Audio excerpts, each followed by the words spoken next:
Bow before your king. Hello everyone, welcome to What If Issei Became the Dragon Wizard King of Underworld movie. Before we start, please go support NormaElementruWolf for writing that awesome fanfic. This is the translated version I made. There will be some mistaken character's gender, but of course Issei is a male.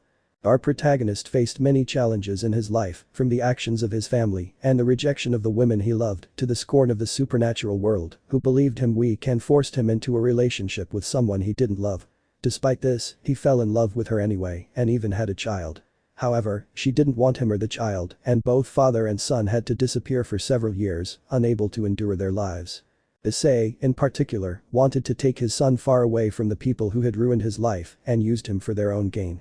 After a few years, everyone realized how valuable and important Issei was to them all, especially when he revealed a power he had never shown before to avoid standing out and getting into trouble. But he wouldn't allow himself to be called weak again. He only wanted a peaceful life with his son and wouldn't let anyone interfere. Prologue. In an office, a 23-year-old man with long dark brown hair and reddish eyes could be seen. He used a spell to conceal his true eye color, changing his red eyes to a light brown. He was in a luxurious office, signing a mountain of paperwork, though his face appeared calm when he should have been frustrated by the mountain of work. Since this was all his brother Max's fault, his brother had been declared the new Lucifer, but he would never have achieved that position without Issei's accomplishments. Although Issei couldn't complain and didn't want to get into unnecessary trouble, and since his brother Max was very abusive towards him, he could do his work while he went around having fun without caring about anything, and even made Issei his personal advisor. But this was just an excuse for Max to leave all his work to the poor protagonist. Max married the girls Issei loved, and when he learned of their marriage, it broke his heart even more. He decided not to interfere in their happiness if they chose his brother Max, and he distanced himself from them. Time passed, and they had children, although Max and the Gremory sisters were bad parents. They always brought the children to Issei's house to take care of, using the excuse that it was a way for him to spend time with his nephews, especially since they were too busy to care for them. Issei may not have had Sekiryuutei, but he possessed great magical power, and he didn't get involved in the raiding gamers, as he wasn't interested. Even if he wanted to, Max would fill his time with work to prevent him from participating and shining by showcasing his abilities, since he knew how strong Issei was, and that's why he didn't want him to participate. And more than Issei, because of the leaders and the demon council, he had no other choice, since he knew there would be many against him, so they arranged his marriage to a demon girl from an important clan. But over time, he had fallen in love with his wife and tried to get along with her and make their marriage work. More or less, it worked since he managed to have a child, but before the child was born, he found out that his wife was in love with his brother and even cheated on him after their child was born. And that was the final straw for him, and he divorced her so she could be with his brother. When the whole underworld found out, they mocked him for his weakness and his ineptitude in love. He couldn't take it anymore, and he devoted himself entirely to his son. But as time went on, his son was also bullied by his cousins, who had been spoiled by their parents, making them just as arrogant and overbearing. Both Issei and his son were fed up, especially Issei, since he didn't want his son to live the same life he had. He decided they would live far away in the underworld where they wouldn't be bothered, so they could be happy. He managed to convince Urziches to make his plan work. The Gremory agreed, though he didn't think much of it, as he considered Issei a waste and figured that being far away for a while wouldn't be a burden. So father and son left, never to return for a while. But truths will be revealed that will force them to return to the people who hurt them, bringing more trouble and regret from everyone. They will do anything to win them back, to regain their trust and be a family again. But Issei's heart is so closed and cold that he cannot trust them, and his son is no exception, as he doesn't recognize his family as such, since they were never there for him and he never had any special feelings for them. And Issei will prove to those who thought he was weak that they were wrong about him, and moreover, the power that his son inherited from him and his great-grandparents, which is a magic that the supernatural world has never seen. Chapter 1. Hello everyone, you might be wondering who I am. Well, I'm Issei Aviriasting. I know you're wondering why not Hyauti. Well, that's because I dropped that surname. Or rather, it was taken from me a long time ago. My current surname is that of my late grandmother, Cleo Aviriasting, and the place I am is a plane that connects the human world with the supernatural world, in a place called the Order of the Tower of Fangs. And I am in an office signing papers since I am the new head of the Tower of Fangs, since all the spells chose me to lead the Tower of Fangs, after having rid the tower of all corruption, and exposing them, and showing them all the evidence of the elders conspiring and controlling the sorcerers as if they were puppets, and judging them and managing to seal their magic so that they would never use it again. By turning them into mere humans, and that's why all the sorcerers chose him as their director and leader, since they didn't want to elect any more counselors, as he realized that power corrupted them. And all the young sorcerers admire and love me, because I'm not only their director and leader, in charge of everything, but also their teacher and mentor. My son, whom I named after his great-grandfather, is in his honor. For me, my maternal grandparents were more like parents than my own, and that's why I named my son after my grandfather. My son's name is Orphan of Iriasting, and he's 5 years old. He's my treasure, and I kept him away from the supernatural world because I didn't want him to have the same life of abuse I experienced. His mother isn't with us anymore. She abandoned us both, like any demon or supernatural being who saw me as a fool. She cared more about power and giving in to her lust than she did about her own family. When my son asked me about her, I had no choice but to tell him the truth. I expected him to hate me like everyone else, but his reaction surprised me and only made me want to fight for us both and have a better life. He didn't blame me for anything and said that if his mother abandoned us without even giving us a chance to be with her and be a family, it meant that she never cared about us and that she made her decision and we made ours. And he said that for him his mother was dead or that he never had a mother and he only has me. He said this remembering what happened when he explained the truth to his son. Orphan. Father, for me, you're the only one I have and you're the only one I need and want. If my mother did that, it was because she didn't care about us and I don't want a mother like that. For me, my mother died the day I was born and you're my only family and I don't need anyone else but you. He said this seriously, looking down, shedding tears of pain at knowing the truth and clenching his small fists, which his father saw, who simply hugged and comforted him. Issei. That day, my son and I were much closer than before and all I could do was hug him and promise him that I would protect him and that we would be happy without our family and without the supernatural world, which only caused us so much pain. I can only relive how my life was from the beginning or the start of everything, he said, his eyes widening as he began to remember his entire life. Flashback. In one section, you could see two children with brown hair. One had darker brown hair than the other. These were Issei Hayate, the eldest son of the Hayate family. His hair was dark brown, darker than most of his family, a trait he inherited from his parents. His younger brother, Max Hayate, had light brown hair. The family was very close and loved each other, but one day the two brothers went to the park to play. That day, Issei met two girls. A redhead and a black-haired girl with glasses. Little did he know that meeting these two girls would change his life so drastically that they would make his life a living hell, and that he would possess a power that would make the entire supernatural world regret what they had done to him. Issei. Hello, I'm Issei Hayate and this is my brother Max. Max. Hello, it's a pleasure. Who are you? Rias. Hi, I'm Rias Gremory and this is my friend Sona. Sona. Hi, can we play with you? Issei and Max. Of course. After that day, the two chestnut-haired boys got along well with the two girls, and as time passed, they became such good friends that one day, the girls went to the boys' house to talk to their parents about something. Boru. Hello girls, you came to play with Issei and Max. Rias. The truth is, sir, we've come to talk to you about something involving Issei and Max. Sona. It would be better if they called them so we could talk about this together. The two adults nodded and called their children. The two children came downstairs, saw the two girls, and greeted them. The girls returned the greeting, and they all sat down to talk about what the girls wanted to tell them. They explained the supernatural world to them, revealing that they were demons and showing their demon wings, which amazed the family. They explained that they wouldn't harm them and only wanted to know if Issei and Max had a Sagrier. First, they tested Max, seeing that he possessed the boosted gear where the Red Dragon Emperor Drake was sealed. Both the parents and the children were surprised and excited. It was Issei's turn, but when Rias and Sona saw that he didn't have a Sagrier, they both said coldly that he had nothing and was just a simple human. Chapter 2. From that day on, my life changed drastically, becoming a living hell. My family began to hate, insult, and humiliate me. This started with my parents, who could see my brother Max hitting and humiliating me, and just watched and did nothing. Even my friend Irina believed the lies my brother told her about me, and when I wanted to confess my feelings to her, she rejected me in the worst way. Irina. Listen, Issei, I would never be with a useless pervert like Vaz. I can't believe Max-kun has a loser like Vaz as a brother. She said it with disgust and in such a cold way that it only caused sadness and pain to the protagonist, and she left, leaving Issei suffering, while people felt sorry for him because of the rejection. After that, she went to the Vatican and I never saw her again. Then I started training at Kuo Academy, where not long passed before my brother spread rumors about me. He said I was a pervert who stole things from him and my parents, that I was disrespectful to them, and that I even hit him when my parents weren't around. He also said that at our other school I cheated on everything and stole girls' underwear. This caused the students to hate me, and the teachers believed all that nonsense. And because they thought my grades were Max's, not mine, the teachers and my parents made me fall behind in the grades by sending the first-year students to the next grade, even though Max had already been promoted. While I was falling behind, when the holidays came, my grandparents came to visit us. But since they came without warning, they saw my parents and my brother hitting me, because whenever they came to visit they always gave advance notice, and that gave my family time to cover up my injuries with makeup and threatened me that if I said anything, things would be worse for me than before. And that's why my grandparents didn't know what my family was doing to me, but when they arrived and saw me being beaten by my brother, badly injured on the ground, my grandparents couldn't believe what they saw.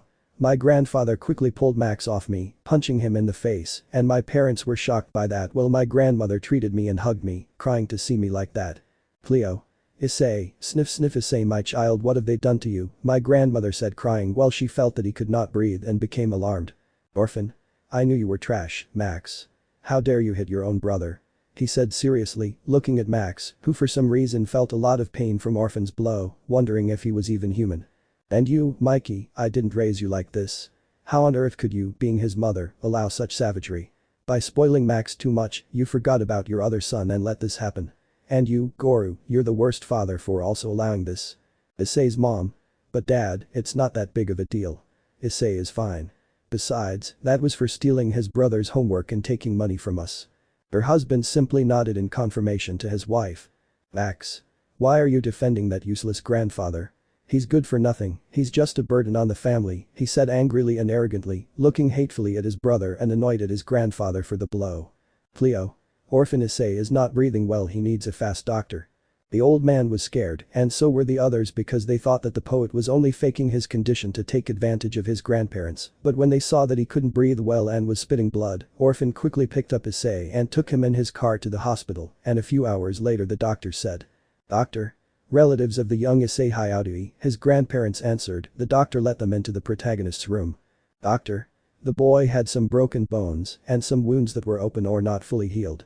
He's very lucky they brought him in because his untreated wounds could have been much worse. After that, my grandparents took me to live with them for a while, since my relationship with my family was very delicate and I had to wait about 5 months until my wounds healed completely.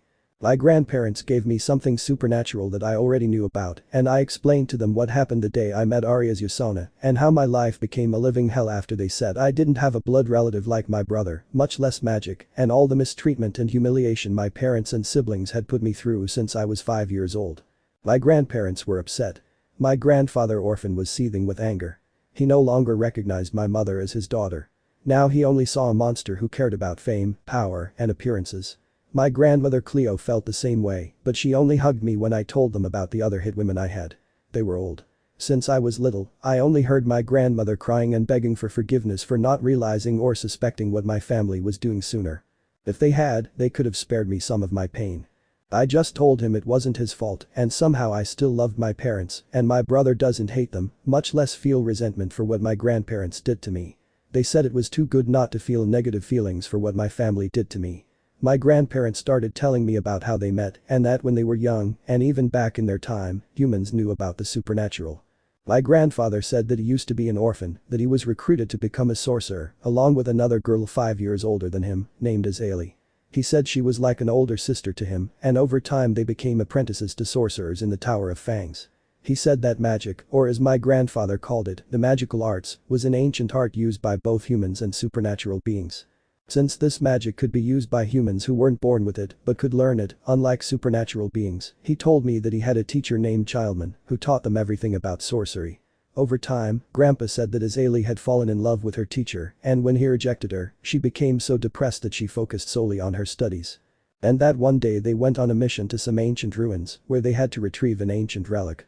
A sword called Baltanders. But Grandpa said that Issei used the sword on herself to conduct a kind of spell experiment that went wrong. Issei used the sword on herself to try to control the energy of Baltanders within her own body. But the spell went awry, transforming her into a dark evil dragon, which the sorcerers called Bloody Augustus. Destroying part of the Tower of Fangs facilities and because of what Issei did by using a forbidden weapon that shouldn't have been hers. Since it was a sacred weapon for the tower, the counselors had declared Issei dead while still alive and had held a burial for her, but the grandfather also left the tower, changing his name to Orphan, since for him too she was dead, because he couldn't tolerate what the sorcerers did. Since it meant they saw Issei as a threat and that she was no longer one of them but now Bloody Augustus. After Grandpa left the Tower of Fangs, he said he traveled for 5 years, searching for the Sword of Boltenders. Because it was the key to returning her to normal, he found the sword in the possession of the Averiasting family, which was Grandma Cleo's family. Grandma said that the sword was bought by her father on one of his trips and that he left it to her as an 18th birthday present because she liked fencing. That's why she said her father left it to her. But there were some problems with her and her grandfather, and then the appearance of Bloody Augustus. Her grandfather tried to reason with Issei, but he couldn't because she started attacking him. He managed to escape, but he had kidnapped her grandmother. Issei used a sword on herself again, but it only caused her to hurt her body more, damaging part of her face, an arm, and her wings. And from there they had more adventures trying to save Issei, accompanied by Cleo and his grandfather's apprentice, a young man named Magic. And some strange children who followed them more or less to gain riches and power, but always ended up being kicked out repeatedly for owing money they never paid back. And also that his grandfather helped a village, freeing themselves from false religious teachings and performing mad and bloodthirsty rituals to be aided by a magical creature capable of destroying a village and a forest simultaneously and then returning it to normal as if nothing had happened. This creature is known as the Black Dragon Wolf. It has the form of a wolf more than a dragon, but its magical power is so great that it can even destroy someone's mind, leaving them in a vegetative state. If the person is under its spell, they lack the willpower to escape or break it. When it uses its powers, its leaves glow a phosphorescent green. Chapter 3. After that, my grandparents had many adventures, together with new friends, including Grandpa Orphan's best friend, another sorcerer named Harsha. After a long journey and many adventures, my grandfather managed to save Issei. After many adventures, my grandparents married and later had children, who became my uncle and my mother. Then my mother met my father, and they married some time later, and then they had me and my brother Max, and then time passed until now. I was very surprised by that, and my grandparents, besides taking care of me and helping me recover and go back to school, my grandfather Orphan started teaching me about the magical arts. First, he taught me how to read spells, and then how to concentrate and have a clear image of the magic when casting or invoking a spell. He showed me some of his spells. He taught me one that healed parts of my wounds, but in order for me to endure some of my training and more to clear my mind of everything that had happened, the spells he taught me were: I heal the scars of decline. Spell to fix things and heal wounds. Sword of Light. A spell that creates a small sword that comes out of the fingertips. It is like a demonic sword, let's say it is its opposite. I give a giant blow. It is used to crush, for example, a protective shield. I call the Explosive Sisters. A very profitable spell when fighting multiple enemies, as it releases powerful bombs or waves at several adversaries. I threaten armor of light rays. A protective shield. I make float. To levitate things. I gently stroke the lioness mane. This spell is capable of breaking a protective shield. It travels in a straight line and is very powerful, but the problem is that it travels along the ground. Space change. With this spell, you can change your location in a second and move to a nearby spot. Good for dodging an attack. It's a complicated spell to perform. Those were the spells my grandfather taught me back when he taught me before I returned to school. When I went back to the academy, things were almost the same, since even if I wanted to defend myself, I couldn't. I knew it wasn't good for humans to know about the supernatural world, much less that they could control the magical arts. But one day, when everything was normal, I met the members of the occult club. And they were a group of girls, one who knew me perfectly, and one who ruined my life. It was Rias Gremory herself, and her members were Akeno Himejima, Kaneto Taojo, Yudo Kiba, and my brother Max. But they brought me there because Rias forced me to join her group. Because she needed my help, I had no choice but to accept, since I knew that being the brother of the Sekiryuutei meant there were many enemies who would try to harm my loved ones. And because of the little love I had for my family, I agreed to join so I could protect them. I was especially afraid that my grandparents, who had done so much for me, would be harmed. Over time, we had many adventures, and I met new members like Zenobia IV, Asia Argento, Rossweisse, and other new people. I did all the missions and achievements. I worked my butt off defeating enemies, but my brother Max always got the credit. Whenever he was tired, he would block me and take advantage of the situation to say that he defeated the enemies and that I was just getting in the way and letting them hurt me. He said it was hard for him to defeat the enemies because he was protecting me, even though he was the first to fall. And everyone believed him, but I didn't care as long as I could help, even though I always got negative comments about it. I had even fallen in love with my clanmates and tried everything to get them to notice me. I gave them flowers, chocolates, poems, dates, and even asked my grandmother to teach me to cook so I could make their favorite desserts, but every one of my efforts was stolen by my brother. They even said I was stealing them from my brother because I was jealous of him, and they rejected me in the worst way. Seeing them go off with my brother, saying he was better than me, and that I was just weak and could never make them happy or protect them, and other things they said about me broke my heart. I tried to get over it, but it was difficult because I loved them so much. I tried to make things right with other girls, but it didn't work. They always rejected me because they didn't want to be with someone like me because of all the rumors they spread about me. I tried everything to get along with everyone, including my family, but nothing worked for them. The day I stopped trying was when I was forced to carry out a mission that almost cost me my life. It was then that I learned my grandparents had died at the hands of demons, fallen angels, and regenerated yokai. It was at that moment, after I had returned to the city, that I saw something a few streets away that shattered me, and my world crumbled before my eyes. In a ruined alley lay the lifeless bodies of my grandparents, and I could sense the presence of various races, from demons and fallen angels to yokai, dragons, and so on. They were all from the Chaos Brigade. Before leaving this world, my grandparents said they didn't blame me for their deaths, and that I should move on with my life, and that one day I would find true happiness, just as they were my family.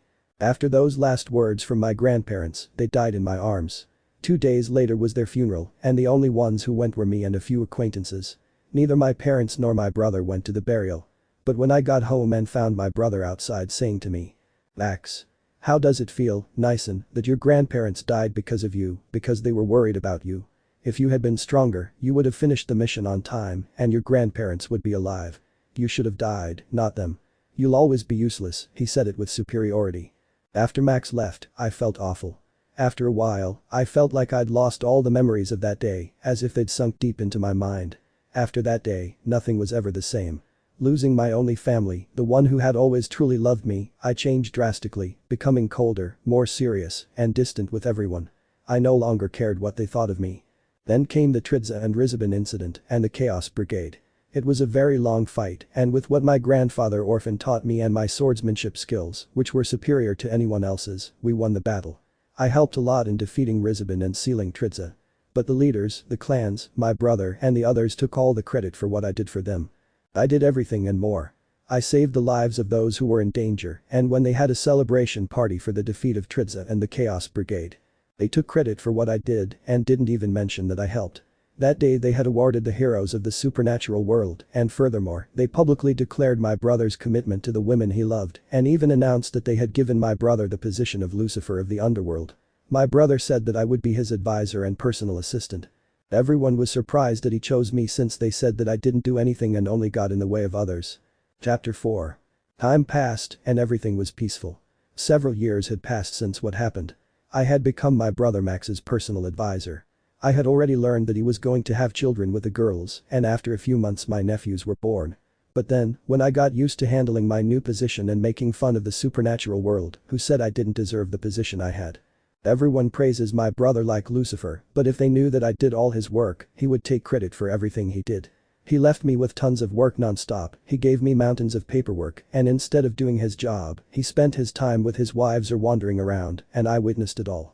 One day, all my so-called peace of mind vanished when the leaders, but especially the demonic council, chose to betroth me to someone a demon from a clan so that a new generation of demons could be born. They were particularly interested in the magic I used, as it was unlike their own, especially the way I spoke or cast spells, which was unlike anything they had ever seen before. I had to accept, I had no other choice, since you were more than that, and something bad had to happen if I refused. For a long time now, they no longer trusted demons, because of their nature, and because they didn't believe in me and support me, and because they didn't realize that I was the one who did everything for them. They told me I would marry a demon girl from an important clan. Her name was Sasha, and her clan consisted of demons who controlled bloody nature. That is, they had control over nature and blood. Some time later we got married, and I tried to get along, until both she and I began to fall in love with each other. I thought that perhaps this forced marriage wouldn't be so bad. But I was wrong about that, because after a while she had a son, and I named him after my grandfather Orphan. 2 years had passed since then, and during that time, he was very close to my nephews and my son. Since both my brother and his wife were acting very strangely, they always left me in charge of their children. Well, I had a lot of work to do because of Max, who left me with too much work as usual. I even realized that my wife was acting very strangely. From the first months after our son was born, she was very curt and strange with me. Sometimes she made up excuses, saying she was very tired or busy with her family. I accepted it because they thought that was what she was doing. But I was very wrong. To my wife, my brother, and their wives, I was just their children's babysitter. They only showed up to shower them with luxuries and gifts, spoiling them rotten. This went on for 3 years until one day I realized that my nephews were just like their parents. Arrogant, spoiled, and haughty. I noticed how they mistreated my son, saying he was weak because he was my son. I always tried to correct their behavior.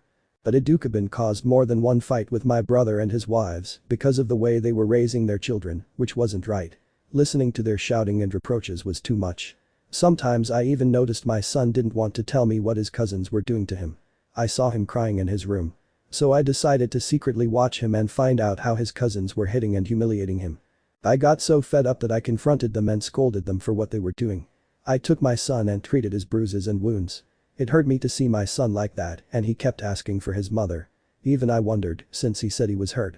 I went to his parents' house to spend about 2 weeks.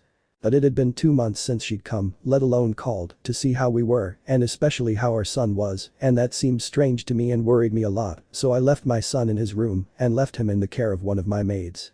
Although I noticed that she wasn't taking good care of him, since she knew what she was doing, and I told her that this was her last chance to do her job properly, or I would kill her for what she was doing to my son, and she looked scared.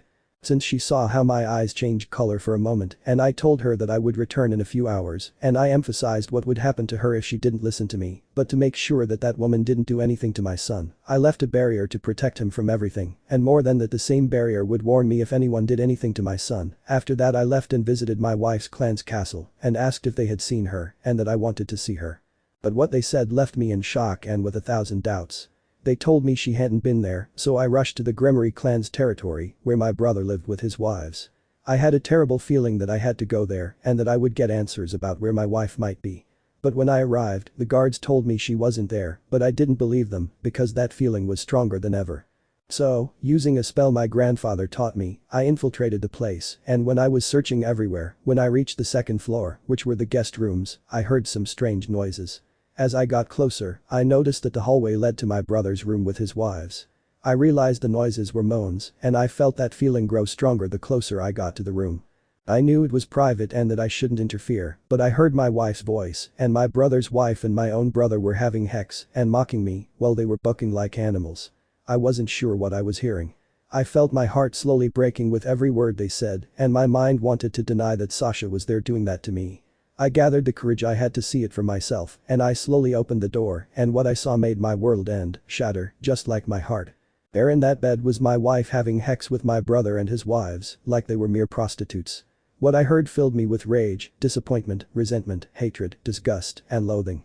The little affection and respect I felt for all the people I knew and loved, and whom I had saved so many times without receiving anything in return for seeing them safe and happy, vanished in a single day. And the little affection and love I felt for my younger brother died too. What I heard was that my wife had been cheating on me with my brother since my son was born, and the worst part was that everyone knew, the leaders and the demon clans, the entire underworld, and my parents too. I'm sure the other factions knew as well, the council knew, and no one said a word to me. The worst part was that my nephews, Max's sons, knew too, and now I understood why my son was always fighting with his cousins. That's why I didn't want to see any more of that disgusting spectacle, so I left and went home. I got home quickly, went to my office, and felt an overwhelming urge to kill and a surge of rage. I went to the back of my office and moved a panel where there was a safe, and that's where I took out the things my grandparents had left for me. First was my grandfather's spellbook, a photo of him and my grandmother, and then a silver bracelet and a blue gem. These were the Baltender's gem and bracelet, which went with the Baltender's sword, the last item. I gathered the bracelet and the gem along with Baltender's sword. What I did was use the sword to remove something from my body, which were the pawn pieces of my body. Apparently, due to my power and Baltender's, they were cracked. I put them in a bag, grabbed a sheet of paper, wrote a letter in a wallet, and left it on my desk, along with the pawn pieces. I don't know how long it will take them to realize I'm dead.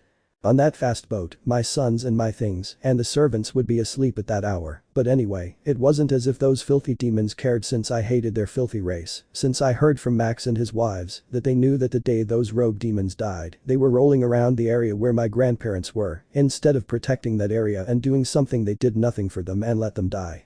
I felt other presences that day, more than the demons that killed my grandparents, and because of the pain of seeing them like that I didn't realize it, but now that I remembered, I felt for a moment the energy of my brother and the Gremory family, and now I knew what really happened that day, especially because of Max's statement that they had taken them to that place before me, but when they saw them injured, they thought they were dead, and because they were human, being elderly, they thought it was a waste to save them. Now I understood why at their funeral and burial, why my brother and the girls acted that way. They knew all along, and now I hate the Gremorys and my family with all my being, but especially my parents and brother, for making my life a living hell, and the demons for taking away my only family, the one who truly loved me and was always there for me. They took everything from me, and I will never forgive them. Besides, not only that, they turned me into a monster, showing his dragon features like horns, wings, and a tail. To gain more power against Razor Phoenix and prevent Rias from marrying him, Rias' parents, my parents, Search, the Gremory family, and Max forced me to sacrifice part of my blood and body to become a half-dragon. They told me that if I didn't, they would harm my grandparents, and they didn't think they were capable of it. Since I didn't want to get into trouble, I accepted. The truth is, it was very painful, and now, because of them and Max, I'm a hybrid between human and dragon. Before, I was demon, human, and dragon, but when they took away my pawn pieces, now I'm part human and part dragon. Fed up with the situation, I went to my son's room and saw that he was fast asleep.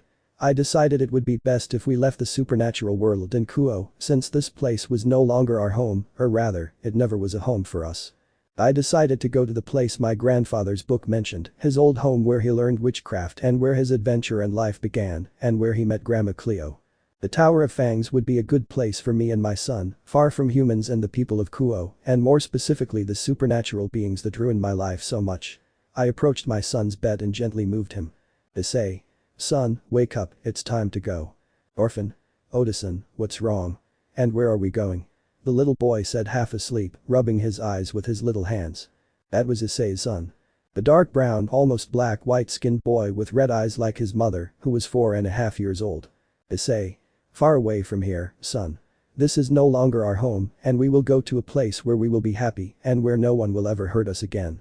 The boy nodded along with his father, agreeing to leave that place, since he never felt happy and loved by anyone other than his father. And so father and son departed in a magical circle, far from there, taking a new path to a place that would be their true home, far from the people who hurt them and never truly valued them. Only time will tell what new adventures await them. Chapter 5. After a while, my son and I went to the Tower of Fangs.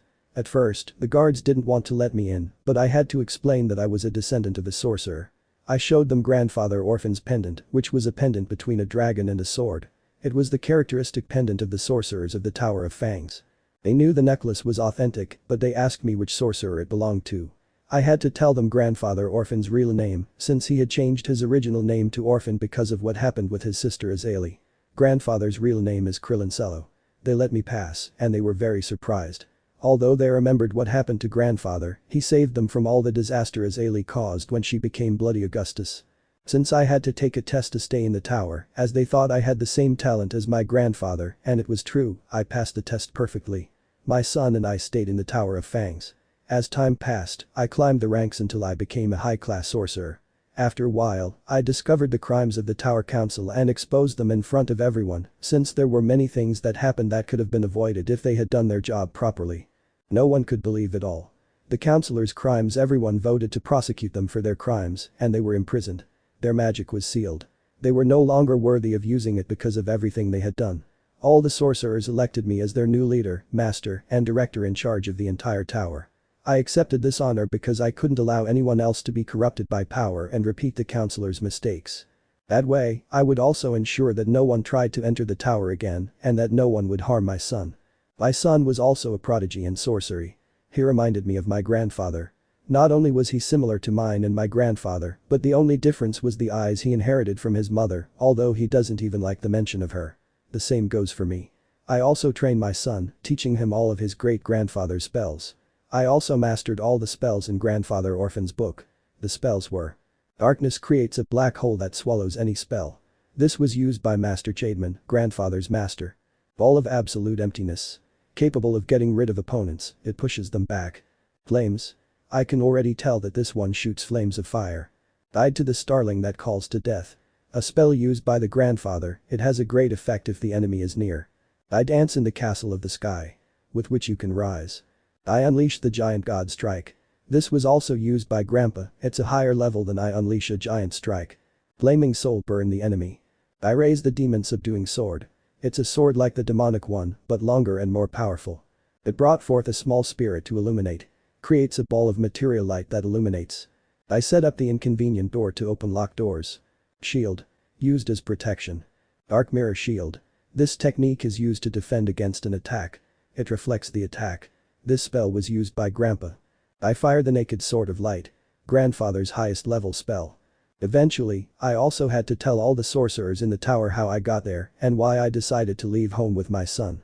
I told them about my life as a human and a supernatural being. Let's just say my students were seething with anger and wanted to kill everyone who had made my life a living hell. The other experienced sorcerers were just as upset as the young ones. They couldn't believe how low people could stoop, wanting power and fame, and were capable of ruining the life of someone who truly loved them and did so much for them, just for worldly things that don't last forever. After that, I became closer to everyone in the tower, as they proved to be a better family than any I'd ever had. I know you're wondering what happened with the fall of the dragon, since being a dragon because of Max, I should have suffered that stupid curse. Well, you see, being a dragon, and the wielder of the Boltender's sword, bracelet and gem, their magic purifies my body, removing the curse, but I'm still a dragon because of the sword, since I'm its bearer. I didn't want to die in such a stupid way, especially because of that woman who wasn't worth it and the other feelings I had for the Gremorys. And I would never leave my son alone, who needs me more than anything. I would never think of leaving him alone. I thank the Sword of Boltenders for freeing me from that curse. Thanks to the magical arts of the sorcerers of the tower, humans and supernatural beings do not know of our existence, since our magic is older than that, making the sorcerers of supernatural beings look like novices. Furthermore, we don't need broomsticks or flying machines, and we don't rely solely on our magic. Sorcerers also learn martial arts, hand-to-hand combat and swordsmanship, since they can't always depend on magic. The people in the tower also accepted my dragon parts, as they knew it wasn't my fault what Max did to me, and they understood that even though I was 50% dragon and 50% human. I remained myself, regardless of race. I was still the one who helped them in every way, and especially to prevent the counselors from continuing their schemes and treating the sorcerers like their puppets. I felt that the tower truly was a home for me and my son, since he also liked being in the tower. He also had real friends there. His cousins, the other children of the Underworld, and the other supernatural beings who came to visit the Underworld. Although all my students accept me, as do the other sorcerers, since I invented new spells for the tower's library, and even the most experienced sorcerers ask me for advice to improve their spells, since I am the strongest sorcerer in the entire tower, and apparently quite popular with the girls there. Both the female sorceresses and the students always flirt with me, give me gifts, and suggest dates or walks with me in the village not far from the tower, since we in the tower also protect the villagers. Since they keep the secret of our existence well, and moreover, the tower has a barrier that makes us invisible to supernatural beings and prevents them from sensing our presence, so we are well hidden from the world. Chapter 6. After Issei and his son left the supernatural world, and especially the underworld, things weren't going well. Issei planned something to avoid being searched for and to make people think he'd gone on vacation for a few years. He had Searches sign some papers resigning from his position as Max's personal advisor, and since Searches didn't take it seriously, he signed them without realizing it. And at first, Search didn't tell the others because he saw Issei's presence in the underworld as unnecessary. That's why I didn't tell the others. And it took Max a few months to realize that Issei wasn't there. He saw that the paperwork Max always gave Issei was still there, unfinished, and he frantically searched for Issei, asking the others where he was. Nobody knew. Search said that Issei had him sign some papers to leave the supernatural world for a few years on vacation. That made Max pale when he learned Issei was gone, since now he would have to do his own real work. Everyone at the salt mine except Max agreed they didn't need Issei, and that Max, as the current Maul Lucifer, was enough. But not for Max, since he had to pretend to agree so they wouldn't suspect that Issei was doing everything for them. Max was in his office surrounded by a towering stack of papers that reached the ceiling. Max. If my useless brother can do this, then I can do it every day too. He'd been working on it for a few days and still hadn't even finished half a tower, and it had barely been 2 months since he'd finished one. But then a maid came in and brought him 3 more towers of paperwork. The chestnut-haired man, already feeling a disdainful aura at the sight of the papers, his eyes swirling, and he slammed his head against the desk. But as he did, all the papers from all the towers rained down on him, the whole place covered in papers. Max. This is a damn hell. How the hell could Issei do this, every day? A little more time passed, and everyone in the underworld wondered why Max wasn't doing his job as leader properly. He wasn't helping people or advising them to become stronger and protect his people. Then one day, to see what was really going on with the brown-haired man, they sent a familiar to watch him. They saw how he couldn't avoid doing the paperwork and heard him complaining that Issei was doing all the work as leader, not Max, because he was so stressed from so much work that he couldn't even get it done that he didn't notice the familiar spying on him.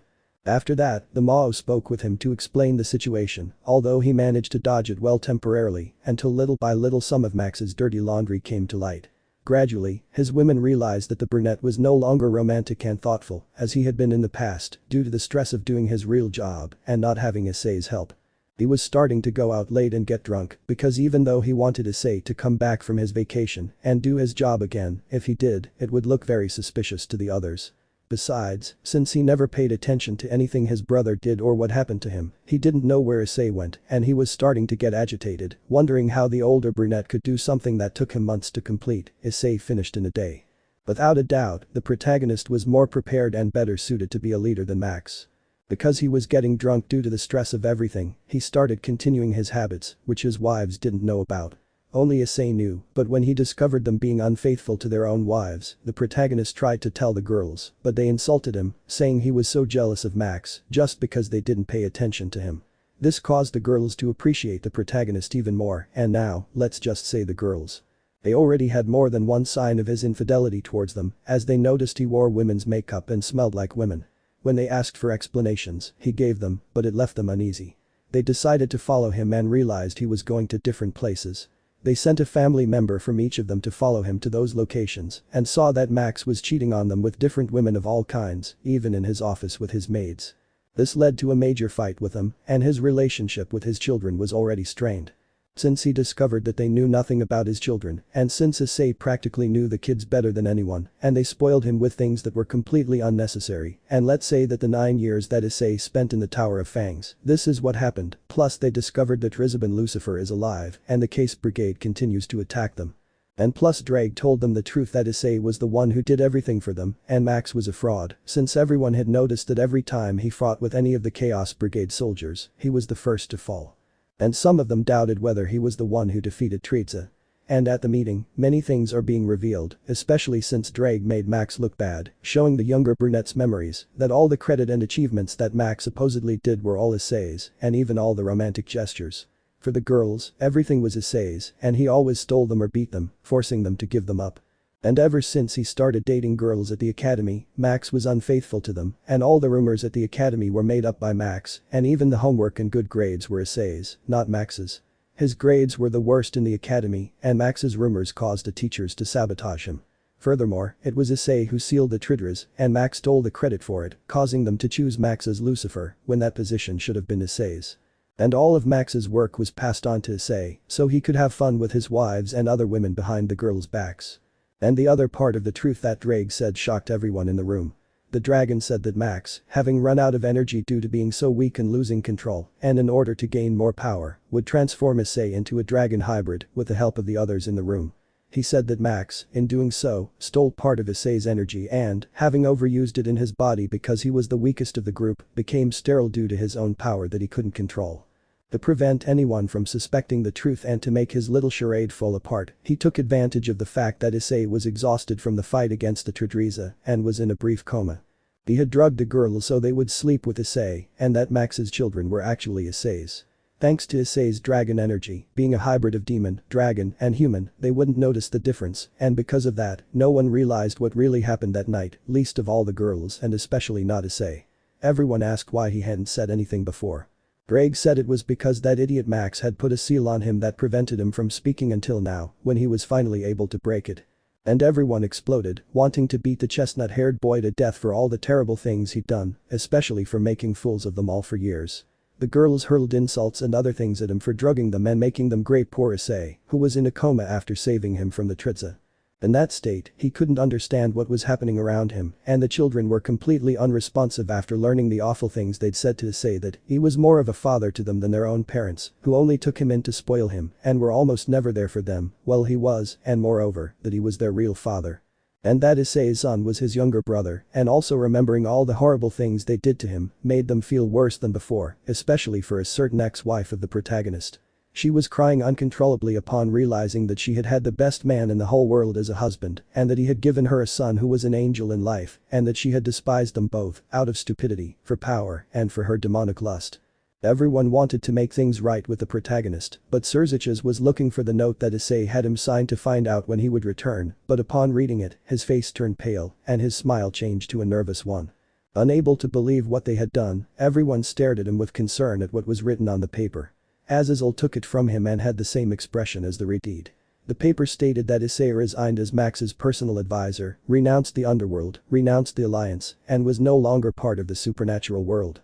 He renounced everything else, and there was also a divorce decree renouncing Sasha and the fact that little orphan was no longer her son. Upon hearing this, the white-haired girl's world crumbled and she fainted. But so much news in one day, no one could believe what was happening, especially since the protagonist had abandoned the supernatural and everything else to leave without saying where he had gone. Then Rias came up with the idea of searching for him using the pawn pieces she had given him, since he was still her pawn and part of her entourage. But when they did, they arrived at Issei's office in his mansion and saw a mysterious bag. Inside, they found a letter that said the same thing as the paper Issei had Sekiryuutei's sign, and inside the bag were Issei's pawn pieces. This caused everyone's world to crumble, especially Rias, and everyone wondered how he managed to remove the pieces without dying or having a Juka remove them. Overcome with regret upon realizing how valuable, powerful, and important Issei was to them, everyone searched frantically throughout the supernatural world without exception. This is what has happened since Issei and his son left the supernatural world. Chapter 7. All the factions realized their mistake against Issei and learned all the truths Drake told and all the lies Ryuk told that came to light, and let's just say that when the Hyaudui lords learned the truth, it hit them like a bombshell, nearly driving them mad. And they had to tell the truth about Issei to the people at Kuo Academy because even though years passed, there were two signs. One that said the best student and the other that said the scum of the academy. Both former students who visited the academy remembered all the rumors about Issei, and the new students didn't like him and would make him suffer if they looked at him because of what the rumors said about him.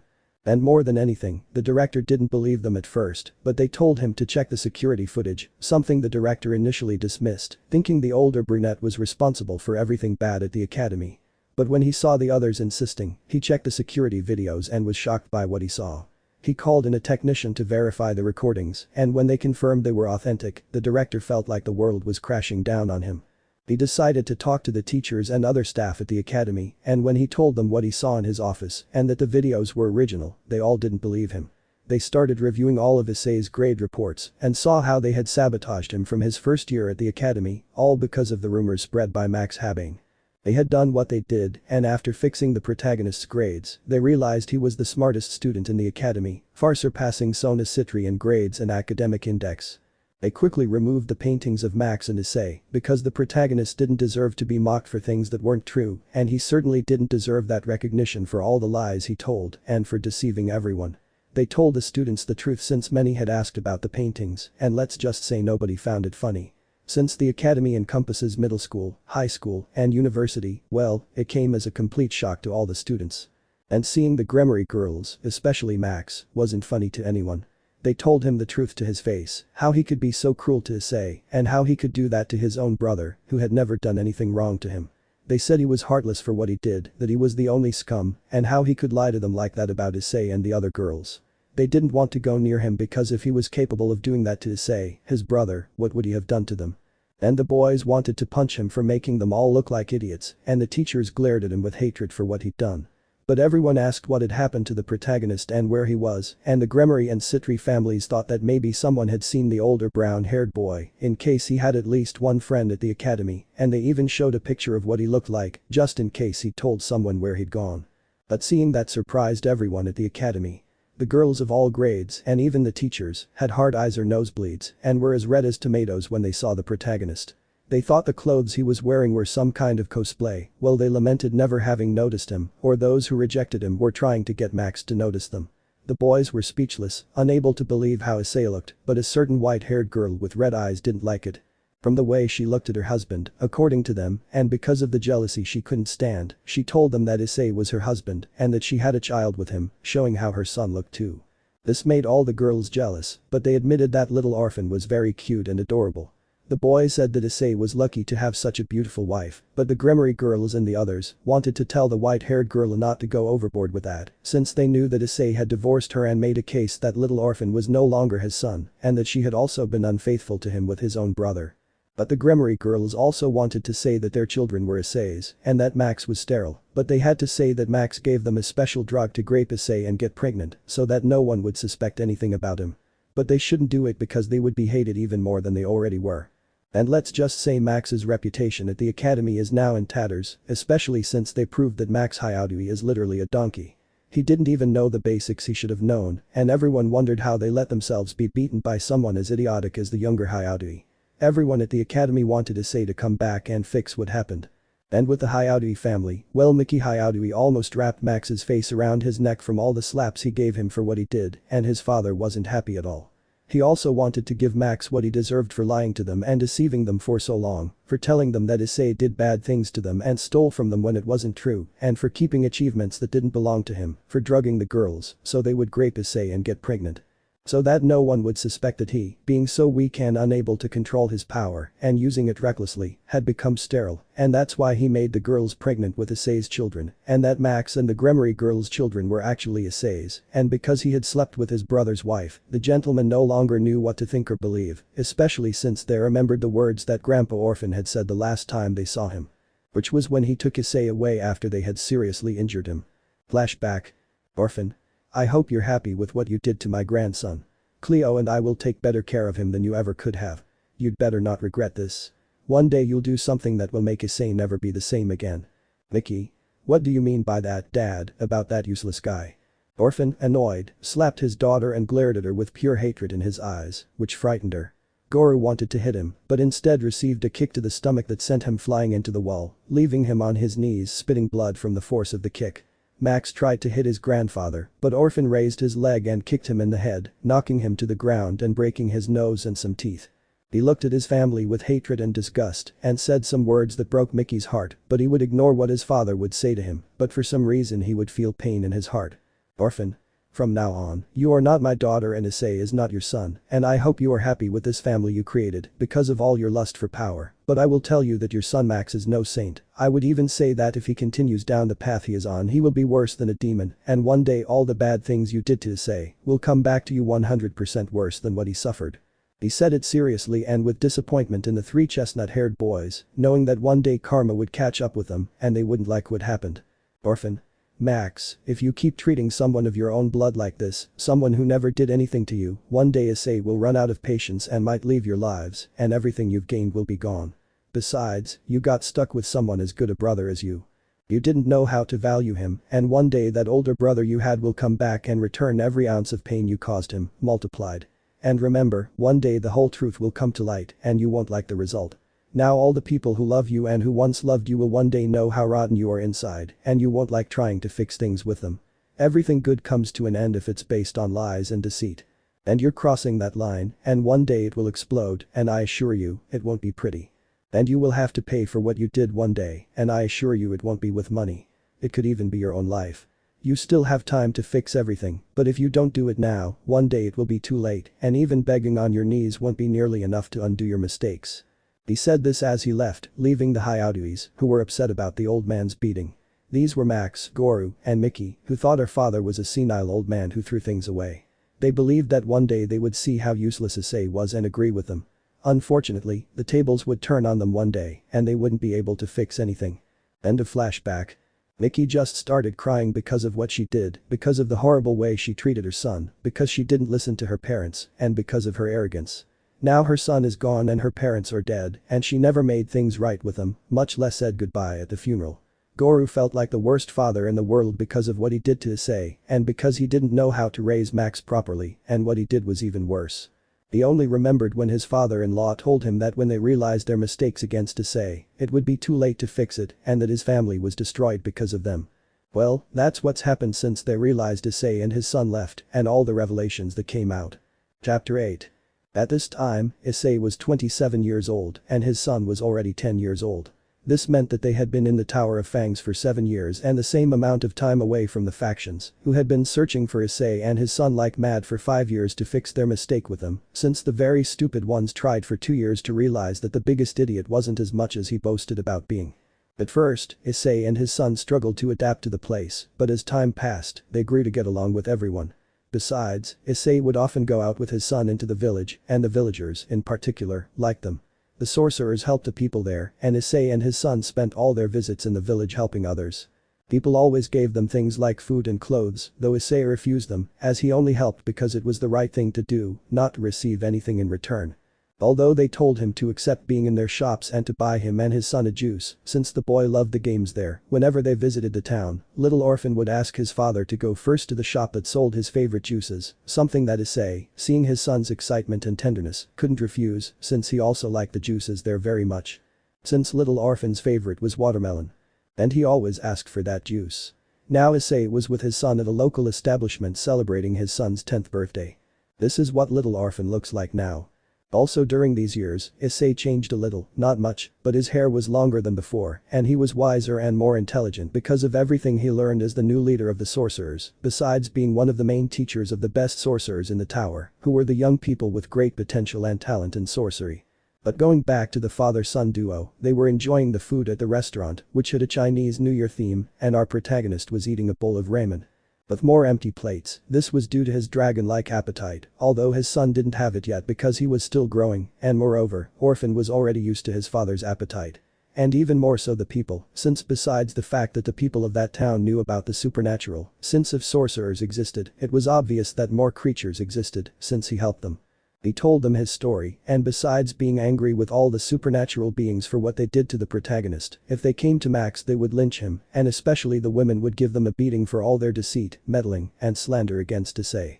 They also wanted to give the protagonist's ex-wife what she deserved for breaking Issei's heart and for being so stupid as to abandon the best man she could have had as a husband, the kind any woman with a brain would want, and for abandoning her own son, a little angel that every mother longs for, but some can't have due to certain circumstances.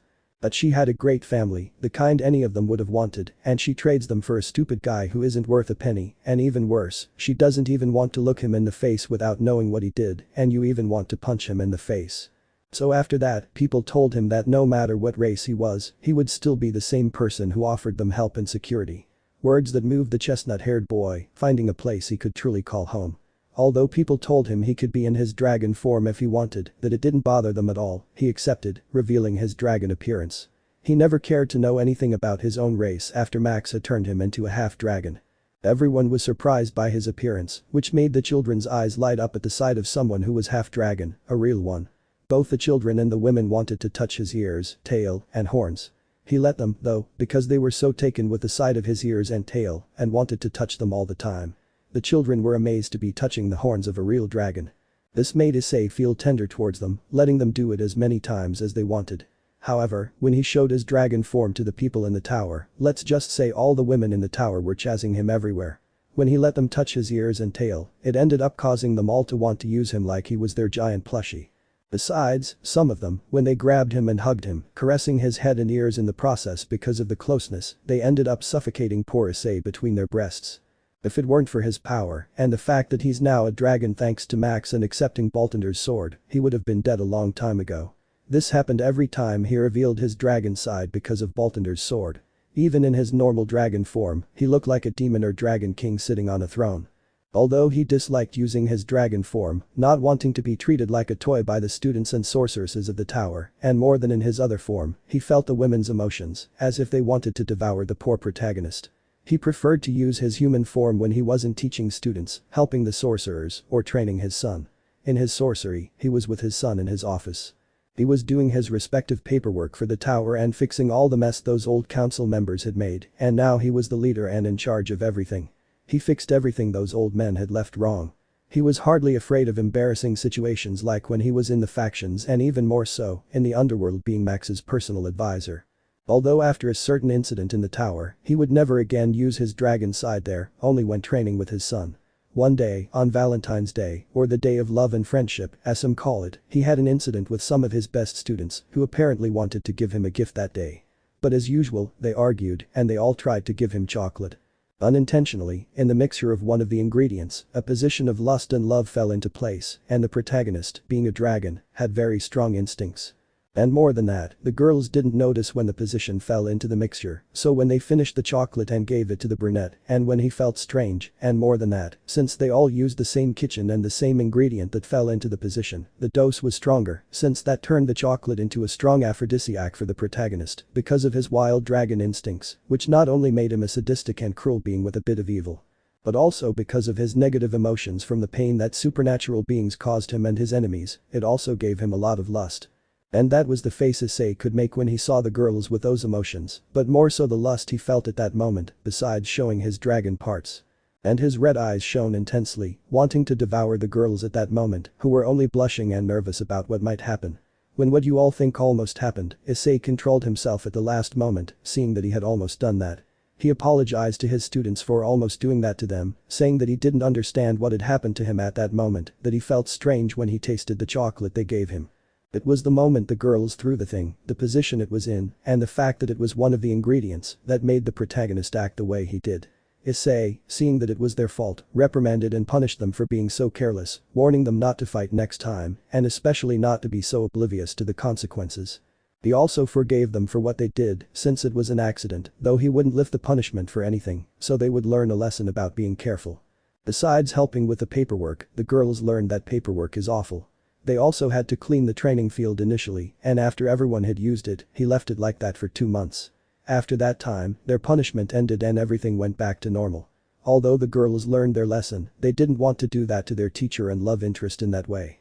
Even little orphan was on their side, since he considered them like mothers to his biological mother, whom he couldn't remember ever giving him any attention since he was born. So the little boy wanted his father to be happy. He also knew the interest most of the women in the tower felt for his father, as it was quite obvious, and besides, he wanted a mother who truly loved him and could teach him things his father couldn't. Besides, he preferred it to be one of them and not the women from the factions, all of whom had made his father suffer in the past. Besides, the little boy knew that one of the library books told stories about dragons having more than one partner. Something that Orphan understood in his young mind meant he would have many little brothers and sisters, something he didn't know he already had. He already had older brothers who had been his cousins and personal bullies, and they wanted forgiveness from him and his father, wanting to be a family as it should have been. It's a shame that it opens up a lot of resentment from the past, on the part of little Orphan, and even more so Issei, who will almost, to say the least, make it impossible for that illusion to happen. Well, that's all they wanted you to know about what happened to Issei during his time at the Tower of Fangs. As you saw in the previous chapter, what happened with his parents and the academy while Issei was gone, and how the truth about him and the rumors Max started were revealed. And in the chapter before that, you saw the revelation of everything about Issei, Max's deceptions, their regret, and everything else. Next, you'll see Issei interacting with everyone at the Tower of Fangs. I want you to vote on whether Issei will have a harem or just one partner, and if it's yes, I'll choose the girls, so share your decision in the comments. Small harem? Just one couple. Chapter 9. It was just another day at the Tower of Fangs, where the young people and sorcerers could be seen going about their business, while in an office our dear protagonist was signing some papers, looking out the window and observing the peace that reigned in the tower. But the protagonist sensed that something would soon happen, something he wouldn't like, and that would bring him future problems, but he would be ready when it did. But his thoughts were interrupted by a girl entering the room. He stopped what he was doing and looked up to carefully observe the girl and what she was going to say, while his hand rested on his chin as if thinking. Issei. What do you need, Sophie-chan? He said, curious about what his student was going to say or ask him for. Sophie is a second-year student at Fang Tower. She's from a wealthy family with fair, smooth skin and sky blue hair styled in a high ponytail with a black ribbon. Her eyes are the same sky blue as her hair, and her lips are delicate pink. She wears a long-sleeved shirt with wide white floral patterns, a gold vest with a blue ribbon at the collar, a black leather corset, a black leather skirt, knee-high black boots, and a pale blue cape. Sophie. Issei-sensei, it's time for you to leave this office. It's not good for you to be here all the time, especially since it's lunchtime. Issei. Okay Sophie-chan, anyway I'm going to go to the dining room in a few minutes to get something to eat, and then I'll continue with this, while Orphan continues with his afternoon classes. Sophie. There's no need to go to the cafeteria, I don't have classes for the rest of the afternoon and well, the girl was nervous and red-faced because of what she was going to say, I wanted to invite you to lunch with me in town. They opened a new place this week and I wanted to know if you wanted to come with me to take advantage of it, she said, fidgeting with her fingers nervously, waiting for the brunette's answer. Issei. Of course, Sophie-chan, because I felt like going to town anyway and I also heard about that new place. I wanted to try out the comfortable clothes there too, but I haven't been able to because I've been busy, so I accept your proposal. He said this smiling at his student, which made the girl, overjoyed, hug the older brunette. Sophie? Yes. Let's go, sensei, before it gets too late, while grabbing the brunette's hand and dragging him out of the place, while the others watched the scene amused, although all the women felt jealous of the light blue-haired girl's luck in being able to have lunch with the brunette while she discreetly stuck her tongue out at them in a winner's manner.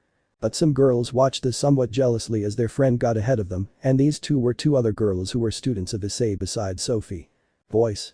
Ara Sophie-chan is getting a little ahead of us with Issei-sensei, don't you think, Elena-chan? It was said by a pink-haired girl with short hair and light blue, half-pink eyes, and this was the outfit she was wearing. Elena. You're right, Amelia-chan, since we all promised to share Issei-sensei. After what happened on Valentine's Day, we realized that we like him, even though we've known it for a long time. We're still a bit confused about what we feel for him. But now we're sure, and now we have to follow them to where Sophie-chan will go with Issei-sensei. It was said by a pink-haired girl with long, light blue streaks and violet eyes. She is Elena, Amelia's sister, although Elena is a second-year student because of her appearance, people mistake her for a first-year student and her sister is a third-year student. The two girls went to follow their friend and classmate who was with the protagonist. But on the way they ran into their other friend who was playing a violin in one of the gardens of the academy grounds. Elena. What a beautiful song, Charlotte-chan, she said, clapping along with her sister because the song was so beautiful. Charlotte. Hello Helena-chan, Amelia-chan, what brings you here? Shouldn't you be having lunch? She said curiously. This is what Charlotte looks like. Amelia. We're following Sophie, she was with someone, you probably didn't see her. Charlotte. Well, I heard her talking in the distance, saying she was with someone, but I barely knew who it was because I was so focused on my music. Elena. She said where they were going. Charlotte said she was going to town because she heard something about a new food place opening and she was going with someone who she didn't know. Elena. Amelia. It's Issei-sensei Sophie's with. Charlotte. What? Sophie beat us to it and that would be almost a date, let's go quickly and pick up the others while we're at it, the other two nodded and quickly left the place. In another part of the academy, a girl was training with her katana and this is what she looks like. Ruby. Hey Alyssa-chan, do you think I've improved since my last fight with Issei-sensei? Said the black-haired girl with lots of pink hair, looking at her friend. She was sitting on a rock she used as a seat while looking at a pond and this is what the girl looks like. Alyssa. I'm not sure, but I see you've improved a lot since the first time. Although you say that if you beat Issei-sensei you'd marry him, since, as you said, your family would only let you marry someone stronger than you, what a strange tradition, honestly, she said with a bead of sweat on her forehead. What do you think, Erika-chan? She said it while looking at another girl with long violet hair that reached below her hips and violet eyes, and that's what she looks like. Erika.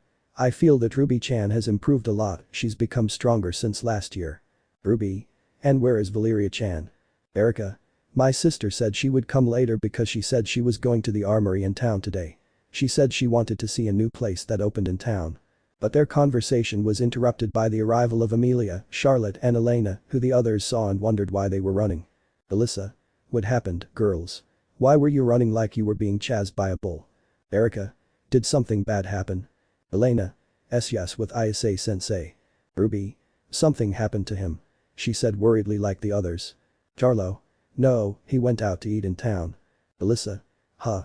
But that's not a bad thing, girls. Amelia. He is accompanied by Sophie-chan. That's when the whole atmosphere became awkward and silent until the three of them screamed. Ruby, Erika, Alyssa. What? They're on a date. Ruby. Sophie beat us to a date with sensei. Erika. We promised not to make any moves yet until things calm down after what happened last month on Valentine's Day. Elena.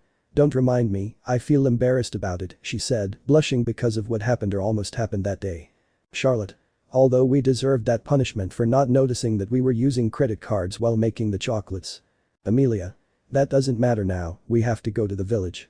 They all nodded in confirmation and quickly went to the village to watch the protagonist's lunch date with the light blue-haired girl and that they would get into even more trouble than before. Chapter 10.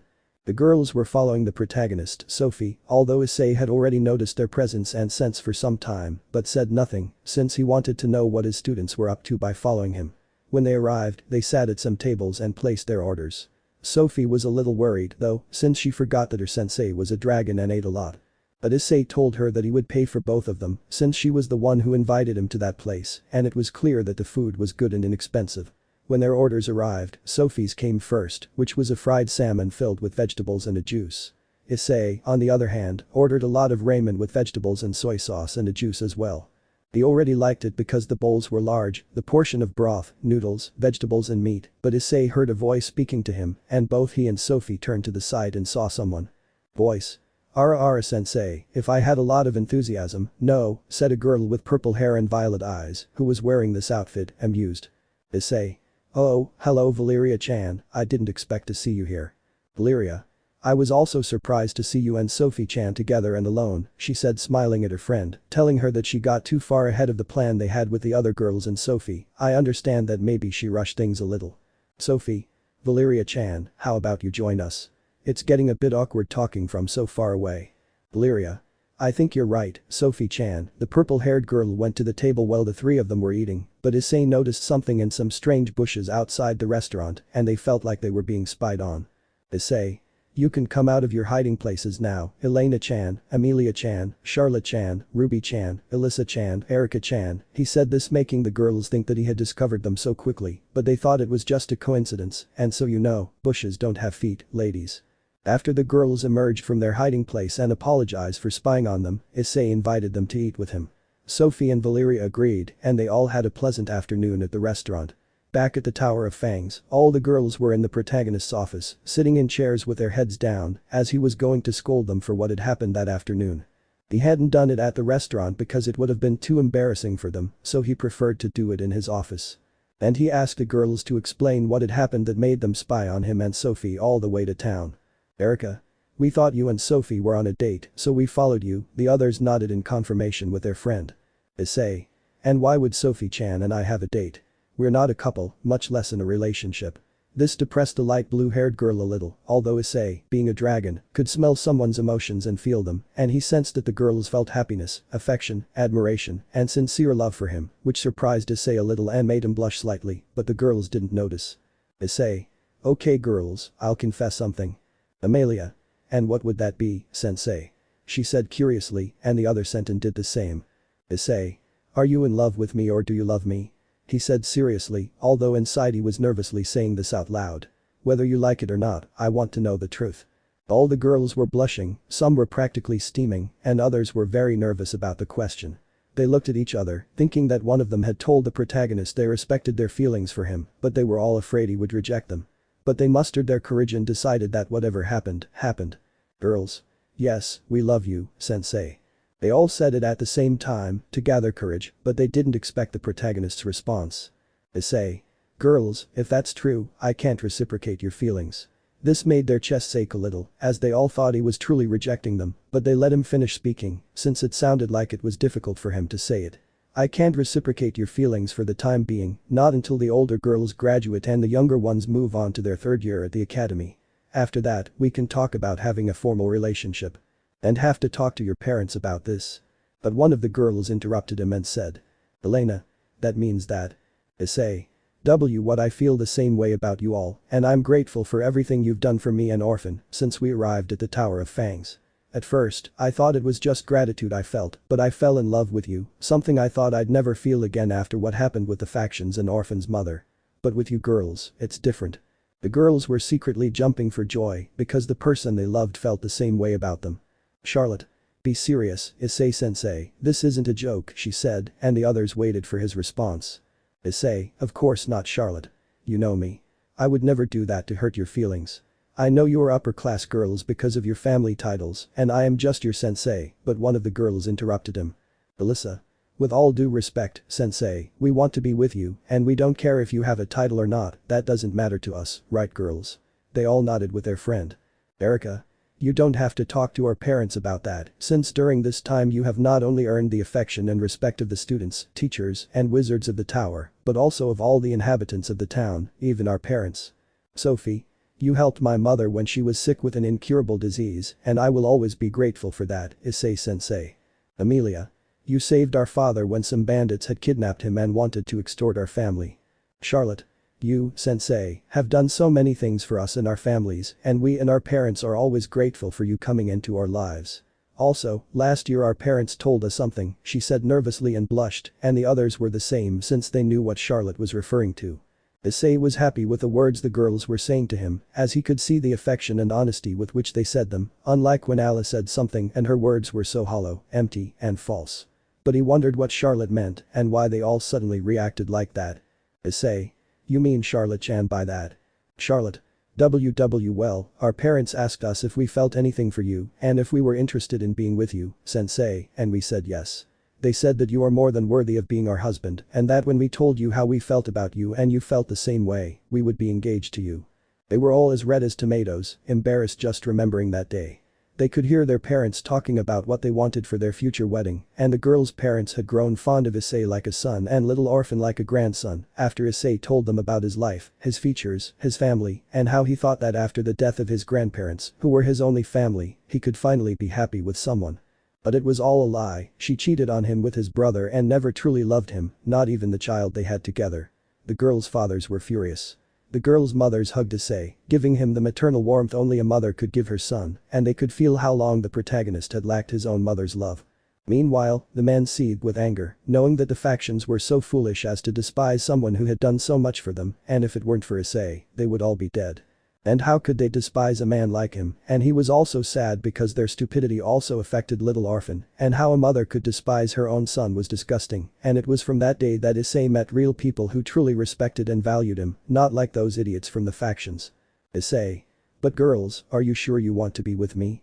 I'm literally much older than most of you, that was true since he was 27 years old, almost 30 years old. Ruby. That doesn't matter to us, sensei, and even less to our parents, since you're part dragon and don't age anyway. Besides, even if you're older than us, your appearance makes you look 19, no offense, everyone agreed with that, since it was true, because being a dragon, you didn't age and looked young, even though your hair and features changed a bit, you still look the age you were when you left the features. Issei.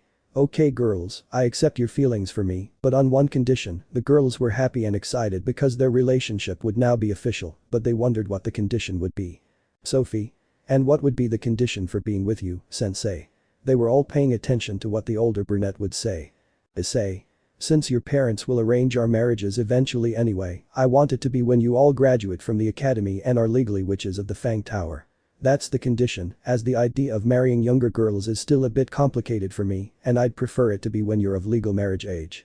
He said it seriously because this part of the world wasn't as modern as Kuo, and there were upper-class rules, and people had to get along, and approving marriages for minors, almost as young as 15 or 16, made him feel like a pedophile.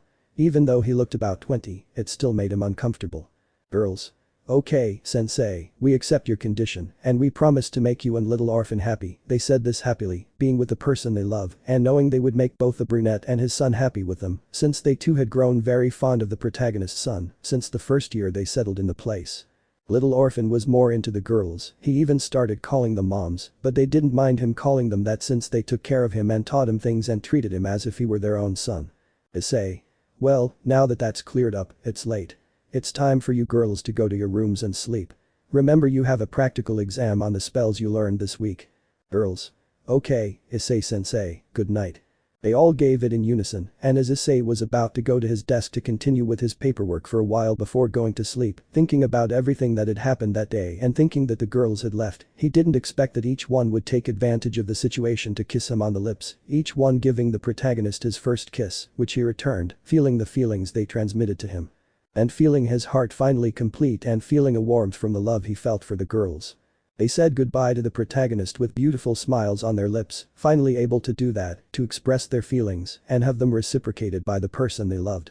Meanwhile, Issei was red-faced from what had just happened, but he simply smiled, touching his lips, as he had enjoyed it and was happy to have them in his life. But when he was completely alone, he said. Issei. Son, you can come out of your hiding place now. I know you're hiding in the closet. I can feel your presence and smell you. He said this looking in the direction of the closet, where a certain small boy with red eyes emerged, smiling nervously, knowing his father was spying on his conversation with the girls. Orphan. Hello Otison, smiling nervously. Issei. Didn't I tell you, son, that it was bad to fight other people's conversations? He said this sighing and smiling while affectionately stroking his son's head. Orphan. Why yes, but how did you find me if I hid so well? Issei. Hahaha, son, you need more years of training and experience to fool me, my son. Orphan. Oh. Bad dad, making a pout, which made the little one look cute. Someday I will surpass you, Odison, and I will be the best sorcerer like you and great-grandfather, the little one said it with pride and determination. Issei. I know you will be, son, while carrying him on his shoulders to go rest in his room. And how was your day today, son? Orphan. Well, dad, I learned a lot of new things that I need to practice, but changing the subject, so the girls will be my Okasan, the little boy said innocently to his father, who blushed and sweated from nerves because of his son's sudden question. Issei. Well, more or less, all that's left is for their parents to know, so that our relationship can be formally established. Orphan. So I do have new mommies, yes. Little orphan said happily, and when will I have little brothers and sisters? That question stunned Issei, because he hadn't seen it coming either. Issei. That'll be a topic for another day, okay son. It's late and we should get a good night's sleep. He said, quickly changing the subject. Orphan. Okay, Odison. After that somewhat awkward conversation the protagonist had with his son, the two went to sleep to see what tomorrow would bring. Chapter 11. It was another normal day at the Tower of Fangs. 3 months had passed since Issei and the girls made their relationship official. Although the girls' parents initially approved of them as an official couple and were even excited about wedding preparations, they were somewhat put off since they had to accept the conditions Issei had set for the girls. Although they already expected it from him, since even though the protagonist didn't look that old, his physical appearance still made it awkward for him to marry girls younger than him. Besides, the whole academy was in a huge commotion because all the witches and students were jealous of the girls' luck in marrying Issei and becoming the mothers of such a sweet child as little orphan. And more than for a strange reason, the protagonist's grandmother's last name was the Everlasting family, since it was well known in that place, and moreover, they gave him the papers of the old mansion that belonged to his great-great-grandfather, his grandmother Cleo's father, and moreover, with magic, he managed to fix it up, and moreover, with the things his grandparents left him and some documents, there was a will. Which said that the mansion was his since his grandmother made it for him, and said that she once spoke with his ex-parents, and they said that they weren't interested in an old and dilapidated mansion. This discouraged his grandmother at the time, as she held many memories of that place and knew that Issei would take care of it. She left him a sum of money that was the Everlasting family fortune, plus the title of a high-class family, since he would practically be a nobleman, and everything in the mansion now belonged to him and his descendants.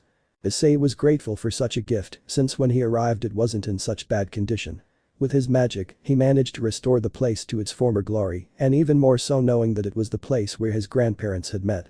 Now it could be said that Issei was a kind of duke from the upper class and heir to the Everlasting family, and although everyone congratulated him on his relationship with the girls, since everyone knew that the girls felt something for him, and moreover, it was very noticeable, and now he was in his office doing his paperwork when he saw a strange letter and asked the person who brought it to him who delivered it from. The sorcerer said that it was a kind of white-haired woman with a maid's outfit and the eyes were the same color. As soon as Issei heard that, he had a bad feeling about who that woman was. Issei's pav. It can't be. Could it be Gryphia? No, it's crazy that she knows about this place. Although I should read the carp and find out what it's about, I hope it's nothing bad. Then Issei began to open the letter and read its contents, and as he read, he was increasingly surprised and made an angry face, and he decided to burn the letter. Issei. Damn idiots, it seems they realized that I'm no longer part of them and I resigned from everyone, and now they've realized that Max was a fraud and was useless, and they wanted him to come back along with my wanted son. At 2 o'clock, they wanted us to come back and everyone was worried about us. The protagonist was annoyed to know that those idiots had surely taken 2 or 3 years to realize that Max had deceived them all, and now they know that he did everything for them, and more than that his ex-wife also wants them to be a family again, and now everyone wants him to come back. Issei. Grrrrrrr, they're such a nuisance. At least they don't know about the Fang Tower sorcerers yet. They just think it's a normal academy. That's good. Although I doubt they're unaware of what the Fang Tower really is, but I'll be prepared for whatever they're planning.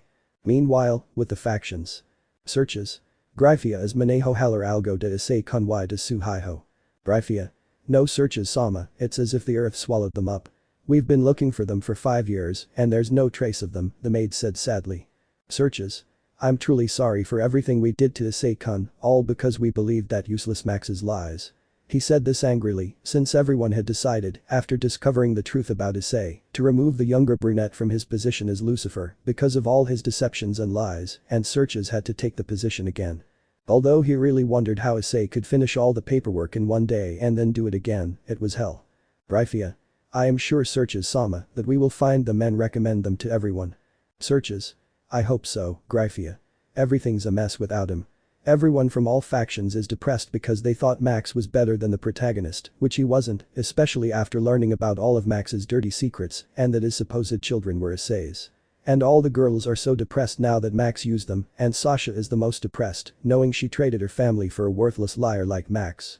Both he and Gryphia lowered their heads in sadness, knowing what they had caused through overconfidence and their lust for power, and their failure to see and value what Issei and his son were. Now all they could do was find them and make them return to the supernatural again, and for Issei to return to his ex-wife and marry Rias and the other girls who were with Max. Since they had divorced, he ruined their lives by drugging them so they would grape the protagonist while he was injured so they would become pregnant by him. This was so no one would suspect he was sterile because he couldn't control Drake's power and was therefore sterile, since the others would discover he was very weak and that's why he was sterile. And further downgraded to a low-class demon, since they tried to make him prove whether he was strong or not, that is, whether he could at least control the dragon's power. They made him fight alone against Ria's entourage since they were fewer in number, but it didn't work since they finished off Max as soon as the raiding gamer started, showing that Max was very weak and even more so because of Drake. He told them that all these years he spent more like Lucifer, he never trained again because he said he already had everything and didn't need to, and that's why he was weaker than in the past. Even Gasper could beat him.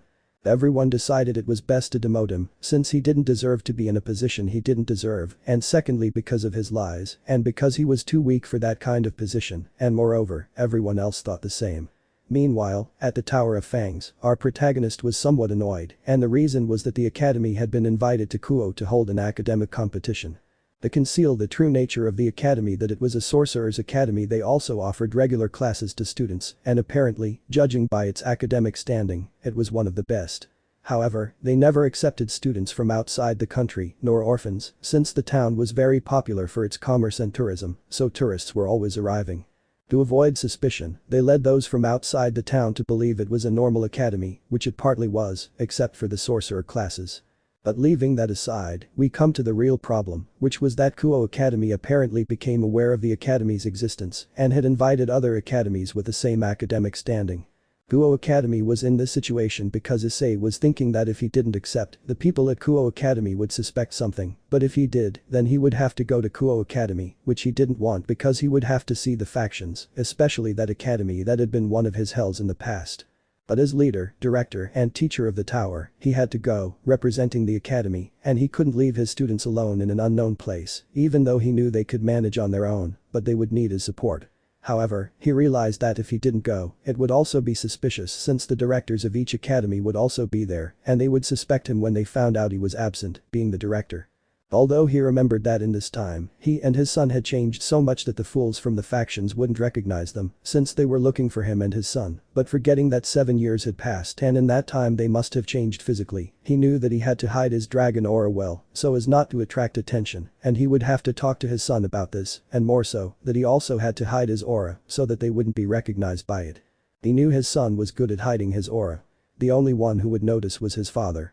He seemed to have finished thinking about what he would do, so he informed his students who would be going to Kuo with him, representing the academy and the Tower of Fangs. He explained the situation to the boys. If any of the supernatural beings provoked them, whatever they did, they should not use their magic, just ignore them and stay away.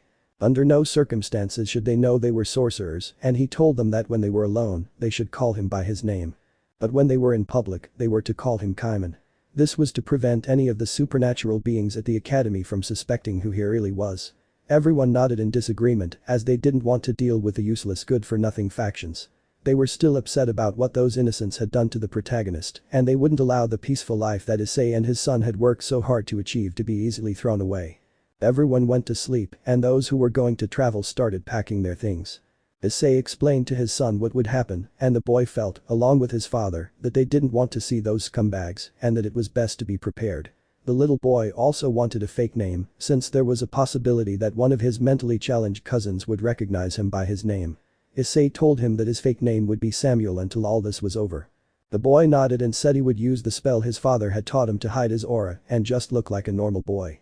The two of them had a normal dinner and went to sleep to prepare their things for tomorrow and their departure the day after, taking a boat and then a plane to Kuo. While the protagonist couldn't sleep, he got up and sat for a while on the balcony of his inn looking at the moon and said. Issei. I'll return to Kuo City tomorrow, but more specifically to the academy that hurt me so much in my youth. I'll have to face some of those supernatural beings. Knowing that his former nephews study at that academy and the Gremory clan are still in the human world to protect the city, posing as teachers to supposedly keep everything in order, especially for this event. I just hope I don't run into that idiot Max, and my ex-wife is probably married to Max by now. I don't care. She's probably already realized what an idiot she is. I feel sorry for Drake having to put up with that stupid ex-brother of mine, but what can you do? I just hope everything turns out alright. He sighed heavily, anticipating several problems and future headaches and bad memories upon returning to that place that had only caused him harm. But his gaze, remembering his students and girlfriends and how happy his life was, both his and his sons, because of them, and the important people who truly loved and appreciated him unlike the supernatural beings who had only taken advantage of him, humiliated him, and ruined his life, promised that he would truly take care of the people who really mattered to him. Issei. Girls, thank you for coming into my life and my son's life. I love you with all my heart. I promise to protect you from any supernatural being that wants to harm you, and anyone who tries to hurt you will suffer my wrath.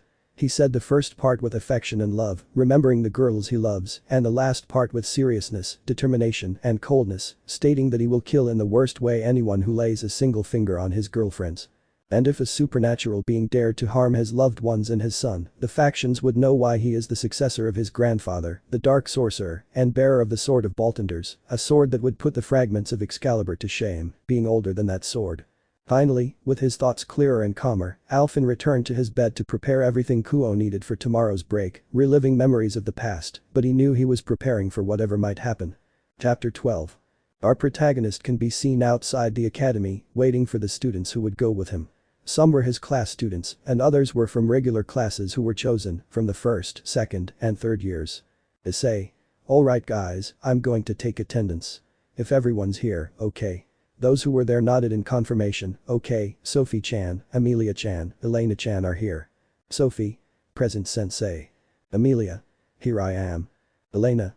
Me too, sensei. The three of them introduced themselves by raising their hands to show they were there. Issei. Okay, perfect, let's continue. Charlotte-chan, Ruby-chan, Alyssa-chan, Erica-chan, and Valeria-chan are present. Charlotte. Here I am, sensei. Ruby. Me too. Alyssa. Present and ready. Valeria. Present. They all raised their hands, showing them how to be present in the place. Issei. Okay, let's continue. Is Julia-chan here? Julia. Present, sensei. Issei. Okay, all the girls are here, now let's go to the boys. Juan, Alistair, Axel were here. Juan. Present sensei. Alistair. Likewise, sensei, I'm here. Axel. Yes, I'm here, sensei. Issei. Very well, let's continue with the remaining boys. Javier, Xavier, and Hunter are present. Javier. Yes, sensei present. Xavier. I am present, Issei sensei. Hunter. Here sensei. Issei. Well, to finish up Alon, Orphan are here. Alon. Present sensei. Orphan. Present Odison. Issei. Okay, everyone's ready, nobody's missing. He saw Axel raise his hand. What's wrong Axel? Axel.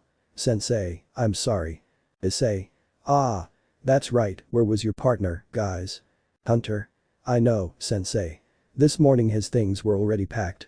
He said he was going for a walk, but I haven't seen him since. Issei. This kid likes to be late. If it's not for magic, he doesn't show up for part of it, but if it's for another class, he disappears out of nowhere or arrives late. He said this with a bead of sweat on his forehead, rubbing the bridge of his nose because of his students' attitude, while the others just sighed at their classmates' behavior. If he arrives in a minute, we'll have to leave without him. The ship can't wait for us much longer. But a voice interrupted their thoughts, and they saw a boy with black hair and red eyes wearing wizard's clothes, riding a broomstick and flying through the air. Hi. I've arrived, sensei. Sorry for the delay. Issei. It doesn't matter anymore, Kai. Come down quickly so we can leave. When we're on the ships, I want you to change into more formal clothes. We don't want to raise suspicions from the factions. The others nodded in confirmation, and they all left to board the ship. After a few hours, they changed into more formal attire and concealed their sorcerer's gear in a pocket dimension, as carrying it could attract attention, especially if a voyeur saw their belongings. They didn't want to have to explain or pretend it was just costume props. Afterward, they took a plane to Kuo and arrived a few hours later, staying at a hotel provided for the academies participating in the event. Although the young sorcerers attracted the attention of the other young people, Issei attracted the most attention since all the women in the place couldn't stop looking at him, and the girls felt jealous seeing how they wouldn't leave their sensei and partner alone, and they stuck to him and looked at the other women, as if telling them with their eyes not to approach the protagonist. After that, everyone went to their respective rooms and rested before heading to Kuo Academy. However, our protagonist had bad memories of the past and didn't like to relive everything he experienced there. Upon entering, they were welcomed warmly, although more than one female student tried to flirt with Issei, but he simply said he wasn't interested. The students left disappointed, while their partners were happy to see those lustful girls go and leave their partners in peace. After the director spoke and introduced all the academies that would participate in the competition, a certain small group of Gremory teachers, tasked with protecting the academy and the city from any rogues, were present. Although they had been students of the protagonist for years, they felt they recognized him from somewhere, though they couldn't place him.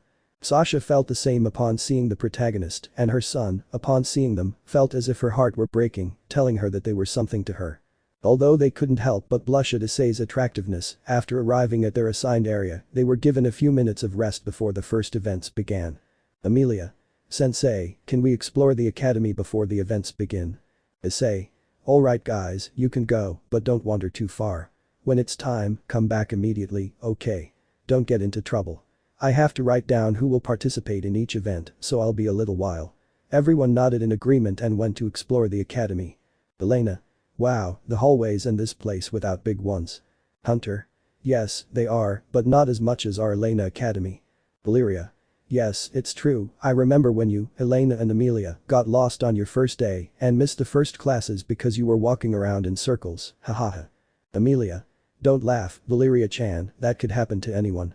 But suddenly Alon bumped into one of the Gremory children, who was an ex-Gremory, and was angry because when Alon bumped into him, his fresco fell on him. X. Hey my soda you damn brat, look what you did.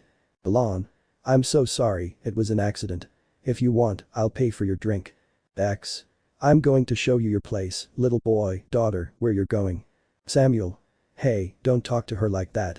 She already said she was sorry and that she'd pay you back. It's not that big of a deal. BG. Don't get involved, dwarf. This is between the weird-eyed kid and me. Lister, what's going on here Samuel? Alon, can you explain? Samuel. Alon accidentally bumped into him and caused the soda to spill on him.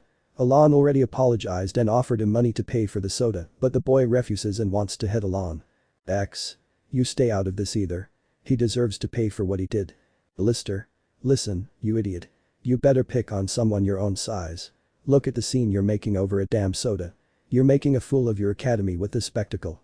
He said this so that X could see that many people were looking at them with disapproving faces because of what he was doing. Even his own classmates were signaling that it was better for him to leave and stop making a fool of himself. Kurenai. Okay, accept the money and let's go, before a master comes and punishes us because of you. X. P. But. Kurabara.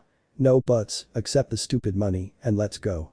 X added teeth accepted the money, but said that this would not be the end of it and said that his academy would win the competition and he left with his other brothers. Erica. What a troublesome boy. Amelia.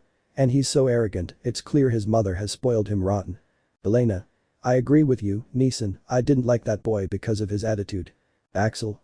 All this fuss over a soda, seriously? Valeria. Let's go back to Sensei, we couldn't finish exploring the academy because of that noisy boy. Alon. I'm sorry guys, it was my fault it happened. Samuel. Don't blame yourself, Alon, it was that boy's fault for not noticing we were coming. If he had, you wouldn't have bumped into him. Juan. Samuel is right, Alon, it was an accident and they happened anyway, with the time we had it wasn't going to take us long to see the whole academy. All the others felt for and supported Alon. Hi. We'd better go now, as the first event will start soon. They all nodded and went to where the protagonist was, who saw them, greeted them, and told them they were on time, since the director was about to announce what the first event would be. Issei. And how did your little tour of the academy go? Orphan. Well, more or less Odison, since we ran into one of my cousins and some of his brothers. Issei. And were you guys okay? Did something bad happen? Alon. I just bumped into him and accidentally spilled his soda on him. Javier. Alon tried to apologize and pay for the soda, but that boy made a huge scene. Xavier. It was kind of embarrassing because everyone was watching us, as if we were troublemakers, but when they saw the scandal that ex-boyfriend made, everyone realized that the problem was someone else. Orphan. He also wanted to hurt Alon, but if it weren't for Alistair controlling the situation, it would have been worse. Alistair. I don't like people like those guys, especially fighting over something so stupid. It was obvious that his mother, like his brother's mothers, made them compete too much, and that's why they're like that. Issei. From what we can see, they're all right and we're able to control the situation, avoiding any conflict with the Kuo demons. We don't want our plan to fall apart. Well done, Alistair, for handling the situation. Now get ready, because we're about to begin. The others nodded and took their seats and prepared for what was to happen in the first events. Chapter 13. The protagonist could be seen with his students at the first event, which turned out to be a quiz game covering basic subjects. Almost everyone passed around, except for some Kuo students who, because they were too confident, got overconfident on some questions. After that, there was another event with science, spelling, and cooking. The remaining 3 were Kuo academies. The protagonists and another one that was extra. Director. Well, everyone, this has been an exciting day for all of you and your teachers. We thank you for coming to this event to test the talents and abilities of our students and recognize your efforts in this academic year. The 3 finalists are Kuo Academy, all the students shouted go. For their academy, Marseille Academy, another shout for the students who came from that academy, and last but not least. An academy with a fairy tale history has proven to be one of the best in terms of perfect academic index for all its students, the Northern Kin Drago Academy, all of Issei's students applauded for their academy. But some wondered why the academy was called that, which was rather strange, and even more so what story or legend it referred to. Pequeña. What does the director mean by keeping a legend, that academy? Director. Well, I would tell everyone, but it was better to ask your teacher, director and owner in charge of the academy. This surprised everyone, since they didn't expect someone to have that title and be the director and owner of an academy and do that. Director Kaiman, can you tell us a little about your academy? Issei was a little surprised by this, but he was confident that they wouldn't discover him, given the stupidity of the Kuo students and especially the demons, who wouldn't recognize him, since he had planned everything so well to avoid detection. So he accepted, stepped forward, climbed onto the podium, greeted all the students, and congratulated them on their efforts in all the events before beginning to speak. Issei. Well, you see, where we come from is a beautiful tourist destination with a thriving commercial center. Besides, the academy is located there. Its name comes from a 200-year-old legend. The legend says that before the academy was remodeled, it was a headquarters for elite sorcerers who practiced sorcery, a magic older than any other you'd ever heard of, and not just anyone could use it. As in fairy tales, elves and demons, this headquarters could only be used by humans. It was known as the Order of Fangs, and the academy was called the Tower of Fangs. Its creator and founder was a great master sorcerer named Rias. He wrote thousands of books about sorcerers and was also one of those who helped in the creation of 3 magical weapons that represent boltenders, a pure magical energy different from magic. According to our records of the legend, it was capable of shaping the reality of life and death, doing things that would be impossible for an ordinary sorcerer. But if you were not worthy of boltenders, you would become the darkest thing imaginable, the opposite of boltenders, a curse upon the impure that would transform you into an evil dragon. That is why boltenders is also represented by a dragon-slaying sword, and for that reason, the sorcerers of old created these dragon-shaped pendants to represent the tower. This is mine, he said, showing his pendant to everyone. It's what we found before we turned it into an academy. Although it said that one day those powerful sorcerers disappeared without a trace, and we only found this pendant, which one of them must have dropped a long time ago. As a memento of the tradition and legend, something fun for the students, I had replicas made of this pendant. To preserve the legend. After he finished speaking, he stepped off the stage. Everyone liked the story, especially knowing that sorcerers had existed before, but it was just a legend. Issei had told a mix of truth and lies to make them believe it, knowing that the demons would believe it because they were so idiotic, since they wouldn't find anything, even if they went to the academy to investigate. However, he had a feeling that sooner or later someone would find out about them, because of the writings. His grandfather's things were stored in the library, and it's possible they were lost in one of the wars between sorcerers and demons. It's also possible that some demon from centuries ago had some of the ancient writings and acquired them during the war against the sorcerers. He doesn't rule out the possibility that one of the demons who fought in that war had them and discovered things. However, he also discovered that one of his grandfather's books was missing, as well as one that he mentioned in the letter was his second diary, which told the truth about his life as a sorcerer. And there was a possibility that his former family had it, but by now they would have found out since his parents were never very interested in knowing his family history, since he doubted they would realize that at the moment, but he wouldn't rule out that option for now. After that, everyone went to sleep to prepare for the final events. The next day, the last events were sporting. The first was a relay race, where Juan and Alistair participated and Hunter against other third-year students. They ran the first part because at the Tower of Fangs, they always had physical tests, since they couldn't always rely on their magic or a flying broom, so it was better that they were prepared for everything. The second event was archery, in which Amelia, Elena, and Valeria participated. They crushed the competition, as their paint and pressure were so powerful that they pierced their opponents' targets, breaking their arrows. The third event featured Ruby, Herika, Charlotte and Sophie, who demonstrated great swordsmanship, albeit in a way that was necessary for the student safety, and proved to be superior to Kuo's. And Murayama and Katis, the kendo teachers, were surprised to see their best students easily defeated by those from the Kin Drago Academy. The other academy was eliminated from the events because it was shown that some of its students cheated in the other events and were expelled from the event, receiving a scolding from their teachers for what they did and leaving the place in shame. After that, a special event was scheduled where the teachers would have an exhibition kendo match to demonstrate their skills. This event was organized because they knew that certain academies trained their students in the physical aspects of a sport, and what better way to test their own abilities to teach it. The match would feature the protagonist against Kibayudo. Although Max wanted to participate and prove he was the best, given his current reputation as a person and teacher, and knowing the truth about him, nobody respected him in the slightest. Everyone knew he was useless at everything and didn't want to suffer any more embarrassment because of him, so they chose Kiba instead, since he actually knew about kendo and swordsmanship. Max, well, you know the result. They were already in their positions and ready for the competition, even though Issei hated the blonde boy because of the past. He would give him a beating for what he did in the past, and knowing that Max was sleeping with his wife was even worse, since every time he went to warn Max about the little affection he still had for him, every time he went to the living room to talk to him and try to improve their family relationship, Kiba would tell him that he wasn't there or that he was busy doing his Lucifer's work, not like Issei, who was useless being Max's personal advisor. Although Issei knew that was always an excuse, so that he wouldn't find out that his wife was having an orgy with her and the other girls, and that's why he would return some of the blows from the past to the blonde, although the women were crazy to see two gallons like the protagonist and the blonde, although for Issei, the Gremory Heir was a trashy person like his other clanmates, and the fight began. Although the fight seemed even to everyone's eyes for the blonde and the protagonist and his students. He was just toying with the blonde guy, and the blonde guy hadn't been able to take a single point from the protagonist. Instead, he'd already given him 2, and the fight hadn't even been going on for 10 minutes. Then, taking advantage of a moment of carelessness from the blonde guy, Issei jumped sideways and struck Kiba in the back with his katana. That ended the fight, though it seemed humiliating for Kiba, especially since he'd been defeated by a human. The blonde guy felt like the protagonist hadn't even put in any effort. He could see in his bored disdain that he was just toying with him. The blows from the dark-haired man did hurt the blonde man, who almost felt a rib break in the last blow, and that was impressive for a human who moved so fast and with such force in those attacks, and even more so because he was holding back. If he hadn't, who knows what would have happened to him. The fight would have ended faster than this time, and he would have suffered much more damage. This was seen with amazement by the Gremorys who couldn't believe it.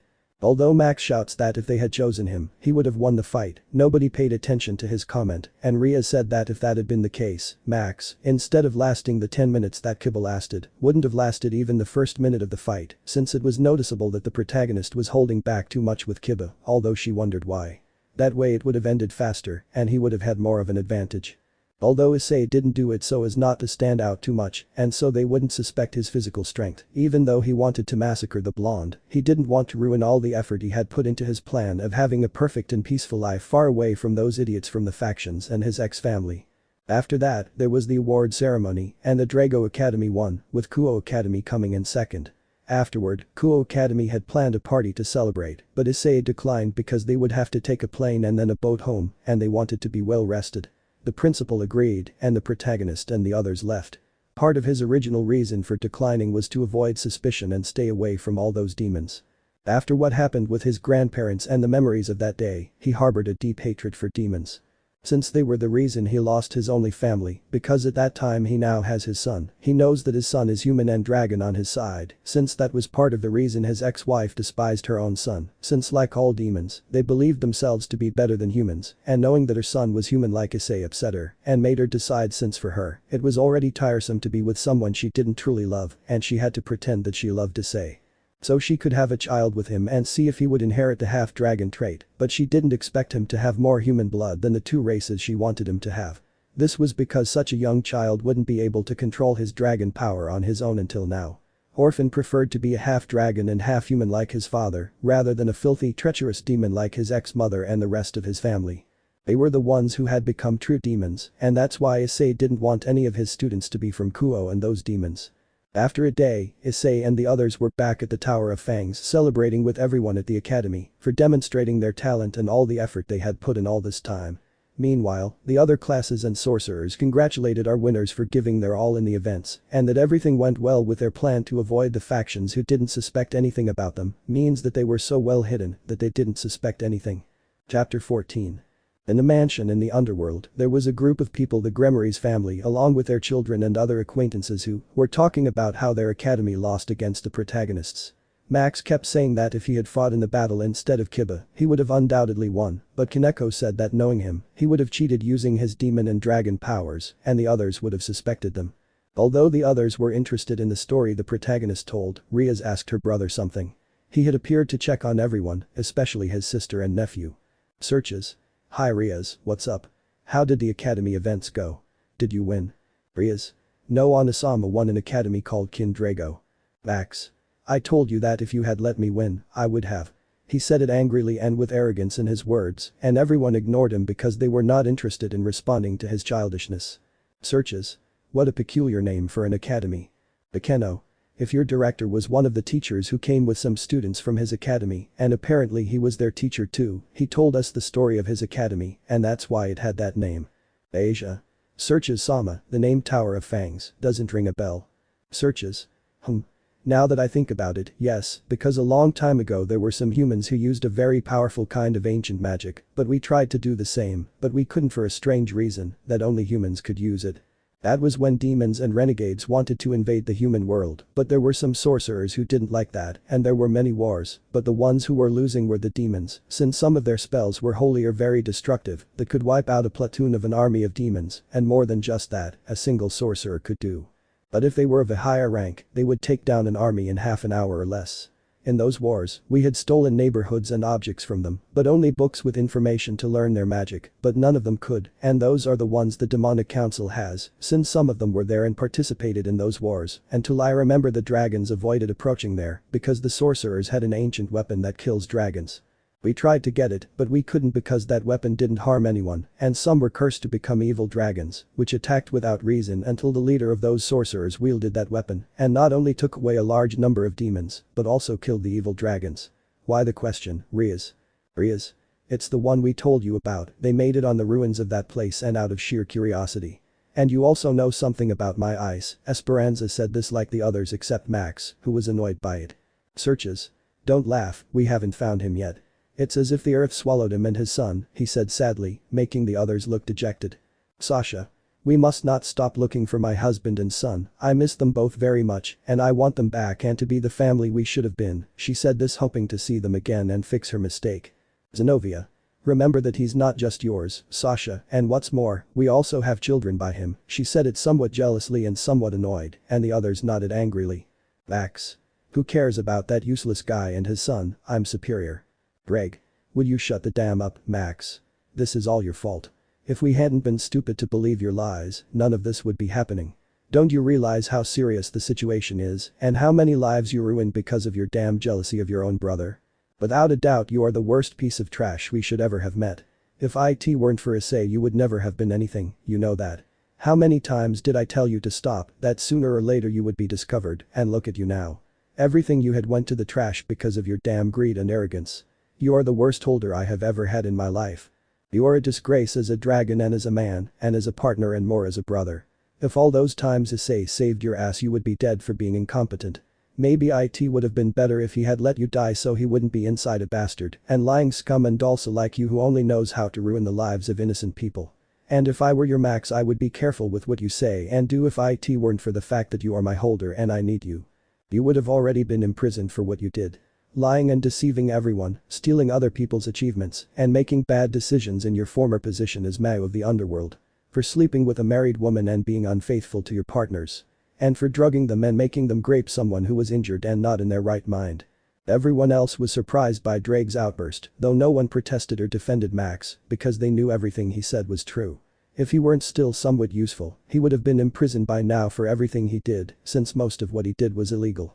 They saw that this was a huge blow to the younger Hayaudi's pride, as the dragon told him to stop acting like a stupid, spoiled, and broken child, and for once in his life, to think about someone other than himself and his damned selfish followers, who only know how to cause disaster after disaster. The others left because they didn't want to be near the younger brunette, since he had destroyed all their trust by himself. Surziches left with Gryphia and Rias, and the others went home, since they didn't want to be near Max for a long time, much less see him, since they hated him for what he did to them. Asper and Kiba followed the girls since they also didn't want to be near Max, and Drake wanted to leave, but couldn't because he was stuck to him that parasite Hayaude is his host so he just severed the mental connection and went to sleep. Meanwhile, at the academy, in the Tower of Fangs. The protagonist was in his office accompanied by someone who was a man with black hair and red eyes. Issei. It's good that there were no problems on the trip and thank you for keeping an eye out in case those supernatural beings suspected anything about us, Subaru. The aforementioned nodded in agreement with what the protagonist, who was the person he was speaking to, had said. Subaru. Of course, brother, you know that as guardian of the Tower of Fangs, my duty is to protect you and the students.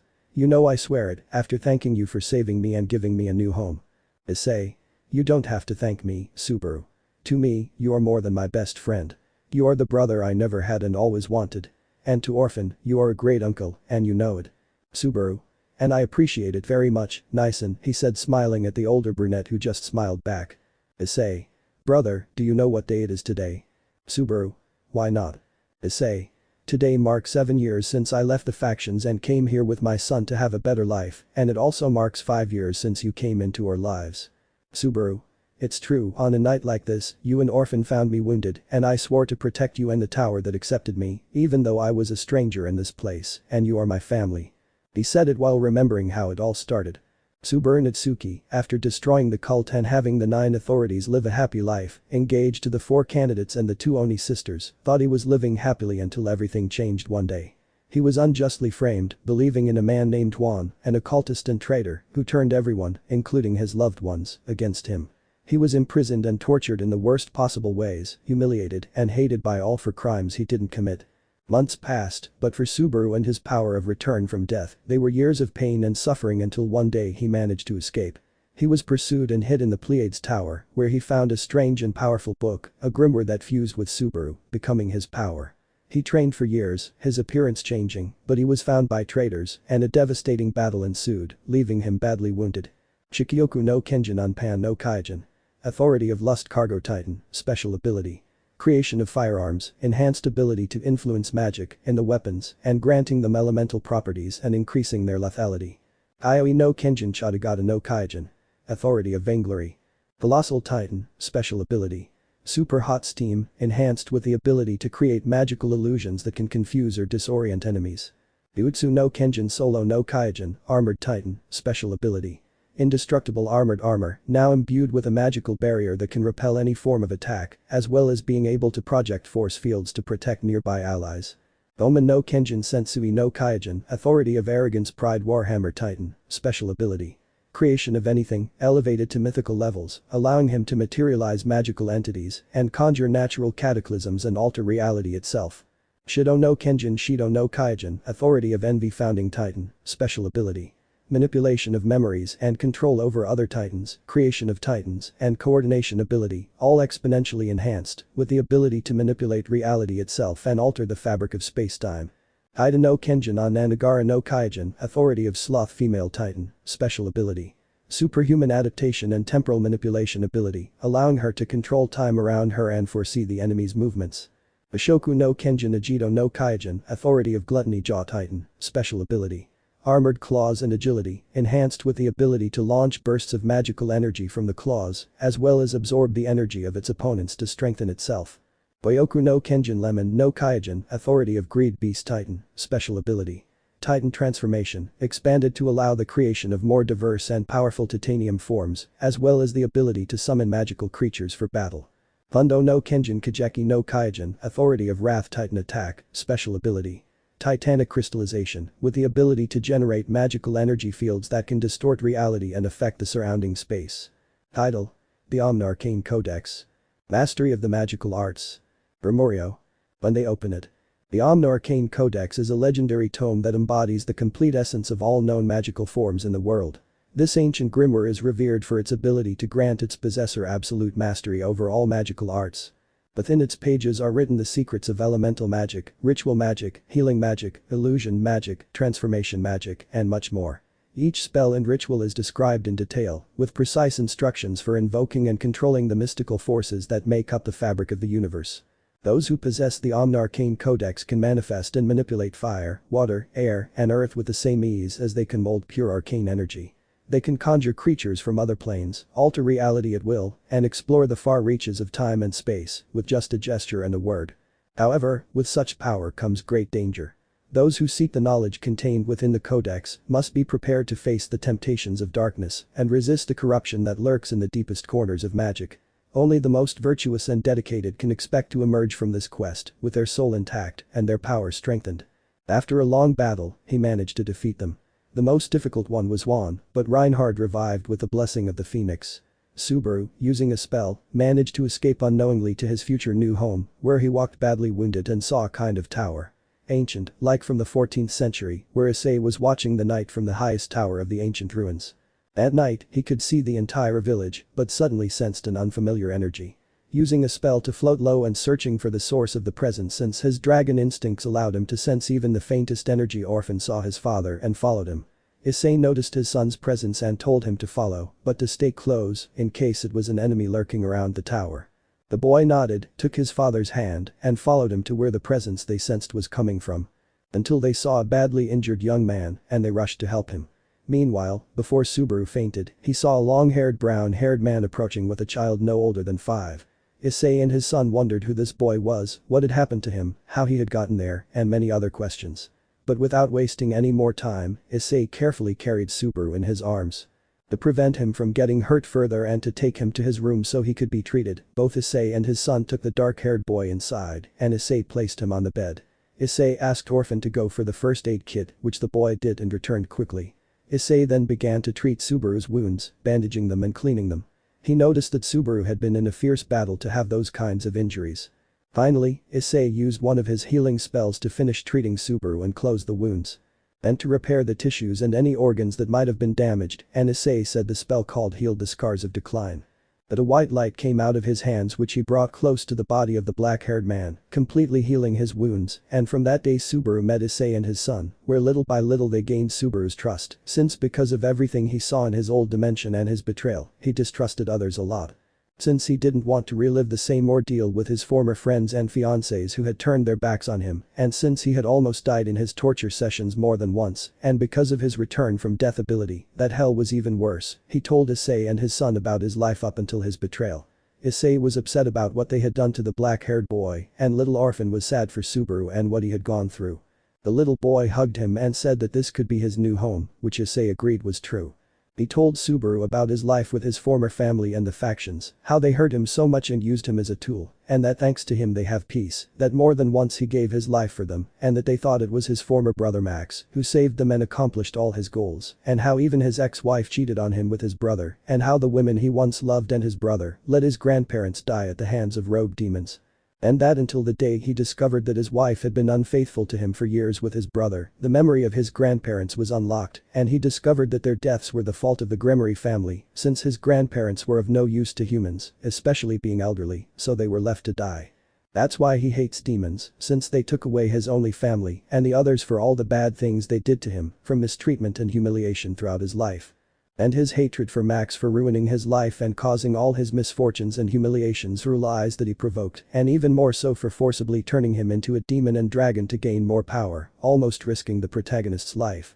Max didn't care about that when he had to use a spell to hide the appearance of his eyes, hands, horns and tail, already dragonized by booster gear, and how he decided to abandon everything and, together with his son, left his old life and arrived at the Tower of Fangs. Being the place where his grandfather had lived, learned to be a sorcerer, and met Cleo, and where it all began, Subaru was shocked, angry, and furious at what had been done to Issei and his son. He wanted to kill Max for what he had done. How could someone so heartless exist, someone who could do that to his own flesh and blood, to someone in his own family, and even enjoy their pain? Without a doubt, Subaru thought Max's heart was rotten, that he only thought of himself. And that just by having that power, he has the right to do whatever he wants without consequences for everything he has done. Subaru swore loyalty to Issei for saving him and for being the true hero of that world, and for protecting the people he protected and even the humans from the threats he stopped, and for having saved his life. That's how Subaru became the guardian of the tower, and Issei helped him control his power over the book, creating new ones, +1 blood magic. The Titan's power, which only his children can inherit, and that he has a relationship with 4 girls, and that Issei considers Subaru a younger brother, unlike Max, who is trash, and Little Orphan considers Subaru an uncle, and the 3 of them consider themselves true family, and that he went to Kuo along with Issei and the others, but was an infiltrator to make sure that the factions weren't plotting anything, and didn't suspect anything about Issei and the others. That's why he cast a camouflage spell and is waiting for Issei's order in case things get bad, so that he can join in if they have to fight against the Gremories and the leaders. The code is Tadaki to attack with their transformations.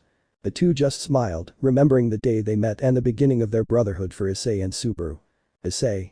I think that's enough work for today. How about we go have dinner with the others? Besides, your girls must have missed you a lot. Subaru.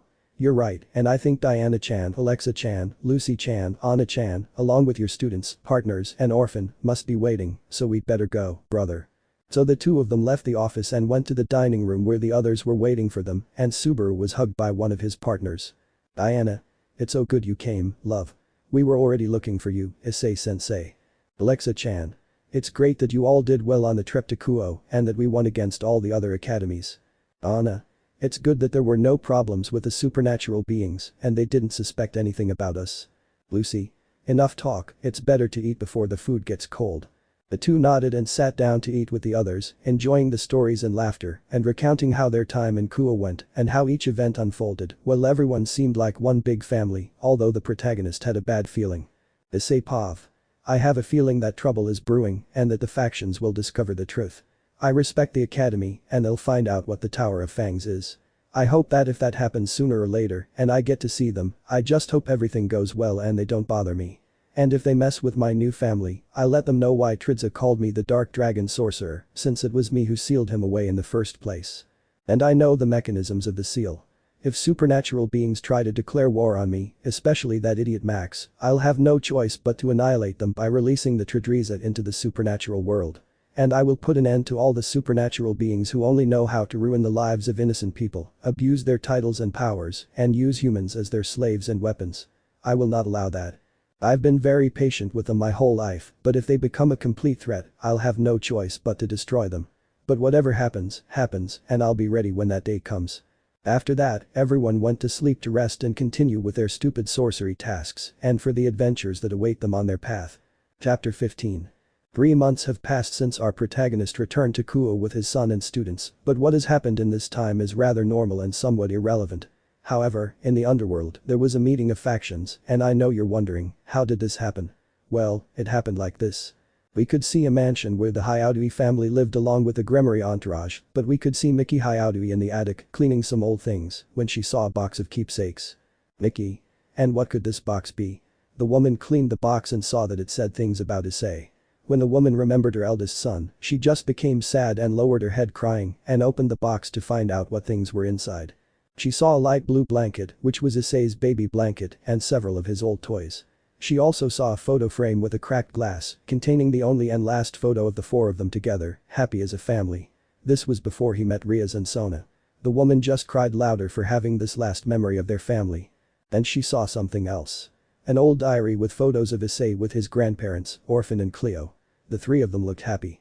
She remembered these photos from the times they left Issei alone at home when they went on vacation for months and forgot about him.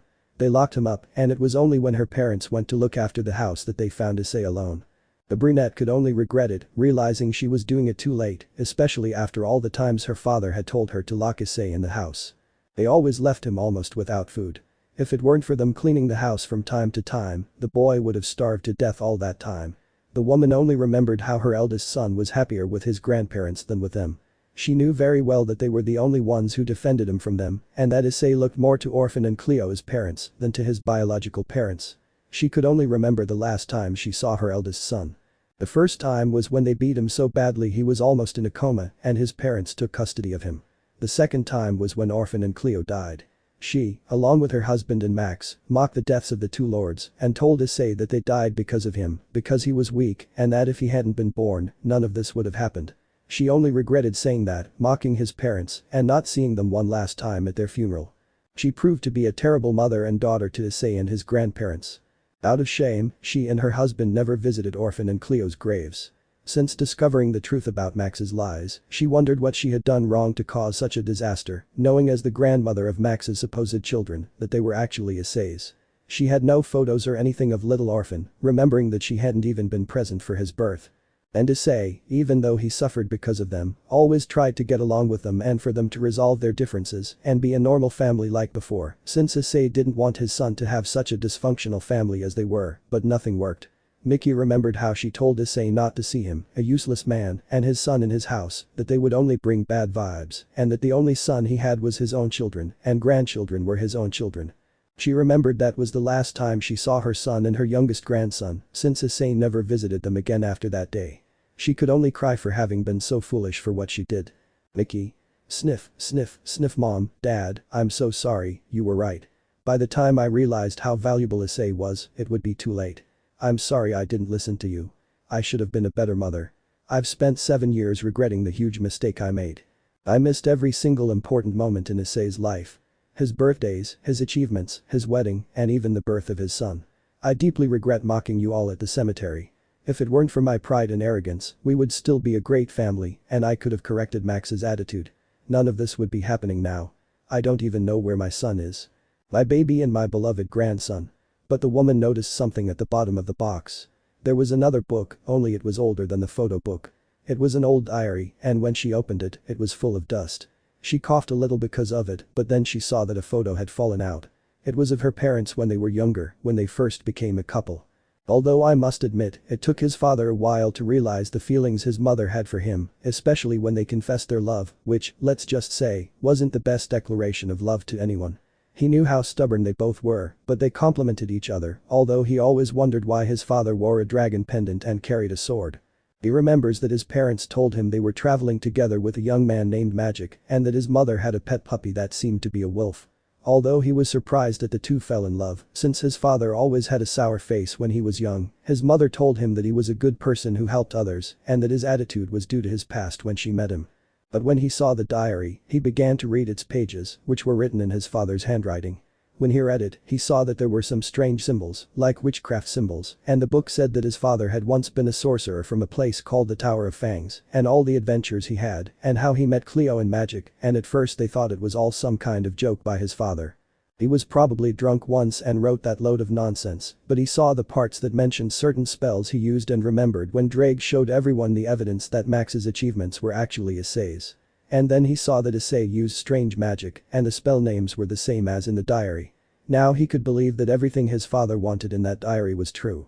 He was a sorcerer, and that was the reason Issei didn't have normal magic, much less Agrier. It was because he inherited his art from ancient sorcery, which is why he performed those spells that no one knew about.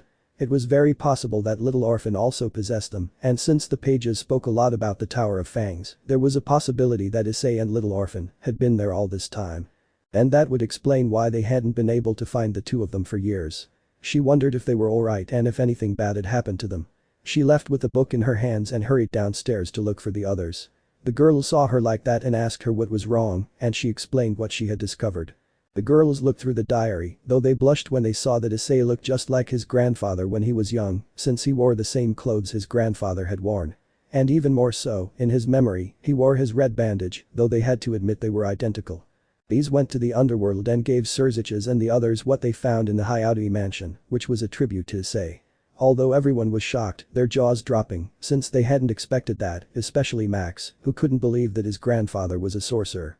That explained why, being a supernatural being, he couldn't learn the strange spells that Issei used. It was because, being a demon and a dragon and having nothing human about him, he could no longer use that magic. Although they didn't expect that Grandpa Orphan and Issei would be the only ones who could wield such a sword, like Boltender's, and moreover, the objects the sword needed to be complete, such as the blue sapphire that contained pure energy and Boltender's bracelet, which was an analyzer of the sapphires and the sword's energy, and that if anyone other than Issei wielded the sword, they would be afflicted by the sword's curse, which was to transform into an evil dragon. And that the sword was a dragon killer, since they were terrified to see how the sword left Issei, who was actually Augustus, bleeding profusely, because if the sword was plunged into a dragon 3 times, it would die from the blade. Now they understood that the headmaster of the Kindrago Academy possibly knew the whereabouts of Issei and his son, since, if they remembered correctly, the academy was built on the ruins of the Tower of Fangs. And that all this time Issei and his son had been there, since they remembered why it was difficult to find in the past. If it was an ancient headquarters of sorcerers, it must have some special barrier protecting it from the outside world and preventing humans from knowing about the supernatural. Since Issei's grandfather had told him so much about the Tower of Fangs, it must be where he was now, and that would explain why they hadn't been able to find them all this time. So they decided to inform the other leaders, who were also amazed by such information regarding the older chestnut-haired man and his grandfather, and that it explained about his rare magic that no one else could use alone. All the leaders decided that they would go to the Kindrago Academy to see the ancient ruins of the Tower of Fangs and investigate if the protagonist and his son were there. They were all excited to see the protagonist and his son again and be able to bring them back and fix all the mistakes they had made with them. Although the stupidest one wasn't exactly thrilled with the news, Drake thought that if Issei was there he could free him and no longer be with that idiot Max. The dragon couldn't stand him anymore, not only for all the things he'd done, not only tarnishing his title in the worst ways, but also because as a dragon, it was despicable to mess with another dragon's female, and even worse if she was of your own blood. The girls hoped to find the protagonist and beg his forgiveness, to be with him as it should have been from the beginning and live happily with their children. Sasha was excited to see her husband and son and apologized to them for what happened, to be a family as it should have been from the start and to give them the affection and love she hadn't given them because of her stupidity. She also hoped to give little orphan a sibling soon, a thought that made her blush and smile happily, as she was tormented by what she had done, especially the things she had done to her son, her baby. Remembering when the little boy would try so hard to give her a gift for Mother's Day or her birthday, and how, because of her prejudices and arrogance as a high-class demon, and knowing that her son was human and despising him because he had no magic or bloodlust, she rejected every gift or affectionate gesture the little boy wanted to give her, and she regretted it every day. That's why she missed when Issei and little orphan would call her darling, love, Akasan, mommy, and other such things. The first thing she would do was hug and cuddle her child.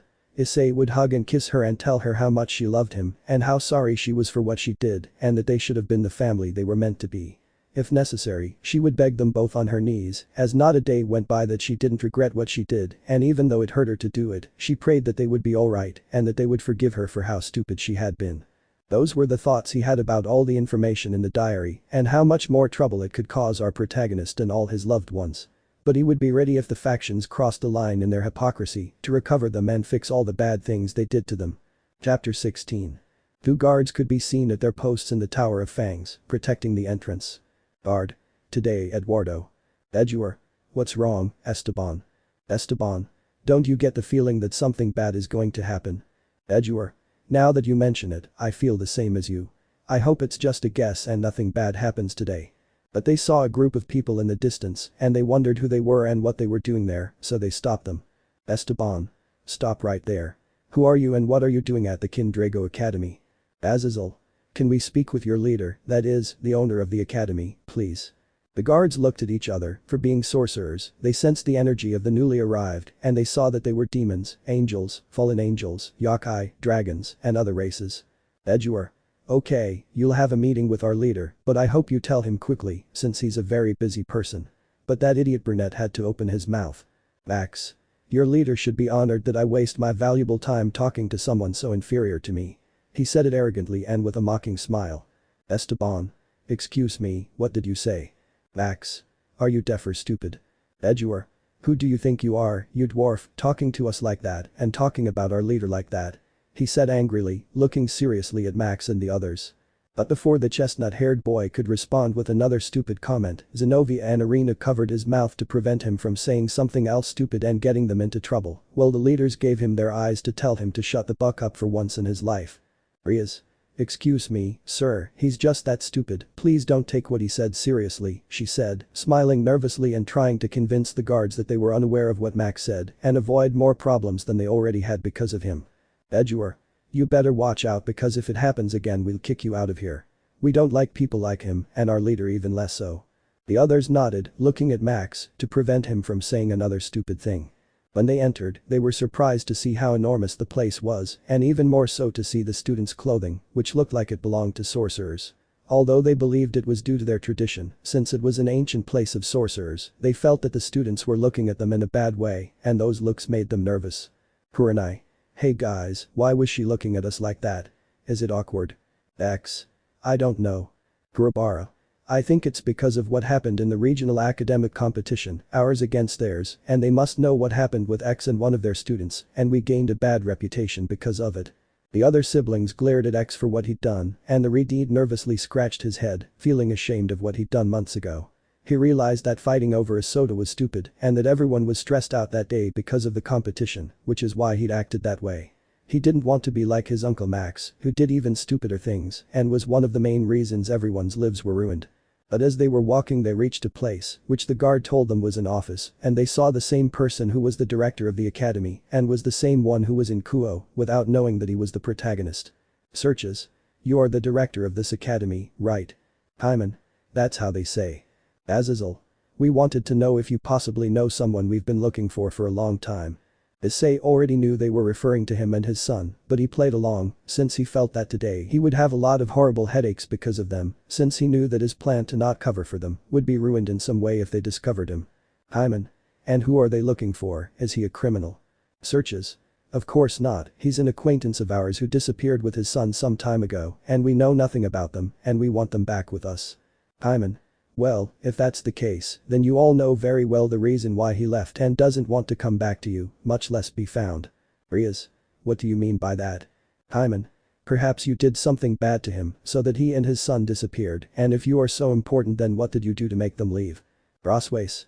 Those questions aren't too intrusive, sir, she said it seriously, like the others who were giving him dirty looks because of the way he phrased his questions.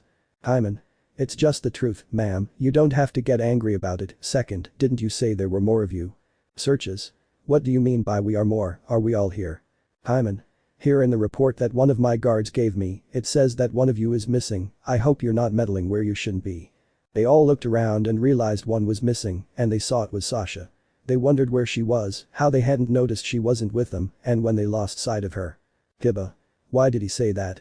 Is he hiding something or someone that we shouldn't know? The blonde boy said it curiously and seriously, and the others did the same. Hyman. I'm saying this because after what happened at your academy, with my students and one of yours, the academy doesn't trust you, especially not those boys. They never cause problems, that's why I'm saying it like this, serious and calm. While Sasha was searching for the others, having been momentarily distracted and lost track of everyone, she came across a garden where she saw two 10-year-old boys. One had dark brown hair and red eyes, and the other had light brown hair and eyes of different colors. One honey-colored and the other blue.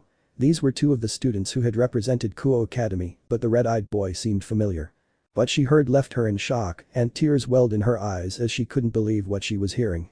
And then she heard Alon call Orphan to the red-eyed brunette, since those who didn't know there were guests like the factions were the elementary school children, since Orphan's group didn't have classes, and that's why they weren't aware of the visitors, and Sasha felt the boy's energy and realized that he was both human and dragon like her lost son, since she perfectly recognized the aura of little Orphan, and it was her son, her little one that she lost because of her foolishness in the past. Blanca couldn't stand it anymore and ran towards the two children, hugging the little brunette. The two were surprised by what happened, but Orphan turned pale with horror upon seeing his ex-mother there and couldn't move due to the shock and impression of the situation. Sasha. Sniff sniff, my son, my child, sniff, my baby, sniff sniff, how much I missed you, my little Orphan. She said, happy to be reunited with her son and hugged him with great joy, but also afraid that he would disappear from her life again, and she didn't want to lose him again, and she wanted to be a better mother to her son, even though she knew it was very hypocritical of her to ask for something. But the joy of seeing him and being close to his son was something he couldn't let pass this time, knowing it wasn't right to do that after what he had done and regretting it every day. So, what will happen to Orphan and Sandra in this mess? Will the idiots in the factions discover Issei's identity?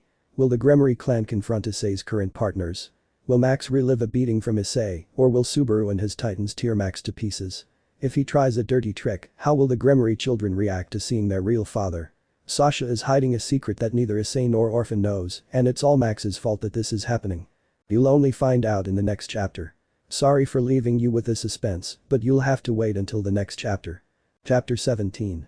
Elan and Orphan could still be seen trapped in a rather awkward situation, especially for little Orphan, although he managed to escape from Sasha, and they were running through the academy corridors together with Elan. Elan. What the hell is going on, Orphan? What's your mother doing here? Orphan. I don't know, Elan, but I feel like it's nothing good. If she came, the other stupid faction members surely came too, and they probably discovered that my uncle is useless and a fraud. Elan. It seems all their truths have come to light, which means they've realized their true hero is your father, not your uncle. Orphan. You're right, Elan, because he was the one who made the seal of the Trihexa and defeated him, not my uncle. Dad told me that my uncle was the first to fall to the weakest soldiers of Rizabin. Elan. Seriously, for the weakest, how useless can someone be? Honestly, he didn't have demonic and dragon power on his side. Orphan. Yes, but he's so useless that he doesn't train to make himself strong, and that makes him very overconfident. And if it weren't for that idiot of an uncle of mine, who forced my father to perform a dragon-inducing ritual to give my uncle more power and make it easier for him to use the dragon's power. Although it didn't help him anyway, since he has so much power and doesn't use it well, and that's why he's the first to fall. Elan. I honestly feel very sorry for the dragon for having to put up with someone like your uncle. Orphan. I agree with you, Elan, but we have to get to Dad's office, we'll be safe there. But it was a shame for them that they were in for an unpleasant surprise when they arrived. When they reached the protagonist's office, Orphan abruptly opened the door, causing everyone to stare. Although Orphan didn't notice the presence of the supernatural beings until it was too late, and from the way he said that his ex-mother was jazzing him all over the academy, it left the others somewhat thoughtful. But to the surprise and concern of Orphan, Issei, and Elan, Sasha appeared, hugging Orphan and calling him son. This raised many alarms among the supernatural beings, and they asked Sasha for an explanation of what on earth was going on. She said that he was her son, Orphan, and everyone was stunned to hear that. Something dawned on them. If the director was the father of the child who was Orphan, then all this time it meant that the director was the child's real father, that is, Issei, the director of the academy. This left all the supernatural beings in shock. Everyone. What? You're Issei and you're the director of the academy. Orphan and Issei covered their ears because, being dragons, they didn't like the noise so much. Elan also covered his ears because, although he wasn't a dragon, everyone's shouting was so loud that everyone in the academy could hear them. Issei, fed up with this weird soap opera drama, said. Issei. Everyone shut up. Order for God's sake. Will you all be shut up? He said it out loud, and a pulse of his dragon aura startled everyone, causing them all to sit down at once. But one person was going to stay still, and that was Max, who stood up and protested everything. Max. So here you were hiding like the dirty rat you are, brother, you and your son. He said arrogantly, hitting the older brunette's desk, accidentally turning on the microphone, making everyone in the academy hear their conversation. While no one noticed this detail except for Elan, Orphan, and Issei, who noticed it, the protagonist looked at Max with annoyance, but without being bothered by what he said, since it was irrelevant to speak or react to the wood Max made. Issei, at least I have a calm life, and without trouble like you, Max. I see you haven't changed at all. You're still that stupid, spoiled, arrogant, brainless brat, just like always. If you're here, it's because I suppose your plan to ruin my life fell apart. Max. This is all your fault, you damn useless bastard. I would still be praised and respected by everyone, and have many luxuries and women, but thanks to you, it's all gone. He said this with hatred, looking at Issei, who returned the coldest and most serious look the younger brunette had ever seen in his life. Issei. Don't be stupid, Max. All of this happened because of you, because you insisted on ruining my life with your damn spoiled arrogant whims.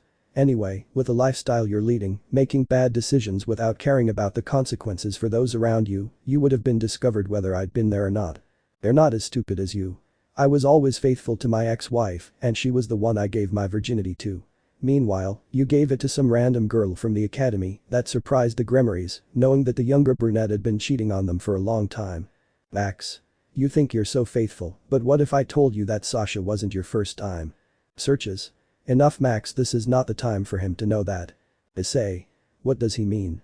No one was ready to answer that question, while Kiba and Saji tried to hold Max back from saying too much and tried to cover his little. Issei. Speak up already. What the hell was Max talking about? The older chestnut-haired man monopolized the younger one, forcing him to look him in the eyes. Issei. Tell me what you meant, that Sasha wasn't my first time, answer me once and for all, damn it. He said, roaring in anger, wanting to know what other secret damage Max caused him in the past, something he didn't know about. Max.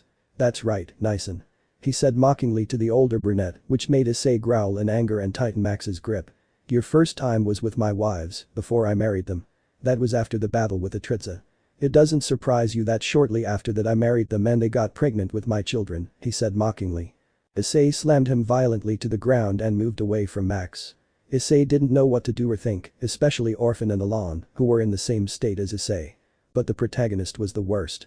His mind was a mess, and he began to have blurry flashbacks of that day. The more he stood, the weaker he became, and the more he continued talking, the angrier Issei grew. Max. It seems you're already angry, brother, and the way you're reacting shows you're starting to remember what happened that day you were in a coma at the Citri family hospital. Issei. Shut the fuck up. I don't want to hear from you. Max. It's just the truth, Issei.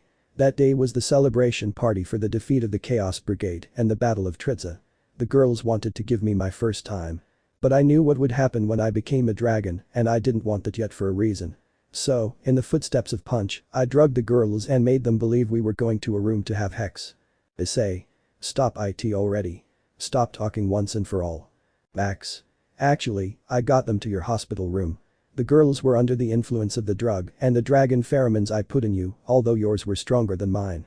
Since you're unconscious, you release some of them, which did their job along with the drug, and the girls had hex with you. Wow bro, you're definitely very good at getting with women. If you got them pregnant that night, it was fun watching them have hex with you while you were in a coma, hahaha, and they definitely didn't stop all night. While Max laughed and no one expected him to confess how he did it all, Issei was more affected because with every word Max said, Issei remembered every damned memory of that night, recalling everything in sensation, with blurry images of himself in the hospital at night, naked, the naked girls having hex with him, unable to move, and not even in his right mind. And more than Max's children, they were dreams. Now he understood why they resembled him more than Max did and why he felt a special bond with them. But one day Max came and took the children away and did something to them so that, suddenly, they started treating him badly overnight, something very strange to him since Orphan had gotten along well with his cousins since he was little.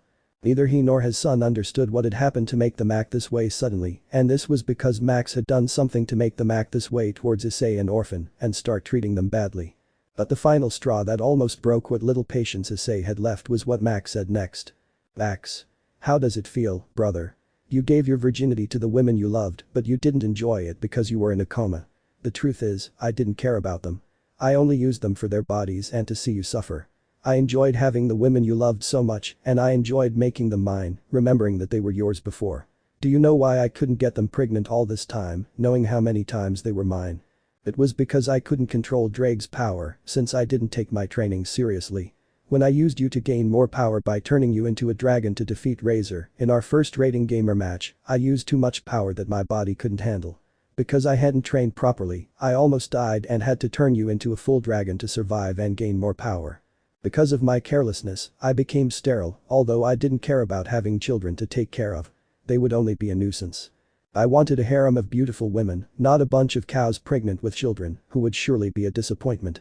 And they wouldn't be my equals in power, so to avoid suspicion, I had the girls grape you and get pregnant by you, since being brothers and dragons, no one would notice the difference if the children were mine. And another thing, you want to know why, from one day to the next, the children started treating you and your son badly, even though you were so close. It wasn't because of the luxuries we gave them, since I saw how much they loved you without knowing you were their real father. So I thought of taking them for a walk, when in reality I put a mind control device on them that changed their personalities to one like mine, to see how you would feel when you realized they didn't love you anymore. While inside I was mocking how your own children, who you didn't know were your children, treated you badly, and their own father and their younger sister. What Max said left everyone surprised. They didn't know that part, not even Drake himself. Meanwhile, the Gremory children were crying, staring at their hands, wanting to kill Max for what he had done to them. He had literally brainwashed them with spells, making them mistreat the only people who had ever truly cared for them in the past. They knew that there were times when their mothers had forgotten about them, while Issei had cared for them and taught them things that Max and their mothers had never taught them, even from their very first words. Even from their first steps, they could already read and write, because even though they were under the spell of the other, part of their true personalities screamed and cried, wondering why their family was being hurt. And now I understand why, when Drake's seal broke and he revealed the truth about Max, they felt overwhelmed and only they saw a kind of seal, a dragon symbol, emerge from their bodies and turn to dust. This meant that the mark Max placed on them had disappeared, which explained why the boys looked depressed all the time, tormented by the knowledge of what they had done because of their uncle Max. Knowing the truth that he used them for his plans, ruining their lives and taking away those of their own father and brother to make them suffer because of just one of Max's tantrums explained X's attitude at the academy when they competed, since he and his brothers had some trauma because of Max.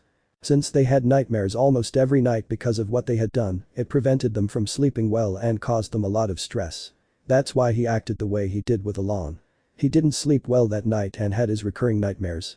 He was upset about everything that happened because of his uncle, who took it out on Alon without thinking. That's why, when he calmed down, he realized what he had done, but he wanted to apologize to Alon for what he did.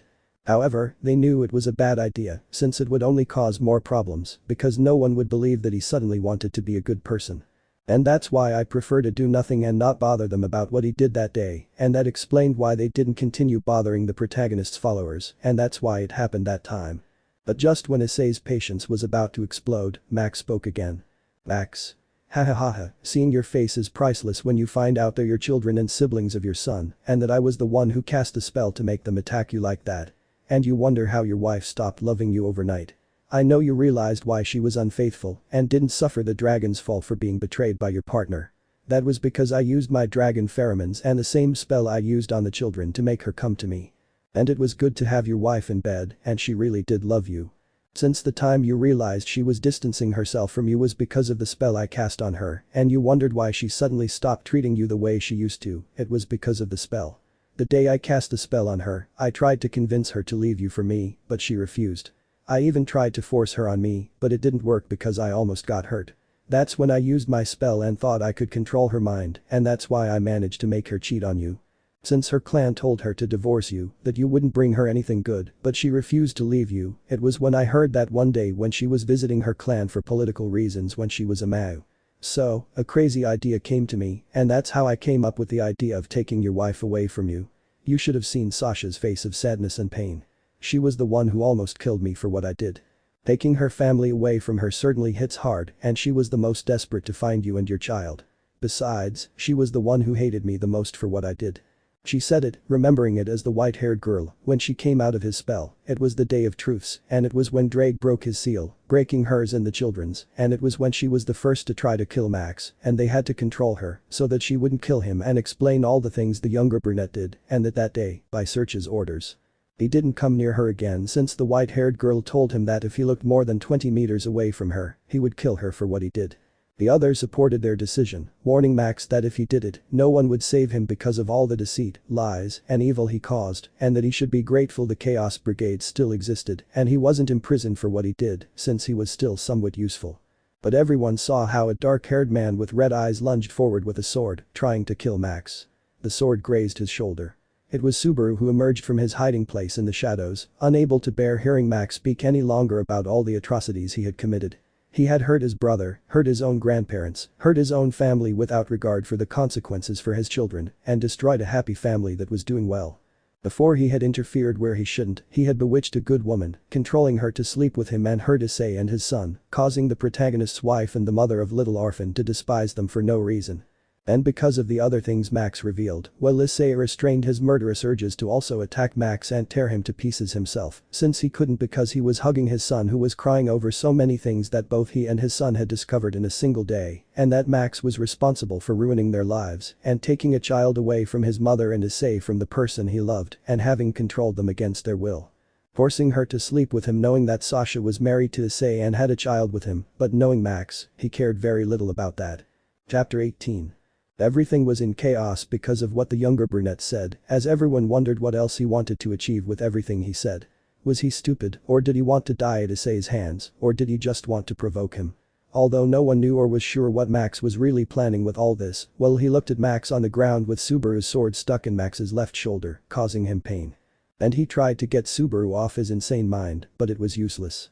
You could see the hatred in the black-haired man's eyes, all his fury, hatred and contempt were directed towards Max.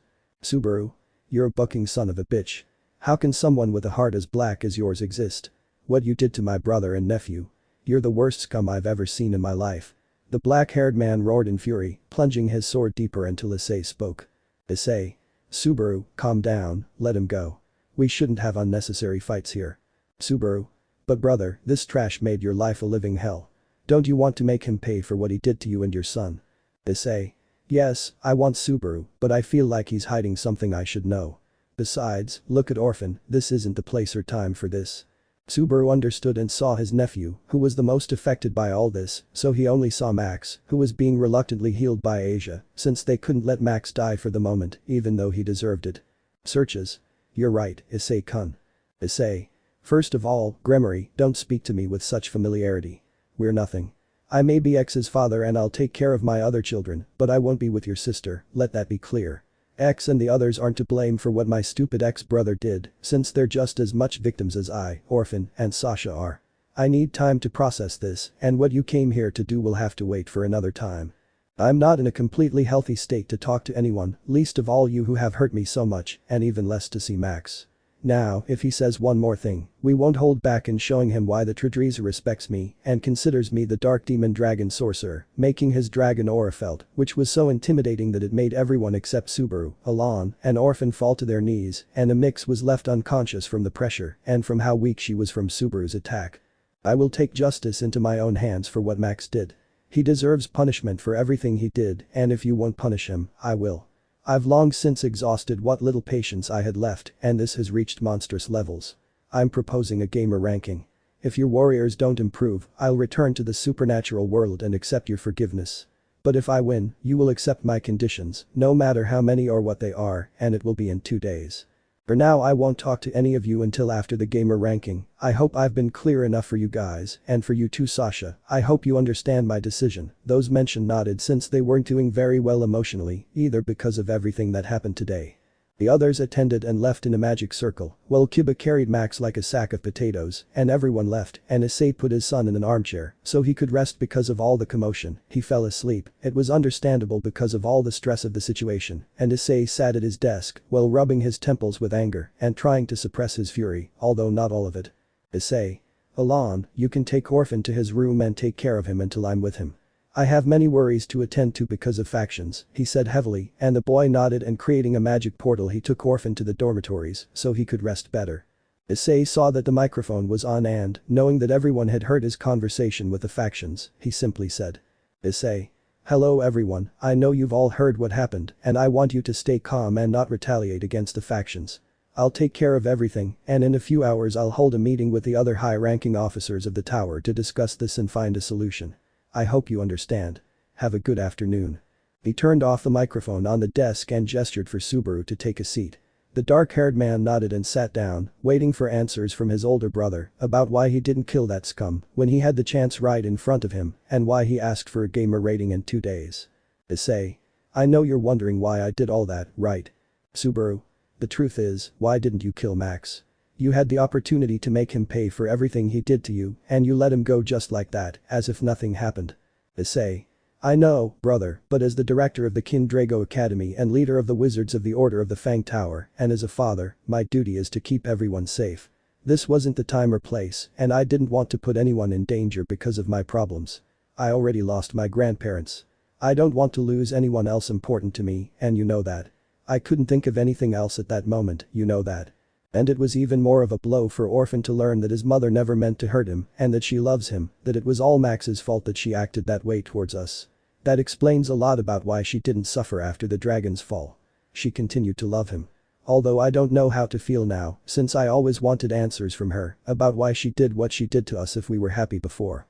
But now I have my answers. Subaru. You'll give her a second chance, which she truly deserves since she suffered so much because of Max's plans.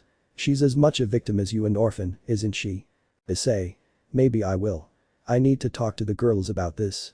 Subaru. I know you never stopped loving her, no, because whenever you talked about her you shed some tears, nobody noticed but me. Issei. No doubt nothing escapes you, brother. Subaru. You know me, I'd do anything for you and Orphan. You're my family.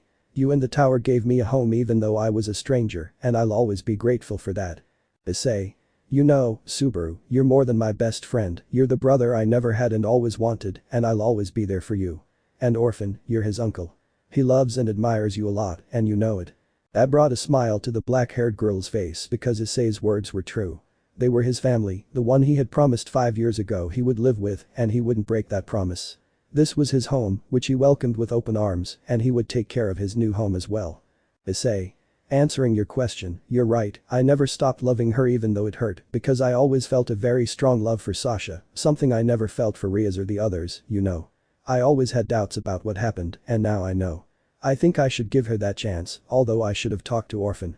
He was the most affected by not having his mother, and even more so now that he knows what really happened. Subaru. Don't worry, brother, whatever decision you make, I'll support it without a doubt. You won't be alone in this. I'll be by your side and fight this battle with you. We'll give that idiot what he deserves. He raised his fist with a smile. Issei just smiled and bumped fists with Subaru. Issei. Well, we have to go, there's a meeting to attend. Subaru nodded and they left the office and went to the meeting room, where upon arriving there was a round table filled with sorcerers who were the high command of the Tower of Fangs, and on one that was a throne sat Issei, showing his dragon tail and horns, causing all the sorcerers to stand from their seats and bow in respect to Issei and Subaru, and the two took their respective seats, Subaru next to Issei. And Issei opened the meeting, and all the sorcerers took their seats at the table and began the discussion. They talked about what had happened a few moments ago, with Issei recounting every detail of the situation and explaining that he had proposed the gamer rating system to resolve the matter more effectively and avoid endangering anyone in the tower or the academy. Everyone agreed that this was the best option. It was decided that they would have to introduce themselves to the factions since they couldn't keep the tower's secret forever, and that sooner or later, supernatural beings would learn the truth, though they would be prepared to plant any seeds of resistance. And there would be no other option but to wage war and speak with all the supernatural beings, but knowing that Issei is a sorcerer and is on the side of the tower, they wouldn't do anything against him, since the factions wouldn't be any more stupid than they already were. Attacking someone who is at the same level as or superior to Trihexa is saying a lot, so after clarifying that in the academy seeing the gamer rating, the reign ended and Issei and Subaru left. And the statement was given to all the students, saying that they supported their decision and that they should prove why messing with the Tower of Fangs was wrong and come out of it alive. After that, Issei spoke with his partners about the situation and they comforted him and said they would go with him to support him and prevent those Gremories from approaching him with their hypocritical apologies. They supported his decision that he should join his other children, as they were no longer to blame for what their mothers had done to him, and even less so for the way they had treated Issei and Orphan, knowing that the boys were innocent and that it was all Max's fault for controlling them with a mental spell to make them behave that way. Even though the children had previously been spoiled by the Gremories, they had never mistreated Issei or Orphan until the moment Max took them for a walk and bewitched them to act that way towards Issei and Orphan. The girls also said they agreed that Sasha should be given a chance, that she deserved it, and that she suffered greatly because of Max's evil plans and dark intentions. She deserved to be happy, they said, since it must have been painful for her to break free from the spell and discover that, because of an idiot, she lost the person she loved and her child to a spell that controlled her, forcing her to treat them badly and even making her sleep with someone else against her will. That was something unspeakable, and Max had no right to do that and ruin a happy family with his stupidity. After that, they hugged him and gave him their support, assuring him they would always be there for him and support whatever decision he made. Issei simply smiled and hugged his girls, thanking them for coming into his life. They were deeply moved by his words. After that, Issei said goodbye to them and went to talk to his son. He thanked Alon for taking care of him and told him to go rest, that he needed it. The boy nodded and left. Issei stroked his son's head and the boy woke up, sensing his father's presence. Then the two talked about what happened today. The boy said he felt his mother wasn't the same as before they left the underworld. Her eyes weren't the same color as his, and that made Issei understand that it was because of Max's spell that Sasha's eyes were like that, making it clear she was under mind control. He said she never meant to mistreat him or Orphan, and Issei said he would give Sasha a second chance to fix things, which were wrong because of Max. Little Orphan said he also wanted to talk to his mother, since he always felt she wasn't herself from the day she started mistreating him. He said that sometimes when she mistreated him, he could see her eyes change color from red to purple, and tears would fall, as if she weren't herself and were under a spell. This meant she was trying to break free from the spell, but she couldn't because she was stronger than him. This only made Issei think that it hurt Sasha to mistreat them and see them suffer. He remembered seeing Sasha cheating with someone else and how he swore he saw her eyes change color for a few moments, crying as if begging him to help her. But it all happened so fast, and because of the pain he felt at that moment, he never noticed it until now, and it only made him want to make Max suffer more for what he did to his family. After that, Issei told him about the gamer rating competition that would be in 2 days, and little Orphan said he would support him. He said he wanted Max to get what he deserved and pay for everything he did to them, since it wasn't fair that he got away with it. After a chat, father and son both went to sleep to see what things would happen, what they would do the next day, and their plans for the battle that was coming up. Chapter 19. Today was the day of the gamer rating for our 2 favorite sorcerer brothers. Besides the humiliation they would inflict on the factions, all the students were in the Colosseum stands alongside the supernatural beings, who watched curiously all the young people of all ages. They couldn't believe that everyone was a sorcerer, and some wondered how to convince one of them to join their ranks. Although some thought that, because of their uniforms, they were just ordinary academy students, mere humans. But the protagonist was in the participants area, watching the combat arena, giving all the supernatural beings a death glare, a sadistic smile on his face, as if to say that if they laid a hand on his students, he would kill them in the worst possible way. He sat in his seat, which magically transformed into his throne in the Tower of Fangs, while everyone else transformed into their dragon forms. And it was quite a sight for the supernatural beings. He already looked like a dragon king or god with that bearing. All the supernatural beings were frightened, but the demons most of all, as they felt all of his murderous tension directed at them.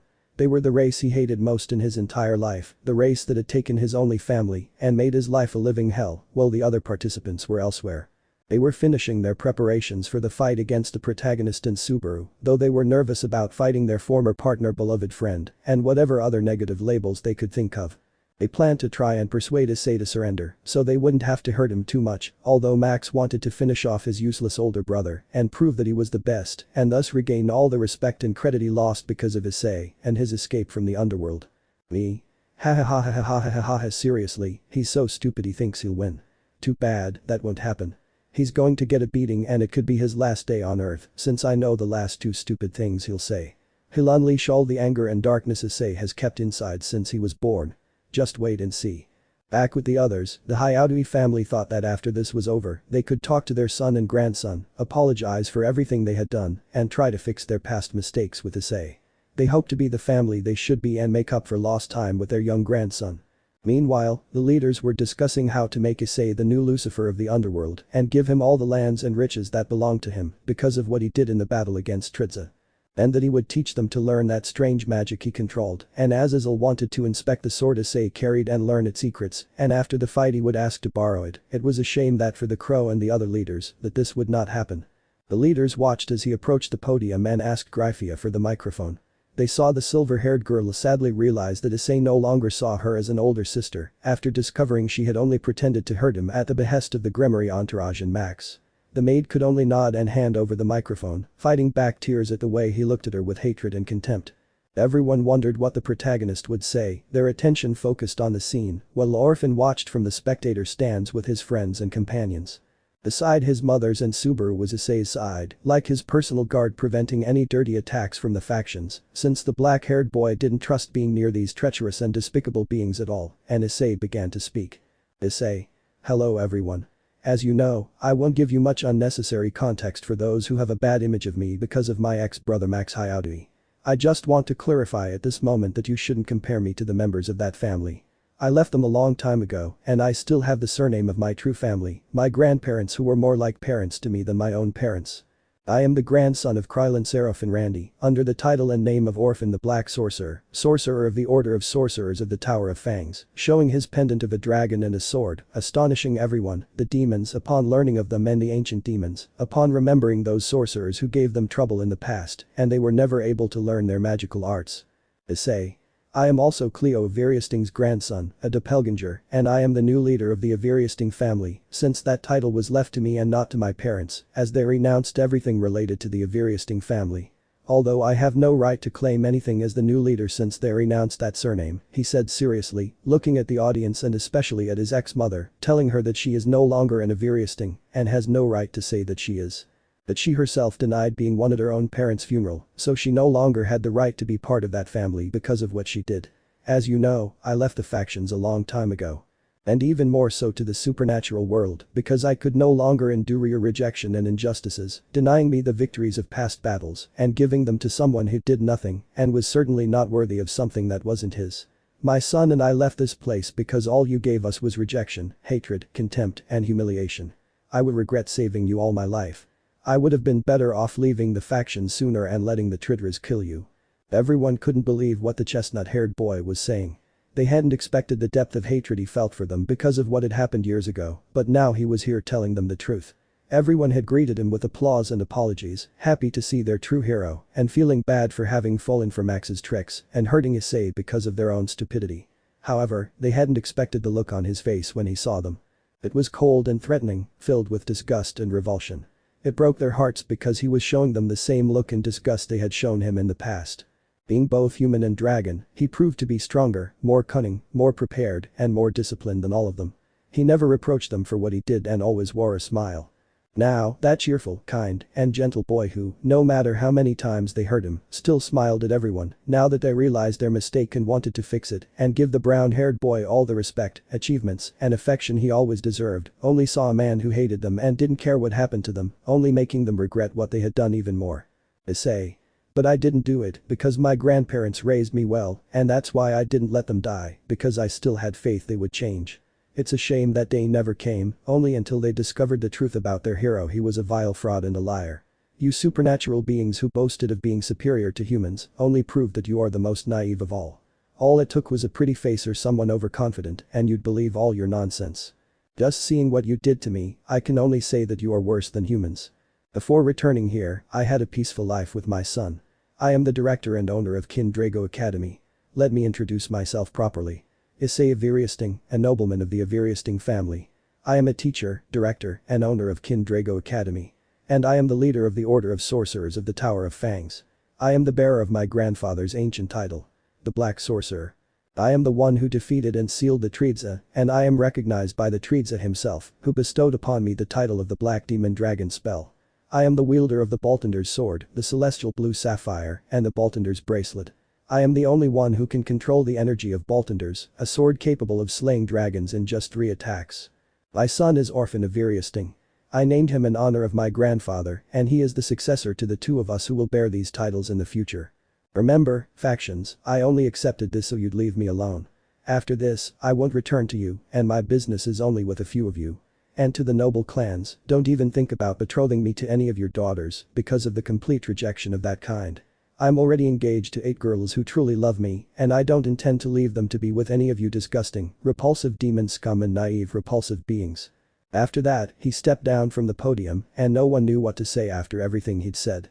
The children from all factions just threw tears, regretting not believing in their true hero, and instead praising and admiring a fake like Max. The adults just hung their heads, sobbing, because of the cruel and cold words the protagonist had spoken to them all. The leaders lowered their heads in a sign of utter regret, acknowledging that they were the ones most responsible for all of this.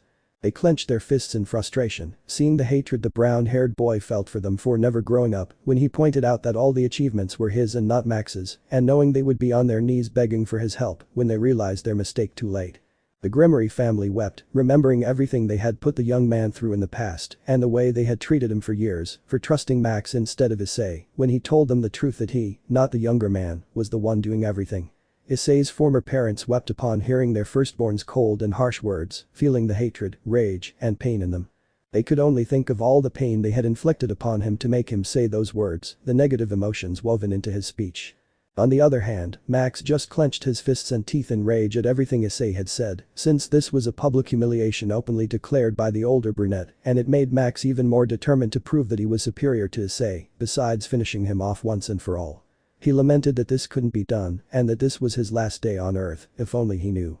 The entire opposing team that would fight the protagonist and Subaru was already in the arena. Those who fought were the Gremory and Citri clans, the Phoenix and Bale clans, several groups of elite soldiers, and Valerie's team. The only ones absent were the Gremory children and Sasha, as they refused to fight Issei. They didn't want to be part of this ridiculous situation and told the others that they were in for a beating from the brown-haired boy. Besides, they knew that none of them were a match for the protagonist, since Issei was the one who defeated Trihexa, meaning they couldn't beat him. Furthermore, they didn't want to force Issei to return to a place that never appreciated him for who he truly was, and they told the others to leave Lao alone and let him be happy, but the others turned a deaf ear and didn't hear what the boys and Sasha were saying. On the other side of the arena, walking and entering the place, were Issei and Subaru. The two brothers looked at the place. Issei with hatred, boredom, and seriousness, and Subaru with pure intent and a desire to end this whole farce once and for all. And they saw who they would fight against. Subaru. Wow, brother, they must be really desperate to be able to gather 4 clans and a group of outlaws and elite soldier groups to fight against us and make you go back to them. Issei. I say the same as you, Subaru, they're desperate for me to come back and fix all the stupid things Max caused, so they can have me back with them as if nothing happened, forgetting that I suffered for almost 23 years of my life because of them. Subaru. No matter how many there are, how many people they have on their side, or how strong they think they are, we will overcome them and defeat them together, brother, and we will return home, and you will be free from this bunch of scum. Issei smiled and bumped fists with his true brother so that he could leave this place in Issei's past and never return to this place that only caused him pain throughout his life. Searches stood up, went to the podium, and said a few words. Searches. Hello everyone, welcome to this gamer rating. Everyone applauded. On this side we have Issei Aviriasting and Subaru Natsuki. He said it a little relieved to pronounce the brunette's last name correctly, since he felt the protagonist turning his head with a face that said that he would kill him if he mentioned the last name Hyaudui something, that the Siskin swallowed hard for a moment and said the protagonist's real last name to avoid problems with the brunette. And on the other side are the Gremory, Citri, Phoenix and Bale clan and Valerie's team and various elite soldiers, and without further ado, we will begin this gamer rating. After it ended, the battle between the two brothers and the supernatural beings began. Issei. Who do you want to fight for, brother? Subaru. I'll take the Gremory and Citri sacks and almost all the elite soldier groups if that's alright with you. Issei. That's fine by me, I'll go against the Bale and Phoenix clans, Valerie's team, and the rest of the soldiers. So the two agreed to each other and each split up, separating their enemies from the other to prevent dirty tricks from their opponents. Issei was on the left and Subaru on the right. First, let's see how Issei fares against his opponents. Sekiryuutei. It's been a while since I've seen you, Issei. Issei. I'd say the same, but surrender Sekiryuutei or you'll get a beating. Sekiryuutei. I don't want to fix my mistake for not having done anything for you. Issei. That sounds very hypocritical of you, you know. You saw my suffering at the hands of his cousins and you did nothing. Is it because I was a human and you didn't want to help a human, much less one from your clan? Sekiryuutei. That's not it in me. Issei. You can't deny anything, even if you're one of the few demons with more or less brain power, you're still a coward when it comes to defending what's right. You're not worthy of being a lion with that bloodlust. You don't even know the meaning of being a true lion. Your whole family disgusts me and makes me sick. I gave you the chance to leave, but be prepared for the consequences. That goes for you too. He said this while looking angrily at his other opponents. Sekiryuutei. I will not give up unless, even if I don't win, I will be honored to fight a great rival like you, Issei. He said this with emotion in his words, launching himself into the attack. Issei. I hope you can hold your own against me for a while without dying, Bale, but I won't be easy on you. I'll hurry up so I can go home to my brother, my son, my students, and my partners. Issei easily dodged Sekiryuutei's attacks, but he was getting incredibly bored. He watched as his opponents closed in, attacking simultaneously to immobilize him and make it easier to defeat Subaru. It was a shame these demons so underestimated the person with the power to make the Trihexa bow before him. Issei. I call the explosive sisters. From his hands came out spheres of energy like bombs and energy waves that made all his enemies resolve the attack completely. Some managed to get out of the way in time, but a very few pawns did not. Rifia.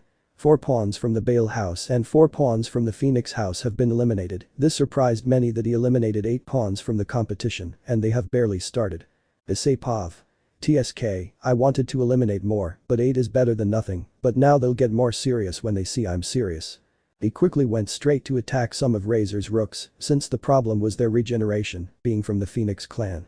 But when they saw Issei quickly approaching one of them, one of the bishops created a shield, thinking that Issei couldn't break it.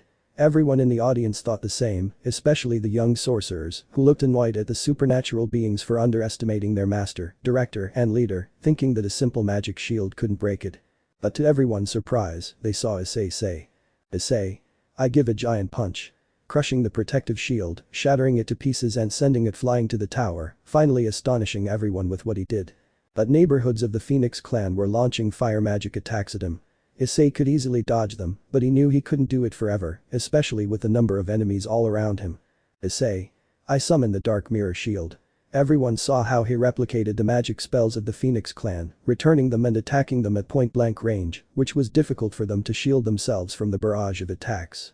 Issei saw Rias flying with wings of fire about to attack him from behind, but Issei dodged using a spell called Space Change, managing to change position in time, even though there was a smokescreen, but they only heard Issei say. Issei. I dance in the castle of the sky. Which allows him to rise, as if he were flying, which allows him to use the power of his mind to move while floating, depending on the speed he uses and the amount of magic in it.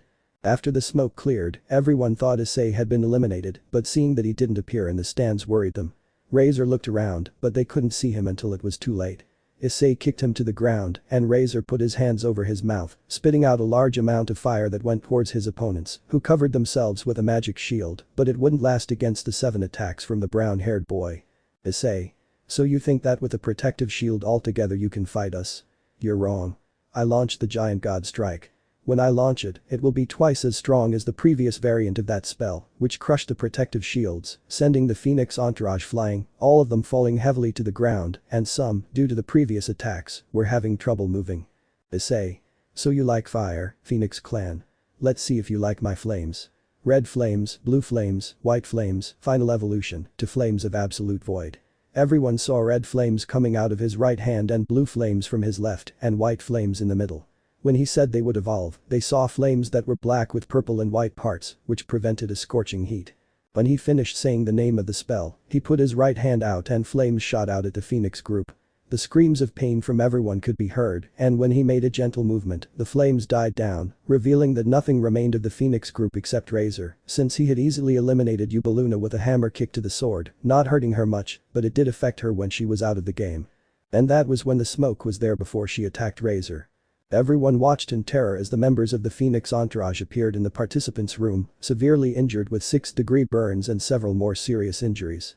The sound of burning flesh could be heard as if it were being cooked at full volume, and patches of skin were very thin, revealing bits of bone through torn and burned tissue. The smell of burnt flesh filled the air. Everyone was frightened by his condition. Some vomited at the sight, others were traumatized. Issei. At least I finally got rid of the trash. I don't know why they agreed to participate in this knowing what would happen to them. You're such an idiot, Razor, to send your own entourage to the slaughterhouse. Razor. Shut up, Hyaudui. I'll beat you and you'll go back to my sister. She's very sorry for what happened and misses you a lot. And if I have to force you back to her, so be it. But then Issei used his space change spell, appearing in front of Razor and punching him in the face, sending him crashing into one of the battle walls, almost out of the arena. He recovered, though the attack hurt, as he felt the brown-haired man break his jaw. If it weren't for his regeneration, it would surely be broken. But when he looked up at the brown-haired man, he saw only a demonic aura, the aura of a truly sadistic merciless demon, staring at him with a desire to kill him alive. For daring to call him by that surname he hated with all his soul. Issei. I was thinking of eliminating you from the fight, but you said something that made me angry, and I won't tolerate anyone calling me by that damn surname that I hate. I summon the flame souls of purgatory. From his hand erupted a great sea of flames that engulfed the Phoenix. He thought that because of his arrogance and his regeneration, those flames wouldn't harm him. How wrong he was. When he began to feel an unimaginable, infernal pain throughout his body, he saw that his regeneration wasn't working, and his entire body was not only burned and torn apart on the outside, but also on the inside. All the people heard were Razor's screams. The spectators were astonished by the scene, covering their eyes and ears. The other opponents were frightened by Issei's cruelty until, with a flick of his wrist, all the flames vanished, revealing that Razor had been eliminated. Appearing in the hall of participants while those there stared in horror at his wounds, he looked more dead than alive, frightening everyone there with his charred and deplorable state, Gryphia fearfully said. Gryphia. The Phoenix entourage has been eliminated. Only Valerie Lucifer's team, Barisso's elite soldiers, and a few members of Bale's entourage remain. Issei Pav. I've already eliminated more than half, how would Subaru fare? Chapter 20. While the protagonist wonders how his sister was doing with her opponents, we'll go with Subaru for a few moments to see what has happened since the fight began. Subaru. You filthy demons will pay for what you did to my brother, especially you, Max Hyaudui. Max. So nice and traded me for someone even more useless than him, seriously, it's obvious they deserve each other. Subaru. You're definitely very confident. If I were you, I wouldn't do it. Although, I wonder how Issei could have such an idiot as you as a brother. He's a great person, and you're a dirty cockroach who feeds on his own ego, and so useless that you took advantage of his achievements. Knowing that if it weren't for Issei, you would never have amounted to anything in life, Max. Max. Shut up, bastard, I'll kill you and prove I'm better than you, and that useless Issei. Max launched an attack, but Subaru easily dodged it since Max attacked without thinking, and it was very easy to read his movements. Subaru? Are you really the Red Dragon Emperor? Max. Of course I am, you bastard. Subaru. With that fighting style, I highly doubt it. It's obvious that since Issei left, you've become weaker and lazier than before. I'm surprised you didn't die at the hands of an enemy in the past. This greatly annoyed Max because of the way Subaru verbally humiliated him, and it was a blow to his pride.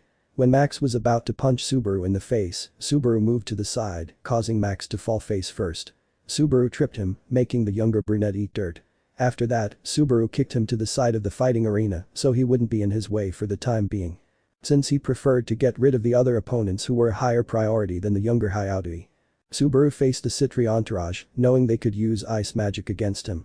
The Citri clan's magic quickly launched an attack, and Subaru summoned one of his titans to counter and confuse his enemies, especially Kiba, Sagi, Irina, and Zenobia. Kiba possessed a whip that could drain his energy, and the other three were swordsmen, which would put him at a disadvantage when surrounded by enemies. Subaru summoned the Kaioi no Kenjin Shadagata no Kaijin, known as the Authority of Vainglory, the colossal titan. They all come across a being that looked like some kind of giant octopus or squid, which had a somewhat humanoid shape. Sagi. What the hell is that thing? It looks like an octopus. Everyone saw that thing release a hot vapor, which made them all very confused and caused them to see things that weren't there, making everyone in the Citri entourage see that Subaru was there attacking without thinking. They attacked each other without realizing it and knocked several of them off balance, not even participating in the fight, striking some of the soldiers, sending them flying with its tentacles, and knocking them out of the fighting arena. The leaders and everyone else were astonished to see such a creature, and when the steam dissipated, they all saw how several members of the Citri retinue had been eliminated by attacking themselves due to the illusion of the colossal titan. Rifia. 2 pawns and a rook of the Citri clan were eliminated, and 2 elite soldiers and 2 knights of the Gremory clan were eliminated. Subaru ducked when he saw that he was being attacked from behind by Rias and Akeno. Subaru. Well, look who's here, the 2 biggest bores in the Gremory entourage. Rias Gremory and Akeno Himejima, a lustful demon and a fallen dick licker. He said this mockingly to the 2 who got angry at what he called them, launching a rain of holy rays and spheres of destruction. Wow, they can't take a joke, how delicate. From a single nursery appeared force fields as Subaru summoned another titan, the armored titan, Yutsu no Kenjin Solo no Kaijin, which created force fields around Subaru, isolating him so that none of the girl's attacks could even scratch him. The 2 launched themselves at the titan, but their attacks were ineffective against it. Since his armored plating was indestructible, absorbing attacks head-on without receiving a single scratch, they were astonished to see this titan, and even more so by his abilities, since his appearance seemed like a combination of a mutant insect because of his legs, arms, and jaw, and a kind of antennae or small, long tentacles that came out of his back. Bansona and Tsubaki, along with the rest of their entourage, were unable to do anything against the Jaw Titan, because while they were fighting Rias and Akeno, the Citri were fighting another Titan, the Bishoku no Kenjin Ajido, no Kaijin, Authority of the Gwala, the Jaw Titan. Since when they were going to help the 2 Gremory girls, they were attacked by a different creature. They tried some magic to attack it, freeze it, and immobilize it, but they couldn't overcome the Titan's agility, especially since it was armored and energy waves were coming out of its claws, sending them flying and crashing hard against the ground. This frightened them. Nothing they did worked against those things, and what's more, when those claws touched them, they lost their energy and their attacks. The Titan's attacks grew stronger each time, as if it fed on their power and magic. Exhausted, they were sent flying again, through the air. However, a spell cast by those claws pulled them out of the arena, creating small craters with their bodies. They vanished, reappearing in the participants' area, badly wounded and with their magical reserves depleted. Had they not been rescued, the Titan could have stolen their life force. Rifia. The Citri retinue has been eliminated, like all elite soldier groups. She said it, scared and nervous at the sight of the Titans, although to all the supernatural beings they seemed like monsters or beasts with great power, and they wondered how Subaru controlled them all, and wanted to know if they could have one of the Titans for their ranks and gain more power. Subaru. Wow, almost everyone's asking me how Nyson is doing with his opponents. I want to see if I can join the party. Now all I have left are the Gremorys and that idiot Max who hasn't shown up yet. How strange, is he planning something bad? He said it hesitantly, since he hadn't seen the younger brunette since then, and he thought he was up to something. Unfortunately, he wasn't wrong, as he dodged several energy blasts that Sheena's was firing at him. This was Max's doing. He was wearing the dragon armor and attacking Subaru, but the dark-haired boy landed a blow to his stomach that cracked the armor, sending Max crashing to the ground. Subaru. You're so pathetic. You know how to attack from behind, it's cowardly, but what can you expect from me? Knowing what you did to Issei, you would have been better off staying where you were and surrendering. It was to be expected that someone as stubborn as you would learn through blows rather than words. He said this seriously, shaking the house in a gesture of disapproval at Max's obstinate attitude, making Subaru think that Max was possibly a masochist for wanting his face to be punched repeatedly. Max. I don't give a damn what you say, you idiot. I, the great Max Hyodui, will not be defeated by trash like you. He said it with arrogance in his words, believing himself to have forgotten that the dark-haired man had left him on the ground for several minutes while Subaru eliminated the other opponents, and Max hadn't gotten up since that time had passed. Subaru. How do you plan to win if, since the start of the match, I left you lying on the ground and you haven't moved while I've been eliminating your companions? Haven't you noticed? Half of your companions are gone now. Subaru said it hesitantly, perhaps because of the blows and brain jolt he had received a few minutes ago, perhaps because Max had left him as stupid as the younger Hyodui already was, while Max was boiling with fury at the way Subaru spoke to him, since he literally called him an idiot for not realizing something so obvious when they were less matched opponents.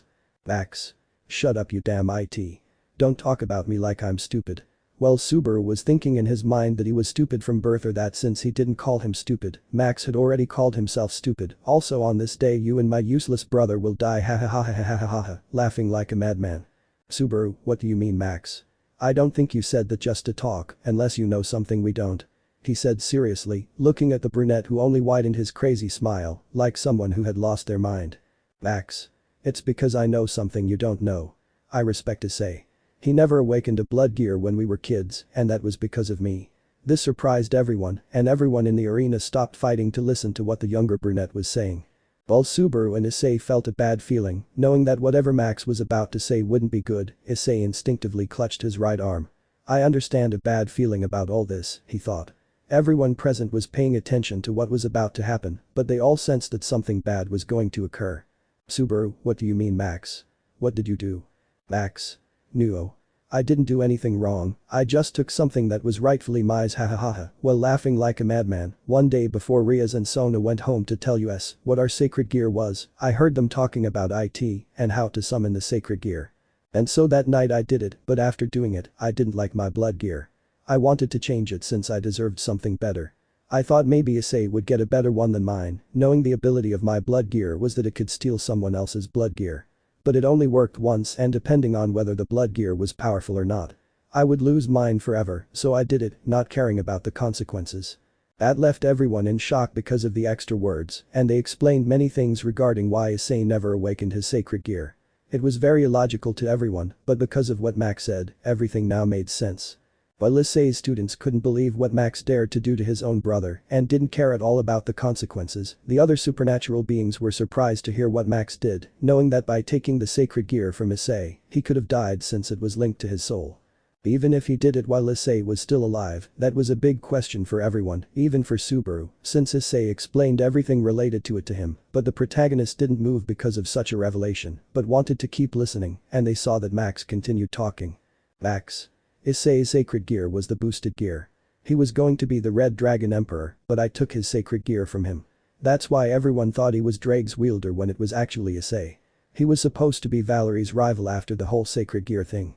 Nobody suspected anything, least of all Drake, since he hadn't awakened his full power yet. He spoke to me, though I was surprised by what Rias said. If a sacred gear was removed from its wielder, they would die because the sacred weapon was bound to their soul. I wondered how Issei didn't die, though I didn't care much at the time, since I would have thought it was a regenerated demon who did it anyway. But let's remember that Issei was enveloped in white energy. But everyone was speechless at what Max had done. They didn't know what to think. They thought his unhealthy hatred for Issei had limits, but what he had just said was way beyond that.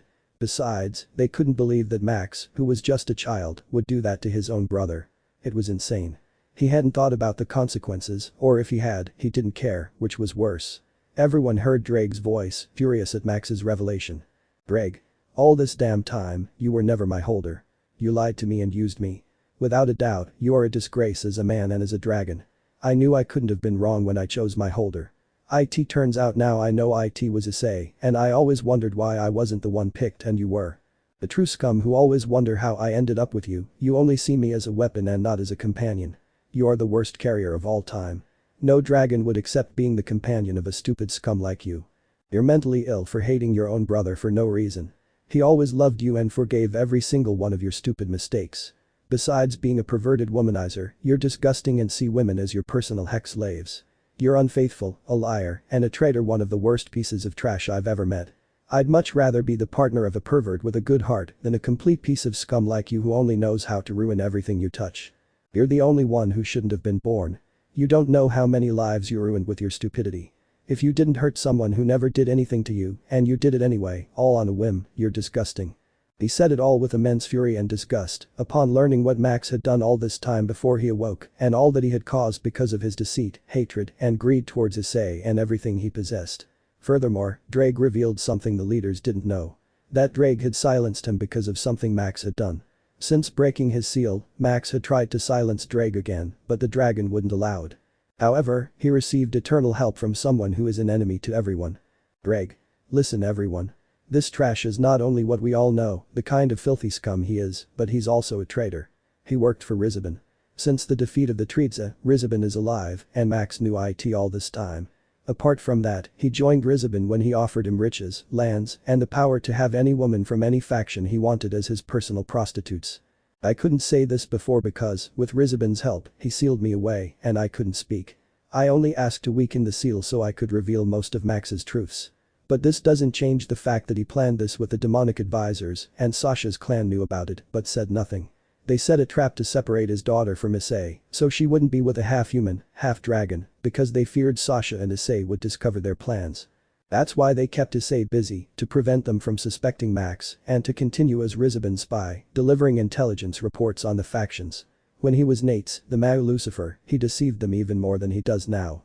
Issei Max is one of those responsible for the death of your grandparents.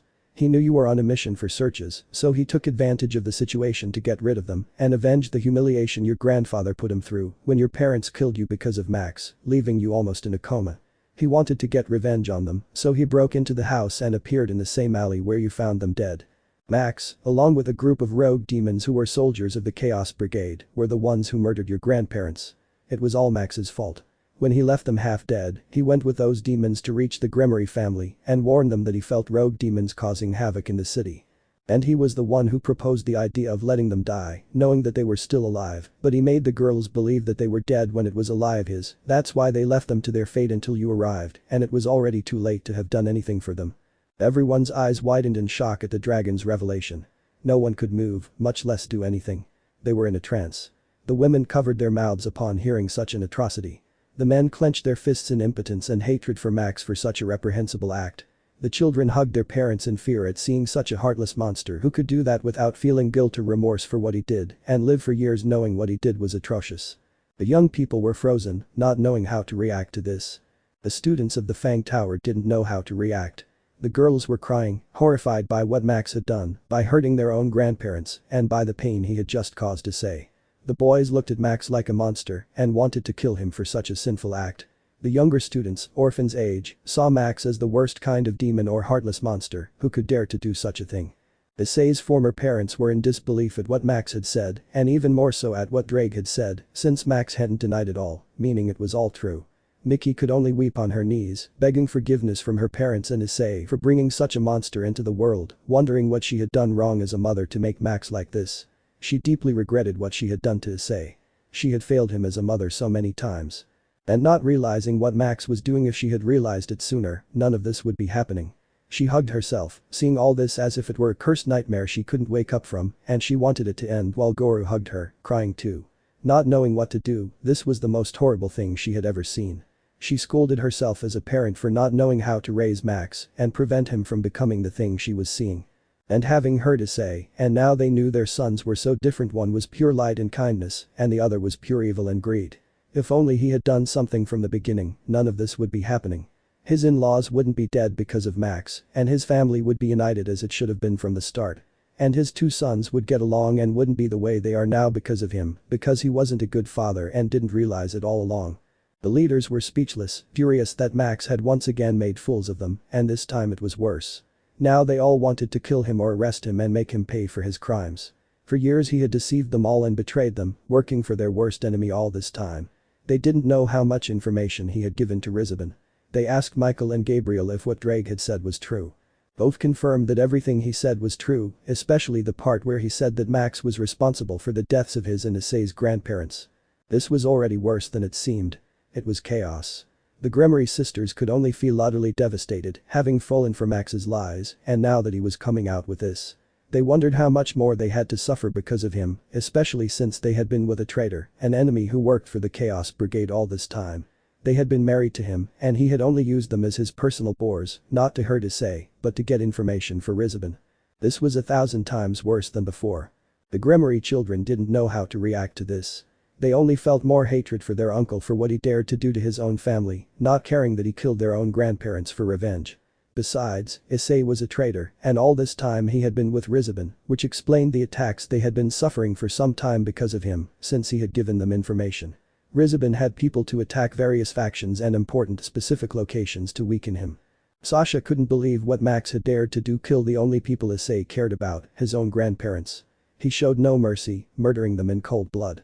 Even worse, the white-haired woman covered her mouth in horror, tears welling in her eyes. She was shocked by what her own clan had done to her.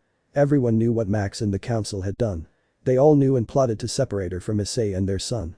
They had ruined her life, supporting Max's plan to manipulate her into sleeping with him, knowing she didn't love Max, but she did love Issei. And they did it against her will and forced her to do it. Because of them, she lost the person she loved and her son. Because of all of them, she lost her family. The woman wept, devastated by what Max did to Issei. Orphan and she, the woman, felt dirty because of what Max did to her. It caused her trauma and an immense desire to kill him for what he did, but now she didn't know what to do or think. She could only hug herself while the Gremory children were with her, comforting her and trying to calm her down a little. While with Subaru he only had an immense murderous intensity, wanting to kill the younger brunette. What he dared to do wasn't enough for him. Hurting and damaging Issei wasn't enough. Now he knew he was the one most responsible for losing the only people he considered family. And now he was gone because of him, and he had lived all these years keeping such a terrible secret, acting as if it were nothing. Now he would kill him, in the worst possible way, with a serious, emotionless look, whispering that someone was going to die today. Meanwhile, Issei's head was down, staring at the ground, his fists clenched in hatred, fury, and rage at what he heard, as he remembered that rainy night when he saw the lifeless bodies of his grandparents. He looked down at himself as a tear escaped his eye, but it wasn't normal. It was blood from the immense pain he felt inside at that heartbreaking scene. Subaru lowered his head, then raised it, showing an empty, dead stare, before lunging with monster speed towards Max.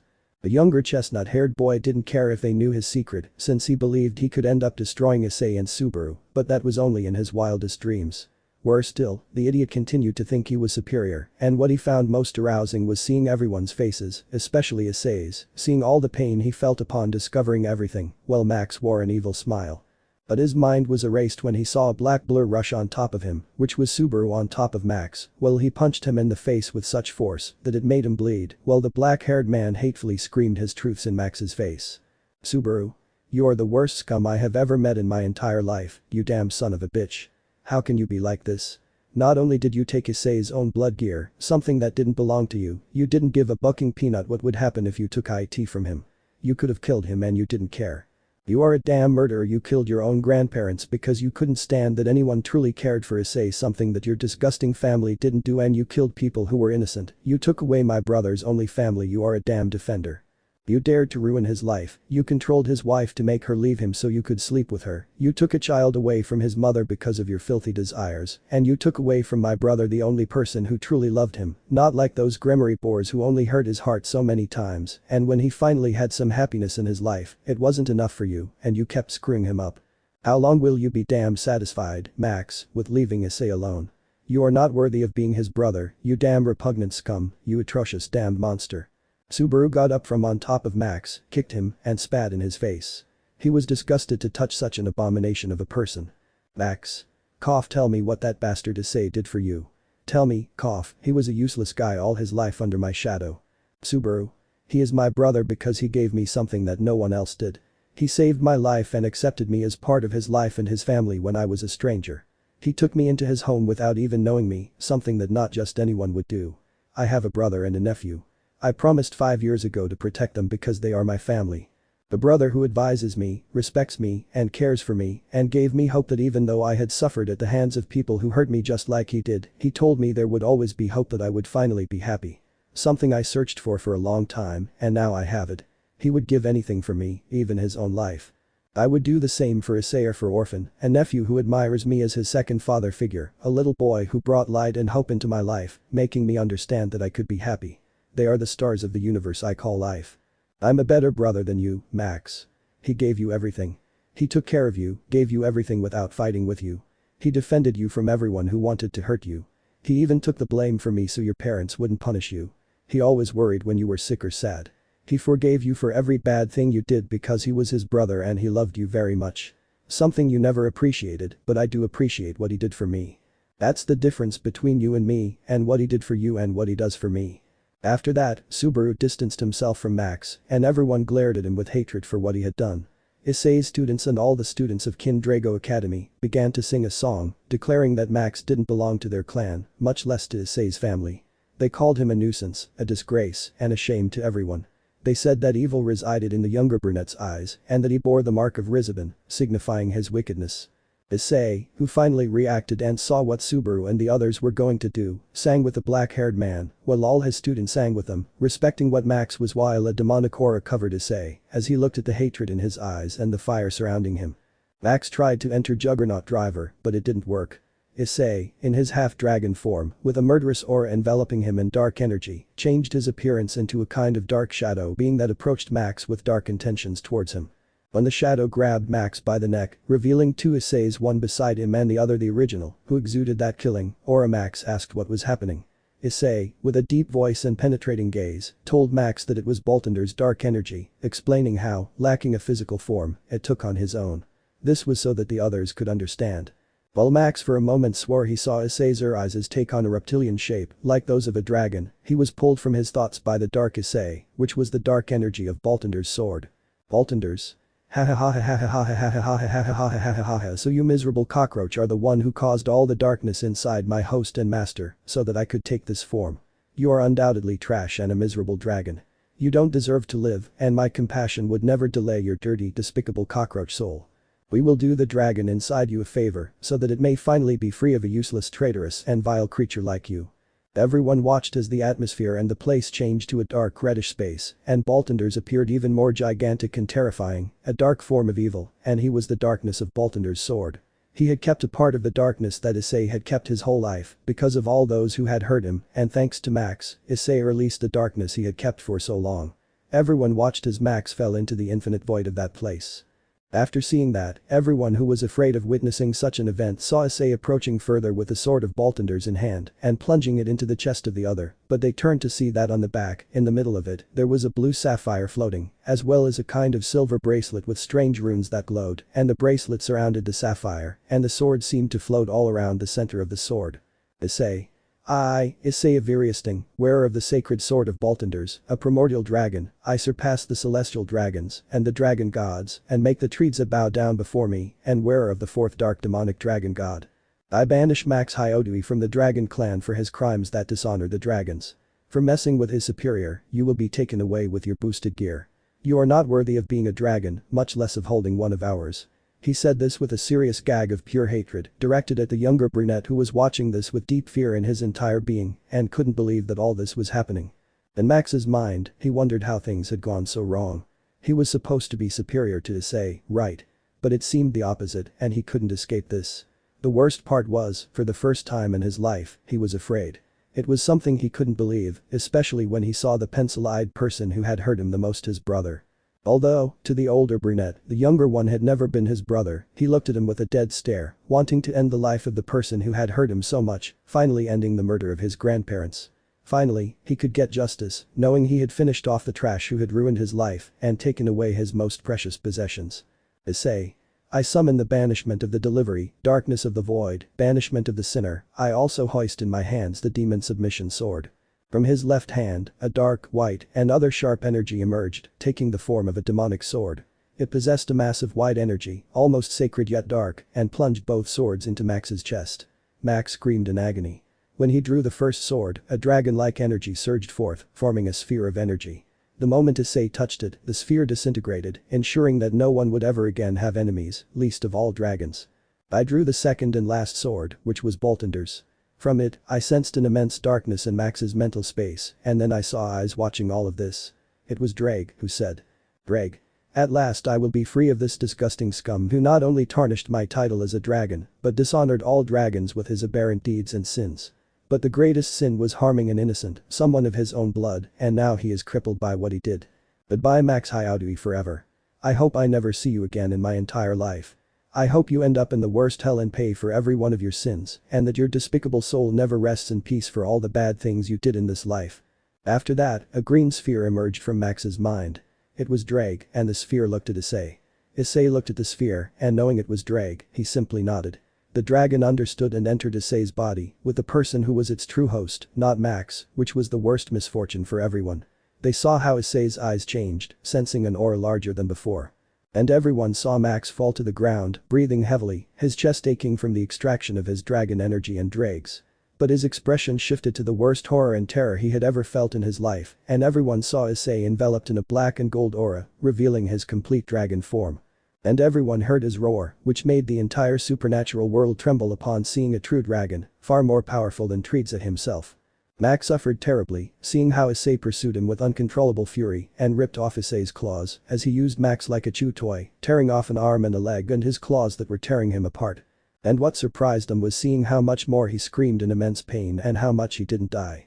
It was as if Issei's magic wouldn't allow it, while he grabbed Max with his tail, wrapping him like a snake would, making him scream even more in pain as he felt his bones break and be pulverized. Everyone watched as blood, Max's blood, flowed from Issei's tail. The hot, sharp blades of Issei were burning Max's skin, tearing at it until Max's muscle tissue was ripped apart in the most painful way. His skin burned, the sound of burning flesh filling the air, and the disgusting smell of burning dead skin filled the air as Max tried to break free, but it was useless. He couldn't escape Issei's grip. He couldn't use his magic. Whatever he did was useless. Nothing affected the protagonist, and Max's suffering only worsened. He could only see Issei's reddish gold eyes, causing him mental agony, making Max feel all the pain Issei had felt his entire life because of him.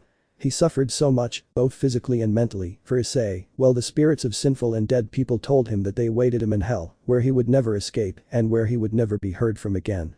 They told him that his time had come, that the hour of redemption and repentance had passed long ago. He had had many opportunities to atone for his mistakes. But it was too late for that.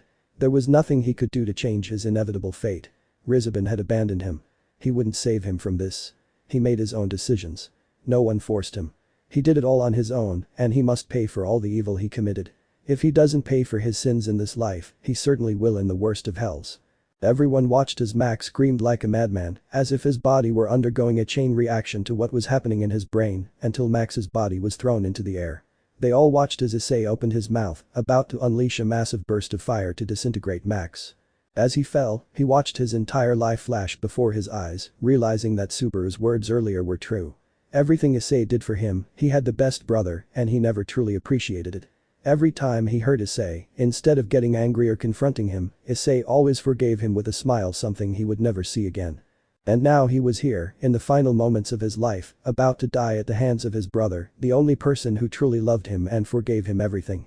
And now he was to die in his brother's arms, paying for all the harm he had caused.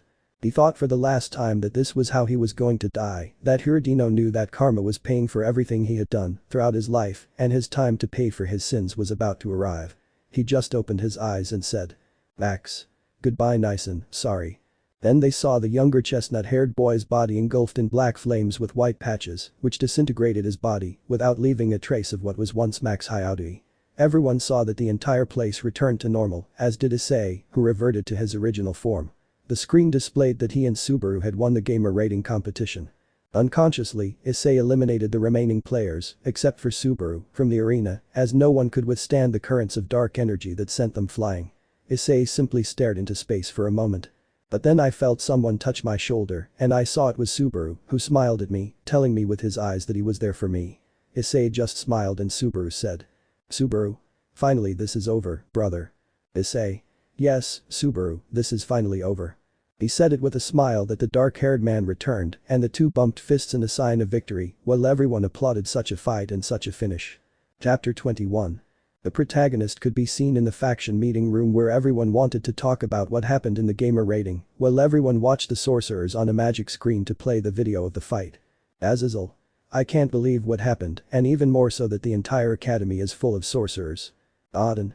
I'm surprised by everything that happened in the fight, especially by the power Issei demonstrated. Who would have thought that he was actually the true Red Emperor? Searches. What bothers me is that we fell for Max's lies again. I can't believe he was on Rizabin's side all this time. How the hell didn't we realize? He said angrily, hitting the table. Michael. I don't really know, but just as we fell for the lies that Max was the best, we fell for it again when we thought he wasn't really a traitor. Isaka. Even so, he deserved to be punished, since the attacks were surely his doing while he was with Rizabin. Searches. Rias and Sona, I can't believe you were so stupid not to realize Max was watching you when you were going to tell Max and Issei about your sacred gears. If you had realized it sooner, none of this would have happened, and I wouldn't have stolen the boosted gear from Issei in the first place. Rias, I'm really sorry Onasama. If we had been more alert that day, none of this would have happened. She said through tears while the other Gremories comforted her. Seraphil. There's no point crying now, what's done is done. This will serve as a lesson to everyone. Don't trust anyone so easily again, just like we did with Max. Erakiel. Now we'll have to accept the conditions Issei chose, since remember that he would choose the conditions if he won, and he did, and what's more, he said he would choose the number of conditions and we couldn't refuse. Ajuka. Although I wonder how that young man named Subaru managed to summon those beasts, which if I'm not mistaken he called titans. Azazel. It's true, the abilities of those creatures were amazing, although we only saw 3, could it be that he has more of those creatures on his side? Zeus. Even if that were the case, what will we do regarding Miss Sasha's clan, since they are guilty of withholding information about what Max did? Besides, what will we do with the counselors? Since they were secretly allied with Rizabin and knew all of Max Hayaudi's dirty secrets. Everyone heard what Zeus said, and they agreed with him. Now those old men had to be punished for what they did, for allying themselves with the enemy factions and causing many disasters and casualties because of them, as well as those involved who were related to this. Mickey. I feel terrible. Not only did I fail to raise Max properly and correct his behavior in time, but I also let him do all sorts of bad things to Issei without even realizing it. I'm a horrible mother. Now my eldest son won't even speak to me, and my youngest son is dead for being a traitor. What a terrible thing I did. I ruined my own family and dishonored my parents. I should have listened to my father when I had the chance, and now it's too late. My parents are dead because of my youngest son and I can't reconcile with them. I'm a piece of trash. While crying her eyes out and her husband comforted her, feeling the same as his wife for not having realized everything in time and done something to prevent it before. Anubis. I still have a question. Searches. And what would that Anubis dono be? Anubis. Where are Issei and the others who came with him? He should be here to ask about the conditions he would have if he wins the gamer rating, right? Everyone started thinking about it and it was true, although they all had a bad feeling about it, but they all snapped out of their thoughts when they heard the door being forcefully opened by a guard who was very agitated. Guard. Searches Sama, I have something to tell you. He said, breathing heavily. Searches.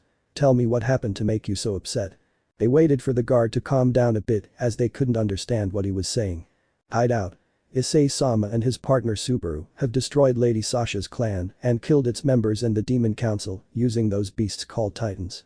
He had barely finished saying that when everyone screamed in shock, not expecting it, and asked how and when, what time all this happened.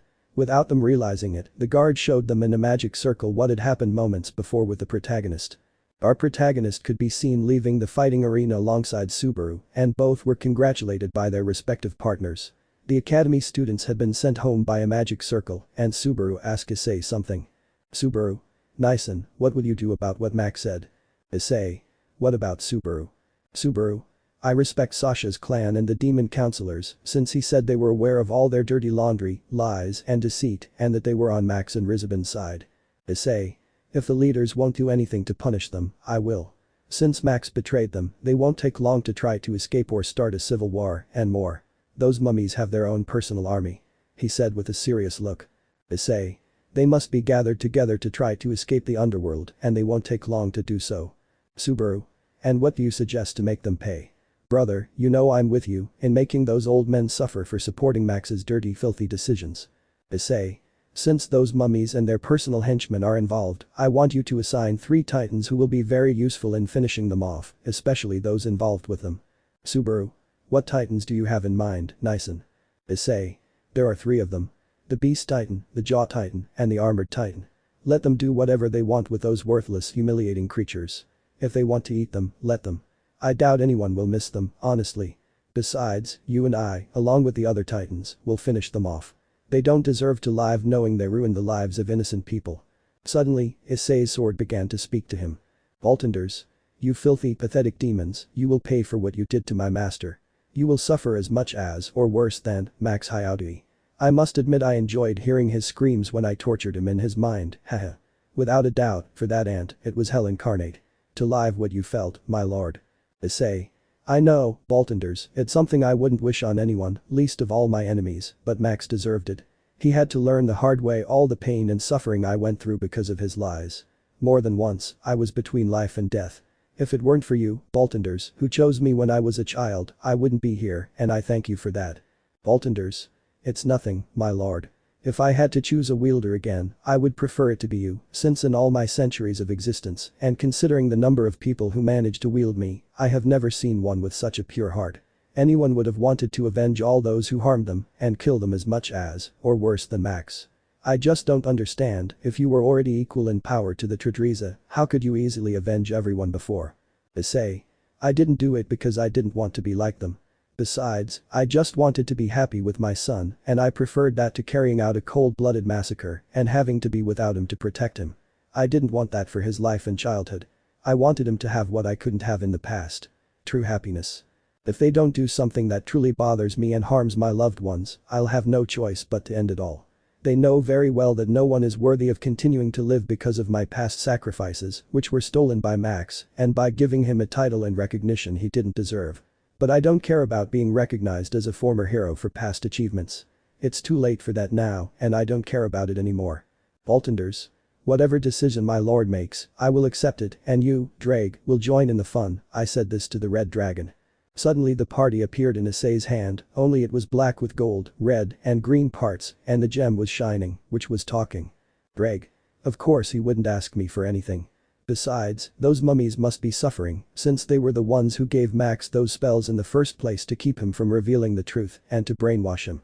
Those spells are forbidden because they're powerful and could even start a war, but they didn't care about any of that and gave them to Max, who used them on the children and your wife, partner. And on me, so I wouldn't say anything and wouldn't tell them the truth. She said it with a serious look that was castrated by the dark-haired man as they set off elsewhere. Sasha was there, confronting her family and demanding answers about what they did. Sasha. I can't believe you dared to do that. You ruined my life and separated me from my family, all for the sake of your pride and studies. I lost the love of my life and my son. You don't know how much I hate you for doing this to me. Note. Here Sasha's parents are named Raul and Daniela. Raul. It was for your own good, remember that from the beginning you didn't want to marry him. Sasha. That was because they forced me to marry someone I didn't even know. Besides, we decided that if they were going to force us to marry, we should get to know each other a little and get along. And we did that to the point that we fell in love and had our son. Daniela. Don't talk about that brat. He's a disgrace to our clan. He's only half dragon and half human. He has no demon blood at all. We should never have listened to the leaders and married you. We should have married you to a pure-blooded demon, not a half dragon and half human. At that moment Sasha slapped her mother, knocking her to the ground, and yelled this in her face. Sasha. Don't you ever speak like that about my son again, you damned woman. All this is happening because of you. I don't regret giving Issei my first time. I would prefer to do it again 1,000 times more than with one of these cheap demons who are only interested in prestige and women as their hex toys.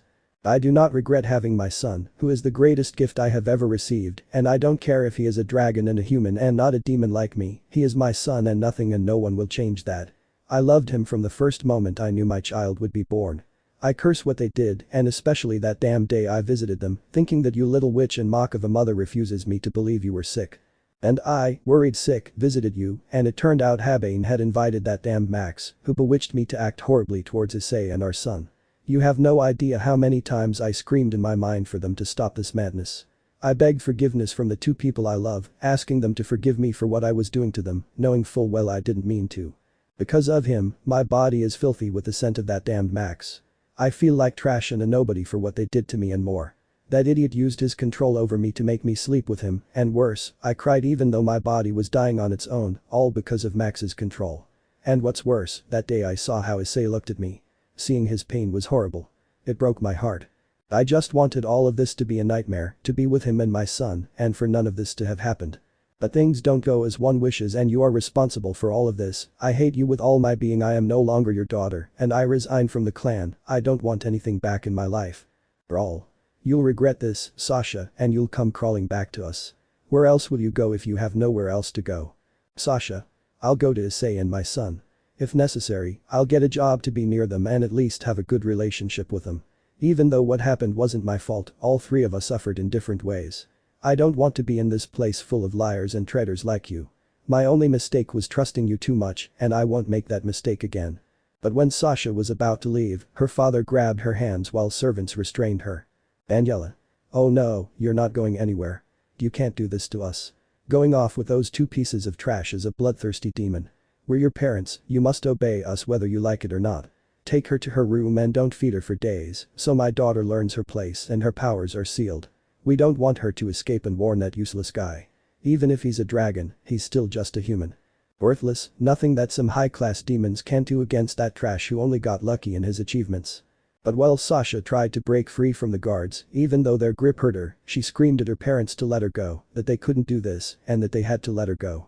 They turned a deaf ear, while Sasha felt weak because her powers were being suppressed, and she just cried for what was happening, and for not being able to be with her real family, and fix the things that happened because of Max. She could only cry because she felt useless for not being able to get out of this, and she begged for help from anyone who came to save her. This was answered by an explosion that generated smoke, and she felt someone holding her, carrying her in a princess-style carrying position, while she sensed the aura of someone very familiar to her. She felt safe and secure when the smoke cleared. She saw Subaru sheathing his sword and the dead bodies of the guards who had restrained Sasha and her parents, who were protected by a barrier.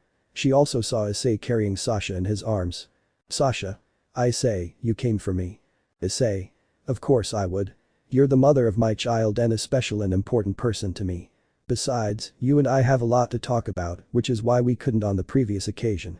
I can't allow this injustice, and I want to make them pay for what they did to us. By betraying us all and allying with Max and the council and with Rizabin, and I cannot allow them to continue existing because of what they did. Today is the day that those responsible for our pain disappear forever. Are you ready, Subaru? Subaru. Brother, we'll always be together until the end, and it's time these scumbags paid for their crimes. Chapter 22. While our two protagonists were still at Sasha's family castle, and everything was in chaos, Issei could be seen protectively hugging Sasha amidst much fire and destruction. While with the titans of Subura and the demon counselors it was a different story, the counselors could be seen in their castle planning what they were going to do now that they had been discovered. Counselor 1. Damn it, what are we going to do now? He said angrily, hitting the table. Counselor 3. And what the hell do you suggest we do? They already know everything about us, and Max Hyaudui revealed our secrets and our work with Rizabin a long time ago. Councilman 4. Don't forget that they know we agreed on everything, what Max did to turn everyone against Issei by being smarter than his stupid younger brother, that stupid guy should give us a hard time. He said it with hatred in his words. Councilman 5. That doesn't matter, we must leave here before they capture us, because of that traitor who betrayed us. Counselor 2. At least we'll leave knowing we made fun of the factions and the leaders for a long time, hahaha. They were definitely stupid not to realize that Max was a fraud in everything he said and did. At least it was fun to see Issei's suffering face while it lasted. But the other council members laughed when Max told them how Issei saw him having relations with Sasha while controlling her with the spell they had cast to control her against her will. They stopped laughing, however, when the door to their meeting room was blown to pieces by a body. They saw that it was several of their soldiers who had death scars as if someone had attacked them. They approached one of the undestroyed bodies and saw that the soldier was still alive and asked him what happened. Councilman 1. Tell us what happened here for you to be like this. Soldier. It was those beasts cough that cough called Titans. He said this before falling dead to the floor, lifeless from a tentacle that pierced the soldier's heart, which frightened the counselors because they did not see where it came from that attacked the soldier. Suddenly, to their shock and surprise, there were two titans they knew perfectly well. They were Subaru's titans that they had seen on the gamer rating a few hours earlier. But they didn't know who the other titan was, but they heard the titans talking, and it was the one they didn't know, and he said. Titan. We came to kill you for what you did to our master's brother and nephew, and you will pay for it. We will present ourselves, we will be your executioners. He said it in a serious and chilling voice that sent a great sense of fear and shivered down the spines of the council members. Titan. I am Goku no Kenjin no Kaijin, authority of Greed Beast Titan. It was said by a creature that looked like an alien or a monster to them, that seemed to have armor that was an exoskeleton with red lines on its body and thin hands with sharp claws, and two small mantis-like arms that also looked sharp. It also had two more of these on the upper part of its chest, near its neck, and at the bottom of its body, it had black tentacles that were what propelled its body and kept it upright and balanced to move or stand. Jaw Titan. I am Bishoku no Kenjin Ajito no Kaijin, authority of Gluttony Jaw Titan. He said it in a monstrous voice, like that of a beast, which made the counselors increasingly nervous about these creatures. Armored Titan. Yutsu no Kenjin Solo, no Kaijin Armored Titan. The council members were afraid of seeing the three titans, especially the last one that appeared, whose tentacle pierced the soldier's heart, killing him instantly. They were undoubtedly afraid of dying. They knew of the abilities of the second and third titans, but not of the first, so they didn't know if they could stand against all three. They remembered how the first titan had swept the floor with the strongest sacks and swatted away platoons of elite soldiers, as if they were mere flies. But one of the counselors said something that greatly annoyed the titans, so that wrinkled old demon said. Counselor 2. We offer you everything you want if you join us and leave that mere human who owns you. We offer you anything you desire. Luxuries, money, women, riches, power, whatever you want if you leave us and join us. We will make this place better, not with the weak plagues that exist because of the leader's command. We will rule the entire supernatural world.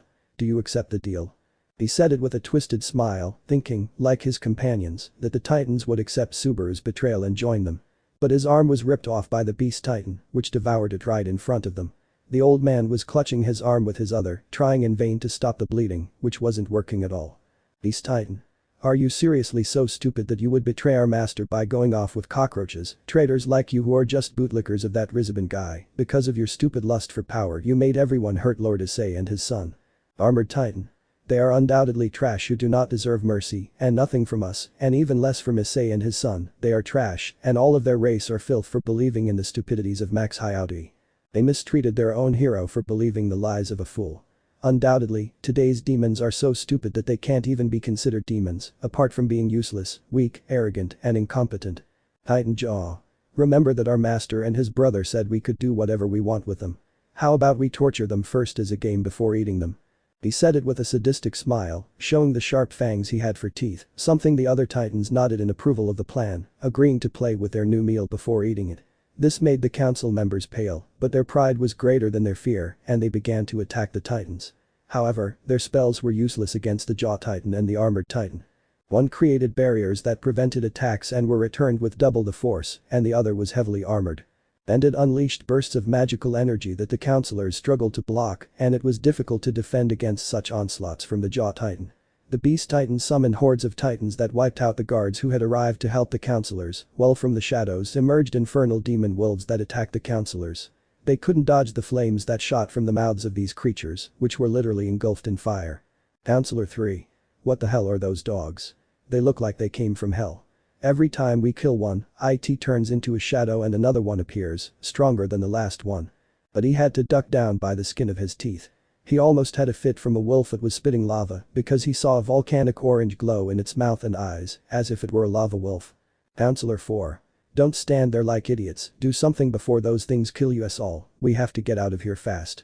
He said it, annoyed and agitated, with fear, but all the counselors turned pale as they watched a counselor being torn apart by the claws of the Jaw Titan, which drained all his magical energy, leaving him dry and dismembered, leaving a horrific and gruesome scene for the others. The counselors watched in horror, especially seeing how Adura's Venus was still alive and how the Titan devoured him without any mercy. It was a terrifying scene, and some even vomited at the sight. After that, the other counselors were massacred by the Titans. The Armored Titan grabbed 2 of its 8 arms and ripped off each counselor's limbs, while its tentacles pierced vital points, reaching their eyes and brains, which resembled human sacks. But the jaws on its face, which looked like 2 giant fangs, one on each side of their face, it ripped off one of their heads and ate it, leaving the lifeless body of that counselor to fall, while the others remained more or less conscious as jets of blood spurted out. For each of his lost limbs, the Titan thrust all his tentacles into every hole he made in the councilman's body, shoving them in at once and beginning to tear him open from the inside out, dismembering him in a horrendous way, leaving the councilman's body as if it had been torn apart into poorly cut strips of flesh, while blood, flesh, and organs splattered on the ground, giving a horrifying sight of all this carnage. Of the 3 remaining, one was eaten by the hellhounds and wolves, by Shadow and Lava, while the last one was devoured by the beast titan that had moved with its tentacles like a snake to the councilman who was attacking him with magical attacks that were dodged with pressure by the titan who, when he was in front of the councilman, with his claws tore off his arms while wrapping him with his body and tentacles. The councilman, who looked more like a snake coiling around its prey, was crushed by the titan's crushing pressure to the point that he was turning blue. He could barely breathe until his body exploded. The titan then began to devour his remains in a way so disgusting to the eyes of those who witnessed all of this. The whole place was in pieces, covered in blood and organs. Some pieces of skin and flesh had been brutally torn off, and some parts looked like bone and other remains of someone. A limb or two was scattered about, and the entire floor and walls were bathed in blood. The smell of blood and death permeated the place. All the paintings and statues were covered in blood, and there were a few organs belonging to the council members. There were a few heads embedded in the walls like trophies and eyes in the flowers that were bloody. And a body that had been eaten and left in a state where they were left in pieces like carrion. Beast Titan. We flew with Master Subaru, we're done here. The other 2 titans nodded and merged into one, disappearing from the scene. We returned to the dark-haired man, and the old castle of the councillors lay in ruins from the fight. Although it seemed like a massacre with blood everywhere, it was now just rubble and corpses, and blood stained the entire place, which was practically a scene of death and the corpses of what remained of the councillors, their soldiers, and guards. Chapter 23. Issei and Subaru could be seen with the entire former clan of Sasha engulfed in flames and destroyed, and what remained was burning or crumbling into heavy remains. This is what happened. Flashback. Brawl. Cough cough damn it all was fine before you came back, maybe Max didn't make it because he depended on you forever, but we are pureblood demons. He said it with arrogance and hatred upon seeing Issei, who was protectively hugging Sasha. Issei. You had no right to do what you did, and the same goes for Max.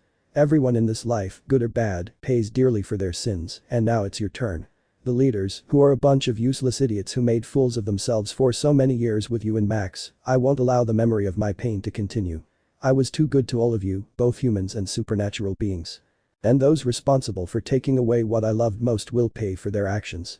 First it was Max, now it's those disgusting old mummies of the councillors. This surprised Raul and Daniela, along with their few servants and guards. They wondered how Issei had managed to kill the council members. They had truly underestimated him. Then they felt the air grow heavier and saw 3 creatures appear. 2 of them were already familiar, but the last one knew they were Subaru's titans. The Beast Titan, the Armored Titan, and the Jaw Titan. But what frightened them most was that they were covered in blood, the blood of the council members, dripping from different parts of their bodies. But what horrified them most was seeing the Beast Titan with Councillor 2's head in one of its tentacles, grotesquely devouring it. Watching it eat first the skin, then the flesh and brain, and finally the councillor's skull, all the spectators vomited at the grotesque, disgusting, and horrible scene. Beast Titan. We're back, Subaru-sama and Issei-sama. The councillors and their guards were a delicious appetizer. Sukne, the meat was very tough, I think it's because of how old they were. He said, savoring it with a chilling smile on his face that disgusted and frightened them. Titan Jaw. Seriously, those old guys were so useless and weak, they didn't even tickle us. They were so easy to tear apart. Weak as hell, and they thought they were the best. And the elite demons they had were supposed to be better, a high class. Seriously, they were as weak as insignificant ants.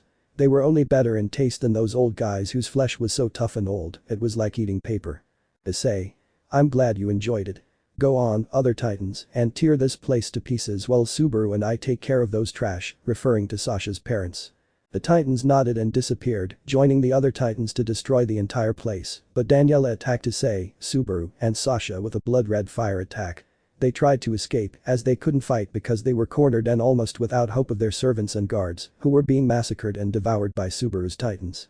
Issei. Darkness, a black hole appeared in front of them which swallowed him and made him without leaving anything of him. Subaru. Absolute void wall. The spell removed the remaining guards, pushing them back, causing them to fall from the balcony where they were standing, falling into the rubble or the flames of the place, dying from the fire. Brawl. Damn you, Hayao and Issei. If it weren't for you, none of this would be happening.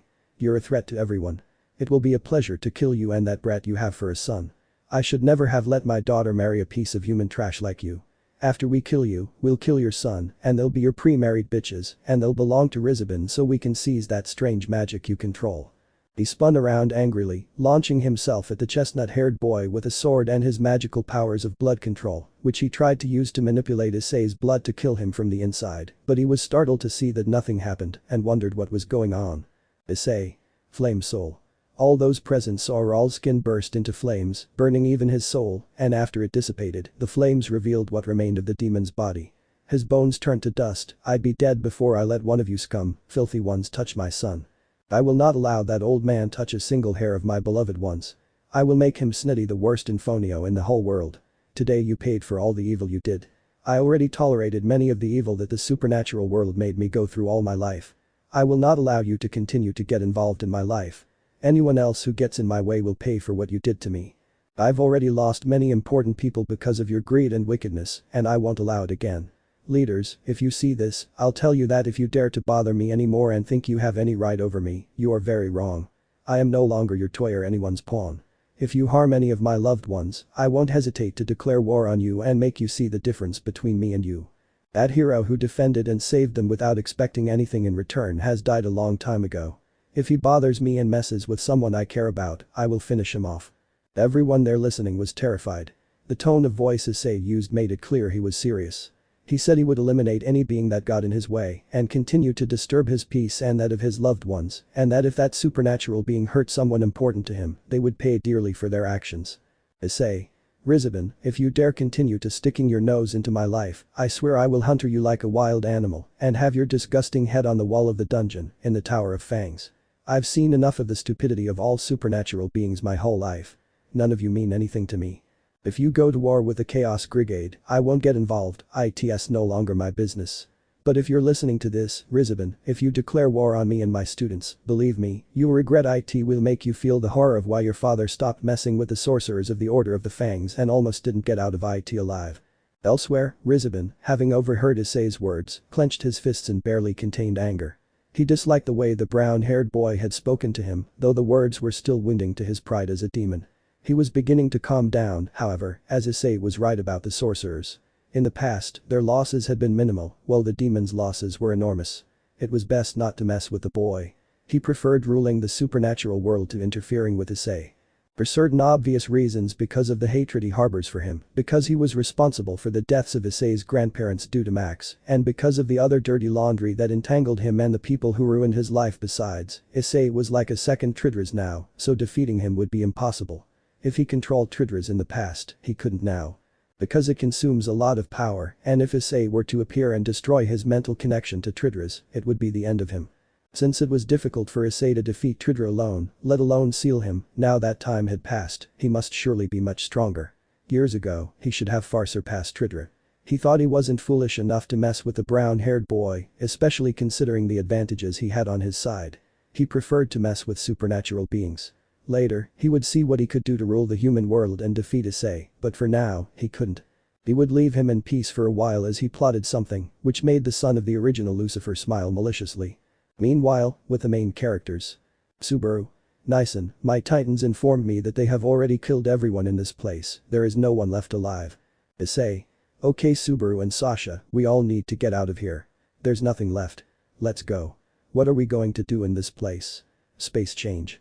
He finished saying that, causing them to disappear where they were, reappearing a little far from the place. Subaru's titans had already returned inside him, so they weren't at risk with what Issei was going to do now. I summoned the explosive End Sisters.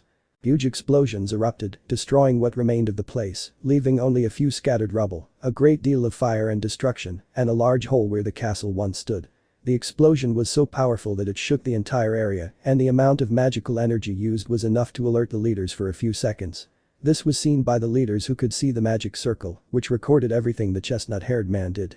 Leaving many trembling with fear and speechless with shock at such power, even though many were horrified by what Subaru's three straps did. The demon counselors certainly possessed those titans, with the bias they displayed and their special abilities, though they hadn't expected Subaru to have more titans than he showed. His abilities were astonishing in the gamer rankings, though the leaders had to admit that when it came to killing, they were ruthless and bloodthirsty, especially the way they devoured corpses when hungry. The clans were traumatized by everything that happened. Those titans were monsters to them because of their appearance and the way they attacked and killed, not to mention how some would undoubtedly have nightmares tonight. But they also expected what Raul and Daniela did. They were certainly very greedy and vile in wanting more than they had, which led them to ally themselves with Max and Rizabin. Besides, they didn't expect Issei's declaration a while ago. His cold and threatening attitude certainly frightened them, and they all noticed that he was very serious. I respect that he would tear to pieces anyone who hurt someone dear to him, he would even be capable of exterminating them all, and moreover, he said that he didn't care what happened to any supernatural being. It was no longer his concern what happened to them. The hero of the past who saved them countless times is no longer there because of them. And all the mistakes they made against him throughout his life. Suddenly, everyone saw Issei and Subaru enter the meeting room through the doors, along with Sasha. This surprised everyone, as they hadn't expected them to appear so suddenly and so quickly, especially to hear what Issei was about to say. Issei. I've come to claim my conditions for the gamer rating I won against you all. He said it in a serious voice, and with a calm but very cold and cutting look towards everyone in the room. Chapter 24. Our brother duo can be seen standing in front of the factions, who were still stunned by what they saw Subaru's titans devour the demon counselors, and even more so by what happened to Sasha's old clan. Issei. Wake up. What's wrong with you? I don't have all day to wait for him. We have to leave this place that only brings pain to me and my family. The leaders, after hearing those words, snapped out of their shock and all agreed to focus on discussing the protagonist's terms, although the tension was so thick you could cut it with a knife. Searches? Well, Issei-kun, and when will we announce your promotion? Issei. No tan rapido searches ascenso decay. Bajuka. From your ascension to new Lucifer of the Underworld. Issei. First they thought I'd come back to you, knowing that the gamer rating was for something else, not for this. I won't come back to you, and even less will I be Lucifer of the Underworld. All of that is being tarnished because of you and those who have held that position. You're stupid, easily influenced by a pretty and arrogant face like Max's. I don't want to catch the stupidity of what I had to put up with because of you and Max. He said it seriously and with a cold cutting voice to them, who could only lower their heads at his words, which were true. Azazel. And what are your conditions, boy, if I may ask? Issei. Finally someone who gets to the point and doesn't ramble on about stupid things. My conditions will be that I want a piece of land far removed from the domains of the demon clans, where my other children that I had with the Gremory clan will live, thanks to the intervention of an idiot who is no longer here. Since I don't want to visit your clans, because they bring back many bitter memories, and that house will be the entrance to a mansion I'm building in the human world, so as not to deviate from my duties as a teacher, director, and father, and my second request is that I will only interact with my children, and not with their mothers. Rias. But Issei, we are very sorry for everything we did. We have children with you, this would be a new beginning to start from scratch and be a family together. She said it hopefully, like the others, that he would accept, but he only looked at her and the other Gremorys coldly. Issei. I never imagined I'd see you dragging Rias to beg my forgiveness when I was human. I always told you that one day you'd regret what you did, just like the others, but you said you'd rather die than apologize to a filthy human. Because of you and Max, I'm a hybrid. I never asked to be in the supernatural. You and yours forced me against my will. I only accepted because you threatened that something could happen to my grandparents if I didn't, and I did it for them. I was a fool to want and love women like you who only knew how to hurt me time and time again. Remember what you did when I confessed my feelings to you years ago. Rias and the others started throwing things to remember one of the moments that hurt Issei the most. Issei. If you don't remember, I'll refresh your memory. You and your entourage publicly humiliated me at the academy and even more so in the underworld, and you were kissing Max in front of me while I was the laughingstock of everyone. You all said he was better than me, but look what he turned out to be. Trash, scum worse than a monster. And you think I'll forgive Sasha because she never did the kind of harm you did to me throughout my life? She was the only one who truly loved me and we had to separate because of all of you. And because of that piece of trash you called a hero, when he was the worst of all, even though I have children with you, I'll take care of them like I did in the past. Because when they were hungry or cold, I was the only one who cared about them.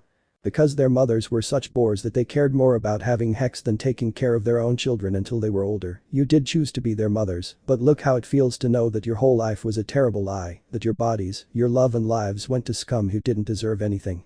I will only take responsibility for what is mine to do, which is to take care of my children. You are the worst mothers of all, and I don't want you to continue poisoning their minds and making them like you. You've already ruined enough of your lives, let that be clear. Although the only thing that unites us is our children, beyond that we are nothing more and we will never be anything more than that. I have already wasted too much of my life with you and I will not continue to do so. We will never be anything more than what I have already said, and I hope I am being clear. The girls just left crying from sadness and pain, unable to bear his cold words any longer.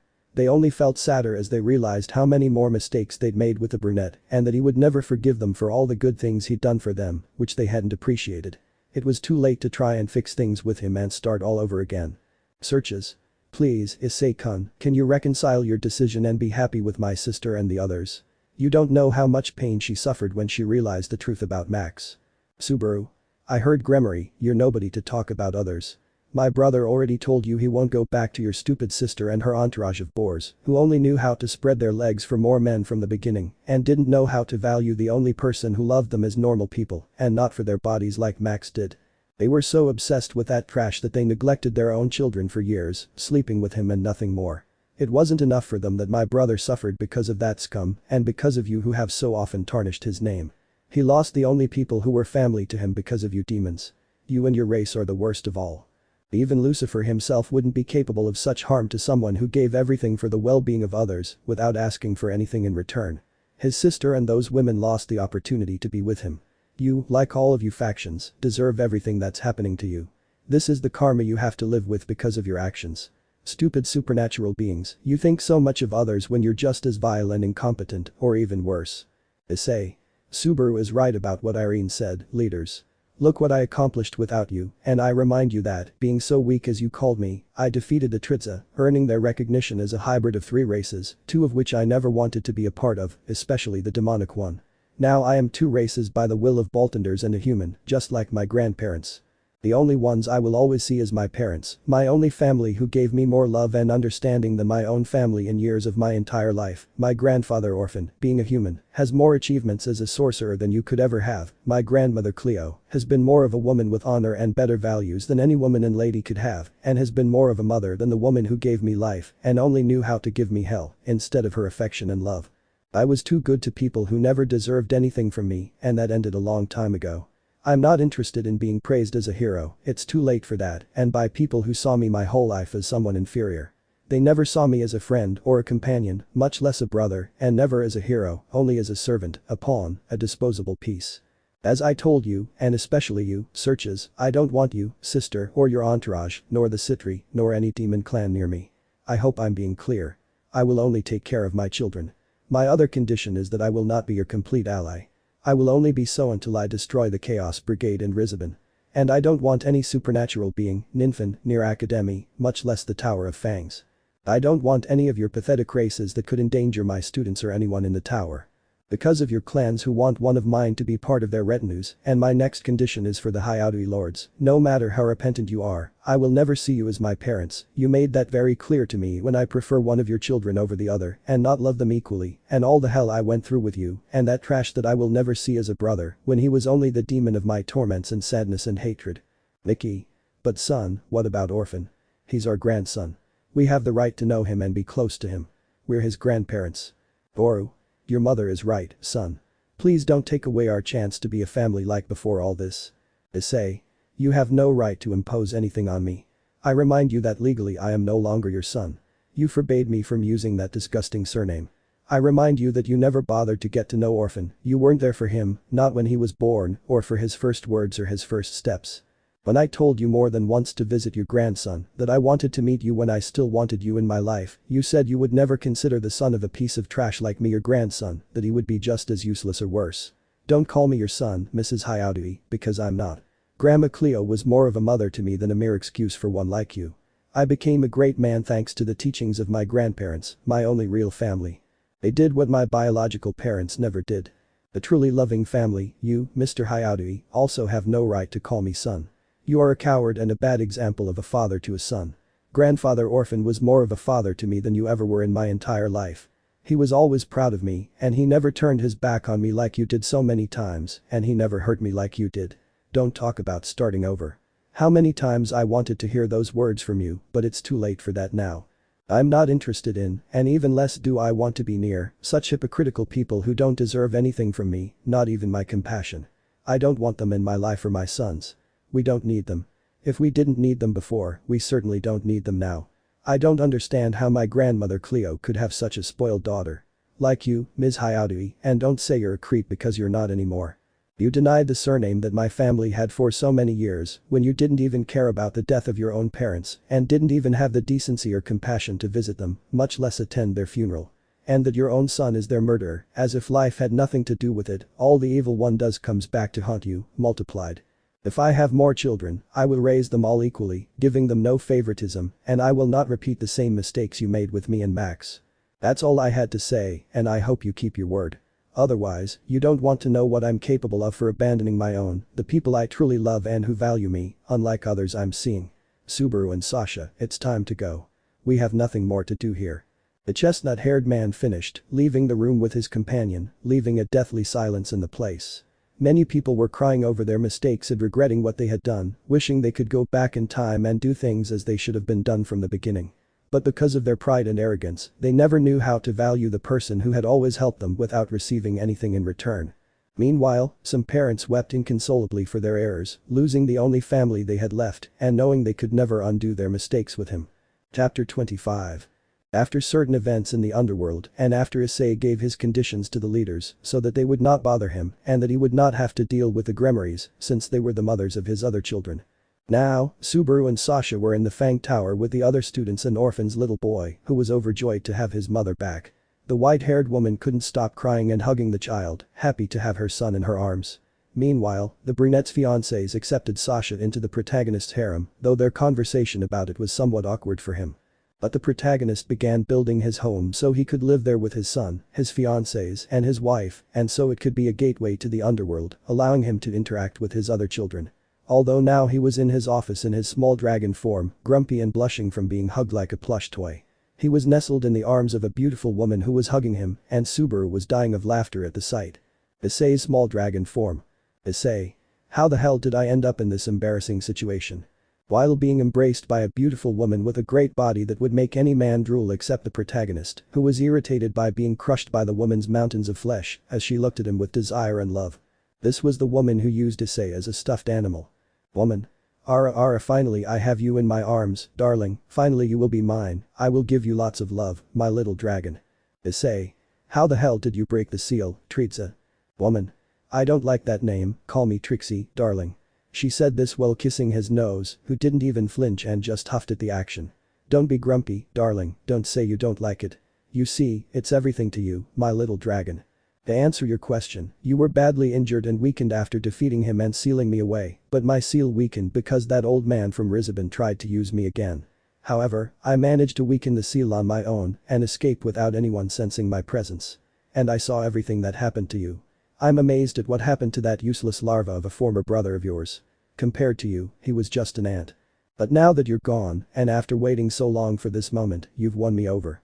Knowing everything about your life made me fall in love with you, darling, and now that I'm free, I'll be with you forever. It doesn't matter if I have to share you, as long as I can be by your side, I'll do it, little dragon. The girl, despite his being in that form, kissed him on the lips while Issei was in shock. Subaru. Wow, Nyson, you're quite the charmer. You've got a lot of girls around you, ha ha ha ha ha ha ha ha. While Issei was looking at him and telling him to shut up, Subaru was frightened by Issei's gaze, who was saying that if he continued to make fun of him, he promised to give him a beating for making this even more uncomfortable. The dark-haired man turned pale and stopped laughing when the girls and Sasha entered the office, taking in the situation, while Issei thought to himself that this couldn't get any worse than it already was. Issei. Girls, I can explain, this isn't what it looks like. He said nervously because of the situation, since he didn't like infidelity, and even less would he do that to his beloved girls whom he loved with all his heart, but he didn't want to cause misunderstandings with them. Ruby. We already know that she is the Trihexa, and Issei-kun loves her, and we agree that she should also share her life with you, just like we did before you when I took her to the tower. Charlotte. And we asked her many questions to see if she was worthy to use the truth spell on her, and she told the truth, she truly loves you, so we accepted her to be with you, just as we accept you too. Valeria. So if you'll excuse us, Subaru Sab, we're going to give our fiancés some love. All the girls and Trixie took poor Issei away in his small dragon form, blushing furiously. They couldn't believe the situation at all, since they had only recently turned 18, meaning he was already in his heat. This bothered them, and they only wanted to give themselves to their partners if he agreed. Trixie wasn't helping matters. She was only making things worse. So the girls took poor Issei to the room, putting up a sound barrier, and what had to happen, happened. His fiancées, Sasha and Trixie and possibly Little Orphan, will have siblings sooner than the boy would have liked. We'll see if the protagonist survives this and if the tables turn on the girls and if the brunette gets his revenge or who knows what might happen while Subaru was planning what his future nephews and nieces would be named. Subaru. I'll have more nephews, I have to make a list of names and I'll be the best uncle ever. Chapter 26. The next day Subaru was having breakfast peacefully when he saw Issei arrive very calmly, as if nothing seemed strange about him not having any visible kiss marks or hickeys. Subaru. So, how was your night, handsome? Issei looked at him with a face that said, stop talking nonsense or I'll give you the beating I promised you the day before, causing the black-haired boy to have a nervous smile, both out of fear and nervousness at the dark brown boy's gaze. Issei. I'll just say I slept well, that's all. Subaru. Really? And the girls? I thought you'd be the one who couldn't get out of bed, not them. Issei. The roles of the naughty girls have been reversed, he said while serving his coffee. Subaru. Wow, you're a stud. You gave it to them mercilessly, I see. I'm surprised at you, brother. Issei. I was literally put into heat.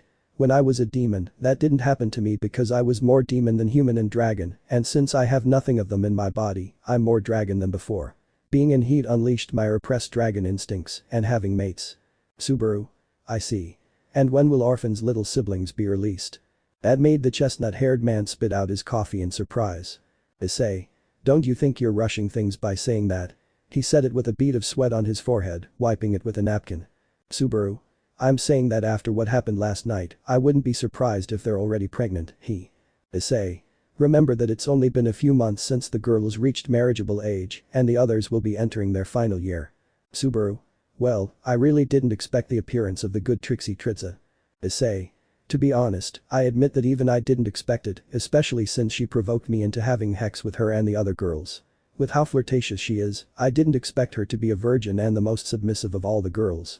He said this with a bead of sweat on his forehead, remembering a certain dragon from the apocalypse. Subaru. I see. And Poe, brother, did Office and Great Red betray you like the factions did? Issei. Not those two, since at least they were the ones who didn't see me as useless and they're good people. Because of what happened with the Tridza in the past, they were so exhausted that they slept for years and I don't know if they've woken up yet. And because of everything that's happened, I couldn't visit them, especially not in the dimensional rift. Subaru. Imagine if they woke up and came to see you, although I'm thinking that if Tridza is a woman, don't you think Great Red is too? Issei. I don't know, we'll have to wait to find out, but why do I feel like someone wants to grape me? He said, closing his eyes with a drop of sweat on his forehead. Greg. Everything is possible, partner. Besides, I can't imagine you having a harem, even though you're a dragon anyway, and the strongest one if you defeated the Tridza, and now one of your females is I can't imagine you having Alpha-sama and Great Red Sama in your harem. Although they were the only ones who didn't fall for Max's lies, even though it was very obvious to them how weak Max was compared to you, I still wonder how the factions fell for such an obvious thing. Issei. I ask myself the same question, Drake.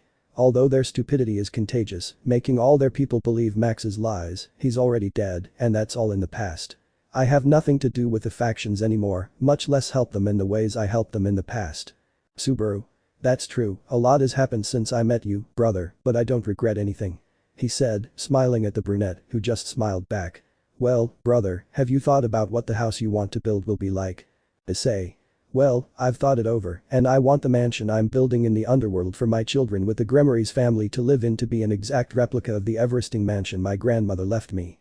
We'll go live in Grandma Cleo's mansion since it's my family's legacy, the one she left me, and where it all began, and where she met Grandpa Orphan.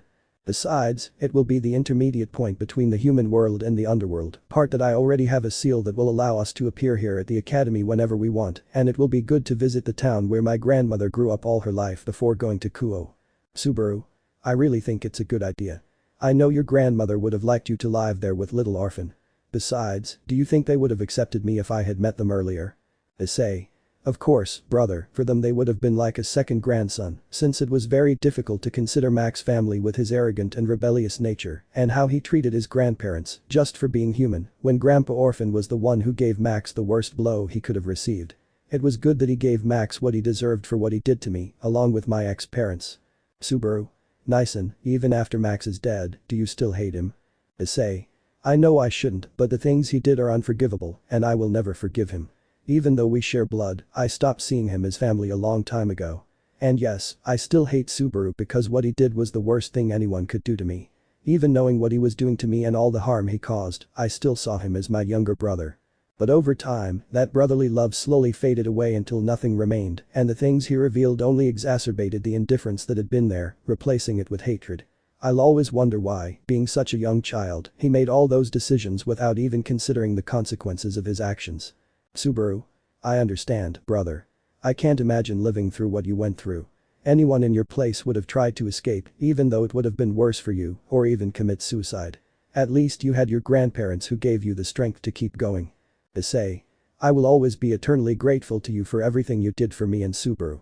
What would happen if one day you encountered your traitors? Subaru. To be honest, I'm not sure how I'd react at that moment, apart from the day itself, or how we'd be there, although I think it would be the same as the first time I met them. He said seriously with a melancholic look. Well, brother, I'm off. I have a date with my girlfriends. See you this afternoon. Issei. Sure, brother, see you later. I'll go check on the girls and watch the other students training. Thus, the two brothers said their goodbyes and went their separate ways to see their mates. Meanwhile, in a small dimensional rift, two dragonesses, Office and Great Red, watched happily as our protagonist found him content. However, they were surprised to see Trihexa as his mate and felt a pang of jealousy, pouting as they longed to be with him. They decided to visit him, as years had passed since they last saw him, and wanted to know what had become of him, since they were exhausted from being unconscious for so long after Trihexa's sealing. Although in another unknown place a certain descendant of Lucifer was planning to leave the Trihexa, unaware that she is no longer in the seal and is with the protagonist, and that his plans went to waste. Meanwhile, in another dimension, some sad people were searching for the dark-haired man. These were Subaru's former friends and acquaintances who, having discovered the truth that he had been innocent all this time, wanted to apologize to him and have him return to them, unaware that he hated them and that he already had partners and a real family. Chapter 27. You could see it in the underworld, how everyone was still depressed, seeing that their true hero hated them and didn't want to see them at all. And even more so after what happened with the gamer ratings and Max's death, although nobody was complaining about that since everyone wanted that liar and scum dead, the one who had made fools of them all for so many years. And so they mistreated their true hero, who had done so much for them, and all they did was mock him, humiliate him, and hurt him in every way imaginable, without caring about his feelings. Now, all the wrong they did was coming back to haunt them in the worst possible way. Now, knowing that he will never forgive them, especially since they are the race he hates most and one of those who unwittingly took away his only family, the one he always wanted. Meanwhile, at the Gremory mansion, many were suffering, especially the Gremorys, who knew that the love of their lives hated them and would never be with them, all because of their mistakes and others. Their hearts were shattered, and the only thing that bound them to the chestnut-haired man were the children they had conceived through Max's lies. He had orchestrated everything so that no one would suspect he was weak and unable to have children, and his entire life of luxury was about to be ruined. In the room of a pink-haired girl, she cried while hugging her bed pillow. Rias. Sniff sniff why did I have to be so stupid to believe all of Max's lies? I ruined my life, and I lost the love of my life. As she hugged herself, tears streamed from her eyes and rolled down her cheeks. In the other rooms, it was the same as with Akeno. She was crying, feeling broken inside because he had never treated her badly, not even for being a hybrid between a demon and a fallen angel. And certainly not for being sadistic or for her attitude. Bravel, Asia, and Kaneko wept inconsolably, regretting what they had done, since the chestnut-haired man had saved them more than once and understood them perfectly, never judging them for who they were. Irina, Zenobia, and Rossweisse were like that for the same reason as the others. Because they lost the love of the chestnut-haired boy and traded him for Max, and because they listened to all the lies and nonsense he told them. And they lost the only person who truly loved them. Ingvold and Elmenhold suffered in their homes, confined to their rooms, never leaving and constantly weeping, knowing what they had caused. They had caused Issei so much pain, rejecting him to his face and mocking and humiliating him countless times. And to make matters worse, they were supposed to marry Max, but Issei told them that Max was cheating on them with other women behind their backs, and the Gremorys as well. She even had proof, but it only revealed horrible and hurtful things to him. She tore up the evidence in his face, telling him she was just jealous of Max because he had won them over and she hadn't, and that this was revenge for all the rejections they had given him. And that was their mistake. Not believing Issei and causing him all that harm. Now they could never fix their mistakes with him or be by his side. Isaka and Penyumu were confined to their homes, especially their rooms, as they hated themselves for all the harm they had done to Issei and would regret believing in Max with all their hearts. Issei had never seen them for their bodies, but for their feelings, and the Archangel Gabriel felt especially sad and angry with the others who had betrayed Issei, particularly with her brother Michael. Since she always saw Max's heart and upon seeing it, she tried to tell the others, but no one listened. Whenever she could, she was close to Issei to talk to him, listen to him, and support him. But she couldn't because the others always kept her away from the brunette in different ways. More than once, Max tried to flirt with Gabriel, but she never let him, unlike Max, who was a womanizer. And more than anything, she told him to stay put and she always tried to make the others reconsider, but no matter what she said, no one ever believed her. She even stopped talking to the others a long time ago. Especially when Michael tried to arrange a marriage between her and Max, Michael threatened that she wouldn't be his sister anymore if she didn't agree, and with all the pain in her heart, she accepted.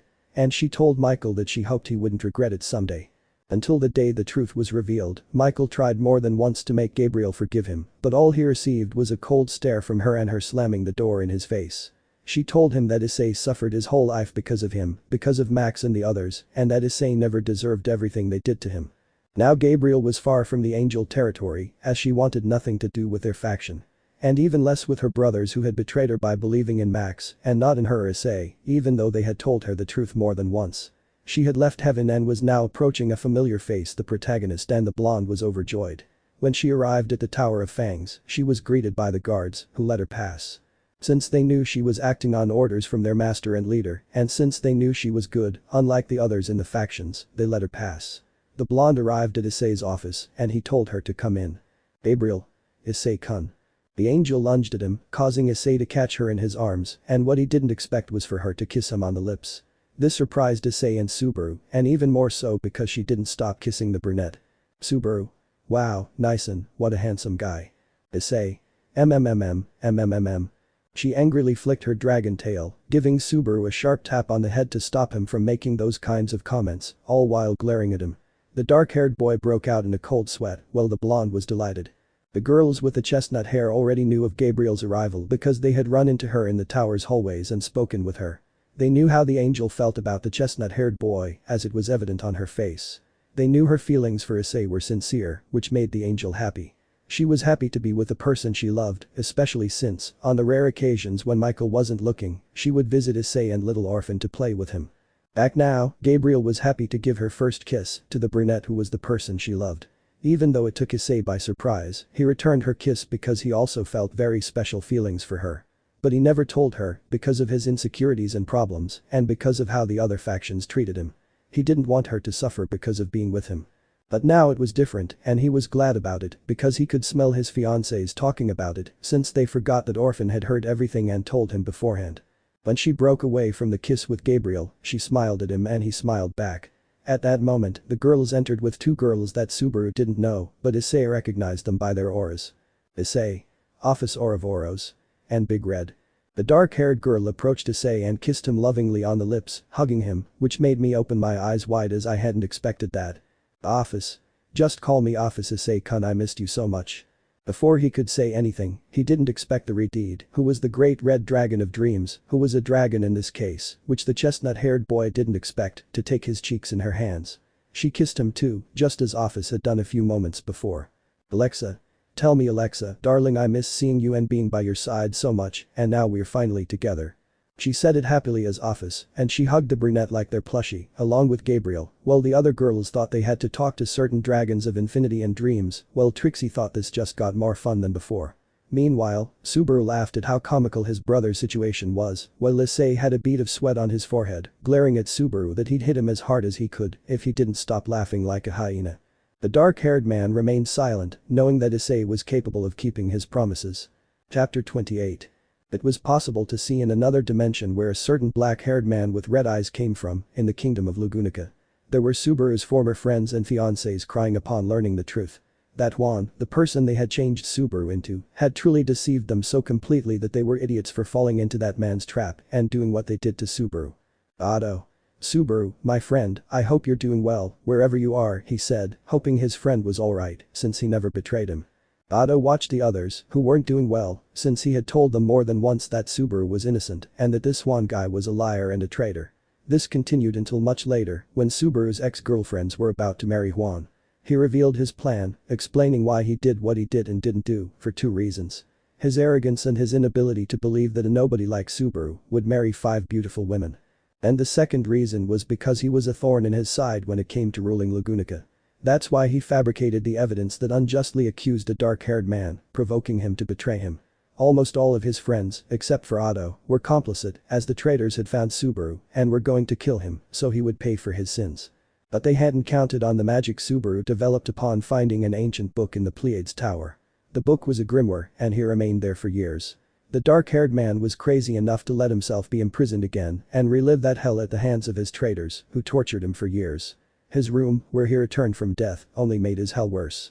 Then came his battle with the traitors, a fierce fight in which he defeated them all. The most difficult encounter was with Juan, as he couldn't kill them all due to their large numbers and his weakened state. He couldn't do much. And even more so against Reinhard, who had been revived by the Phoenix's blessing, as he was the strongest, which is why Subaru struggled to fight the Redeed. Badly wounded, he created a portal to escape since he couldn't trust the traitors, especially not that rat Juan. He wouldn't return to that prison, much less to that hell of torture they subjected him to. He didn't care which world or place the portal would lead him to. He only wanted to escape those scum to heal his wounds. He knew that in his current state, he couldn't do much and he didn't want to give his pursuers any advantage. And so he entered the portal, arriving at the Tower of Fangs.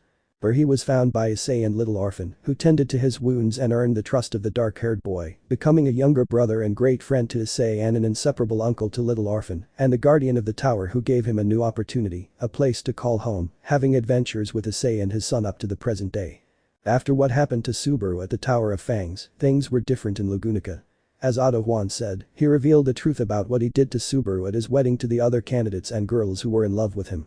Esnesso said that his allies, bandits and mercenaries he had hired, helped him carry out the attack, leaving the place and its people in complete chaos. Everyone was fighting for their lives, defending those who couldn't, while other former friends, partners, and romantic interests. They were still stunned by what had actually happened to Subaru, making it difficult for them to hold off the Araya enemies as they remembered Subaru's words and his cries of pain and suffering at their hands when they tortured him in prison. Flashback.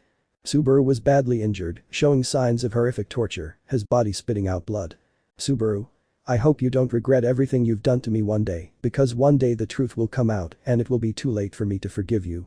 Even though I won't forgive you now or ever, you will feel my pain one day when you learn the truth. That their beloved hero is a vile fraud. But he received a blow from Garfield, Reinhard, Rem, and Ram, who mercilessly struck his weak points, making him spit blood and breaking several bones. His bones were already more broken than before, while the 4 of them said they wouldn't fall for the lies of someone as useless and good for nothing as him. It broke Subaru's heart to know that the 2 people he considered friends and 2 who had been his loved ones were saying such things about him. It was even worse for Subaru's heart. So the 4 of them left his cell, tired of having fun beating the dark-haired man, leaving him chained and lying on the floor in a pool of his own blood, in a cell so dark that it was difficult for anyone to see him. Only the little light of the moon in the night passed, even if only a little, through the walls of the place.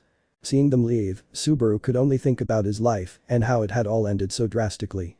He managed to sit up, pounding his fists with hatred, fury, and frustration at himself and the others who had failed him. He pounded the ground, not caring about hurting his hands in the process.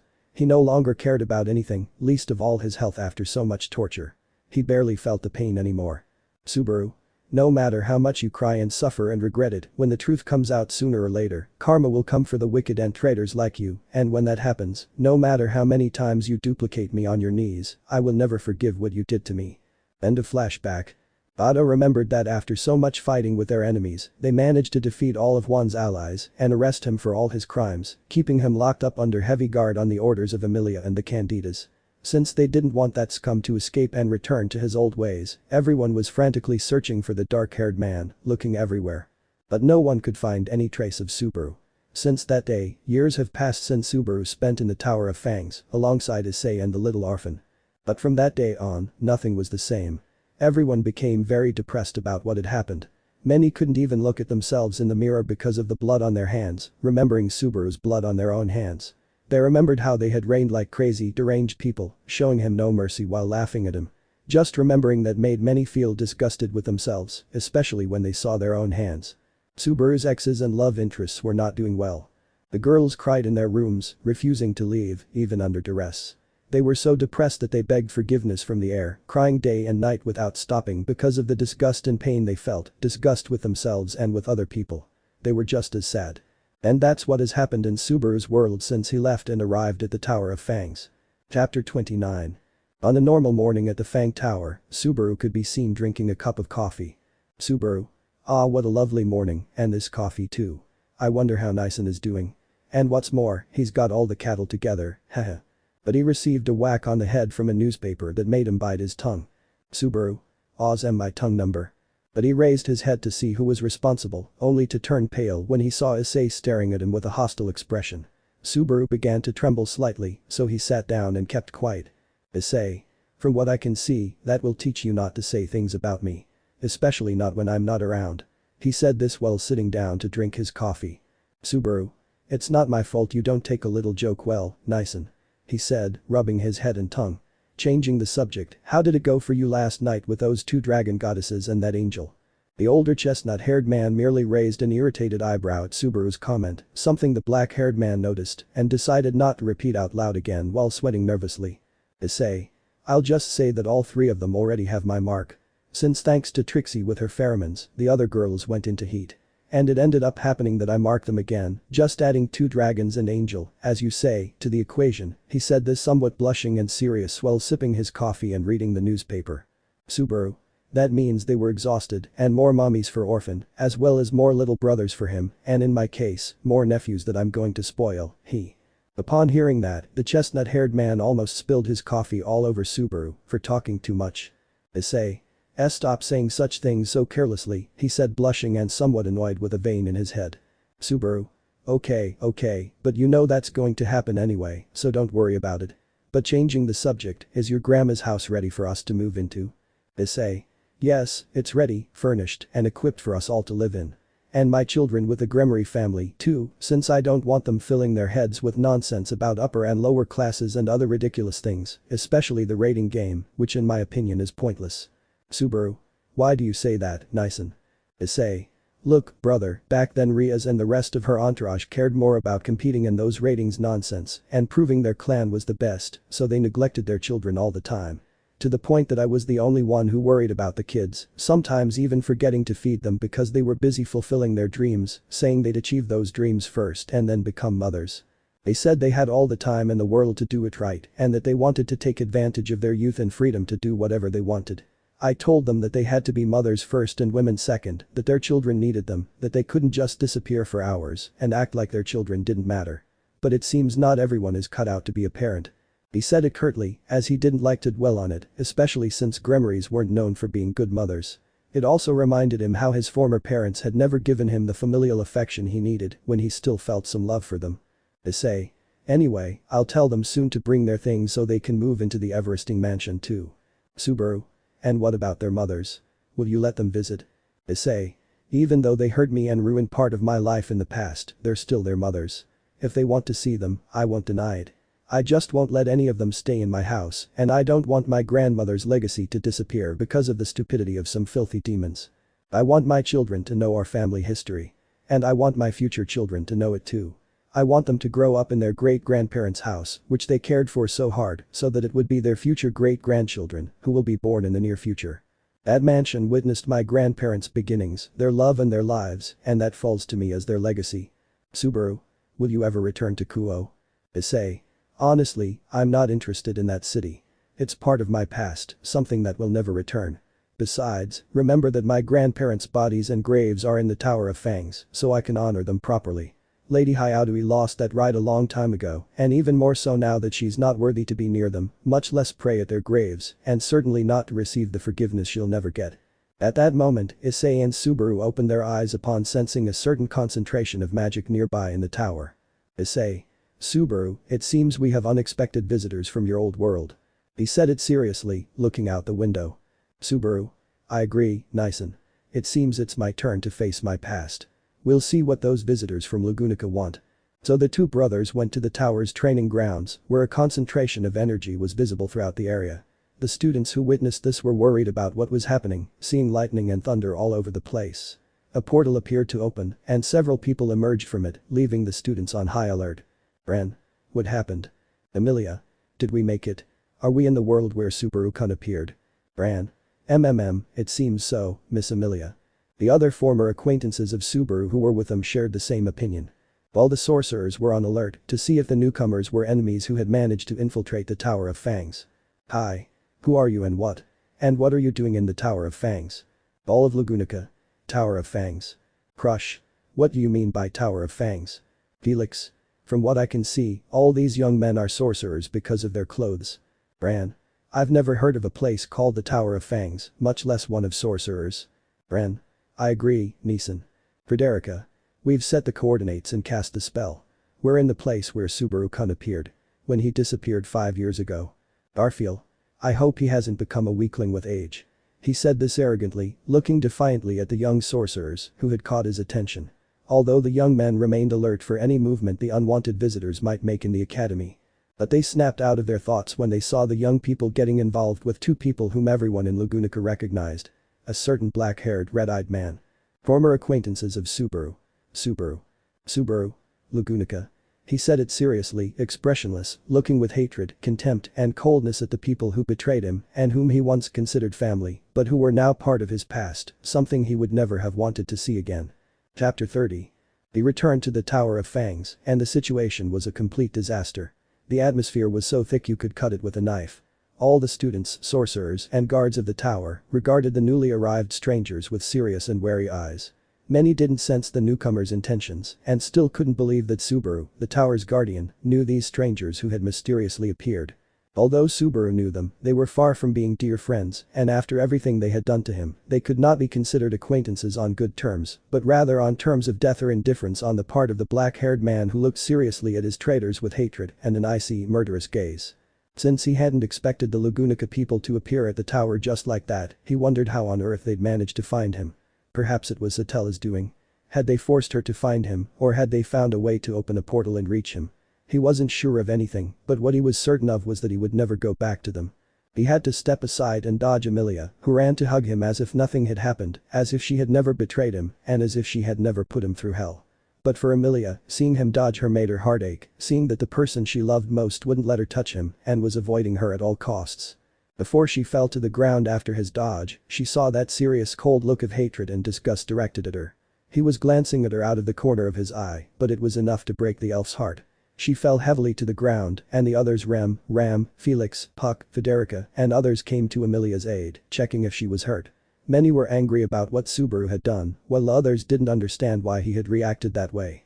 So cold and rude to Amelia, who just wanted to hug him, and he dodged her as if she weren't worth touching him.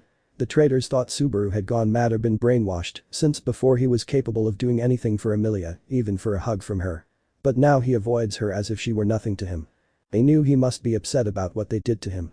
They couldn't blame him, given all the horrible things they'd done to the dark-haired boy.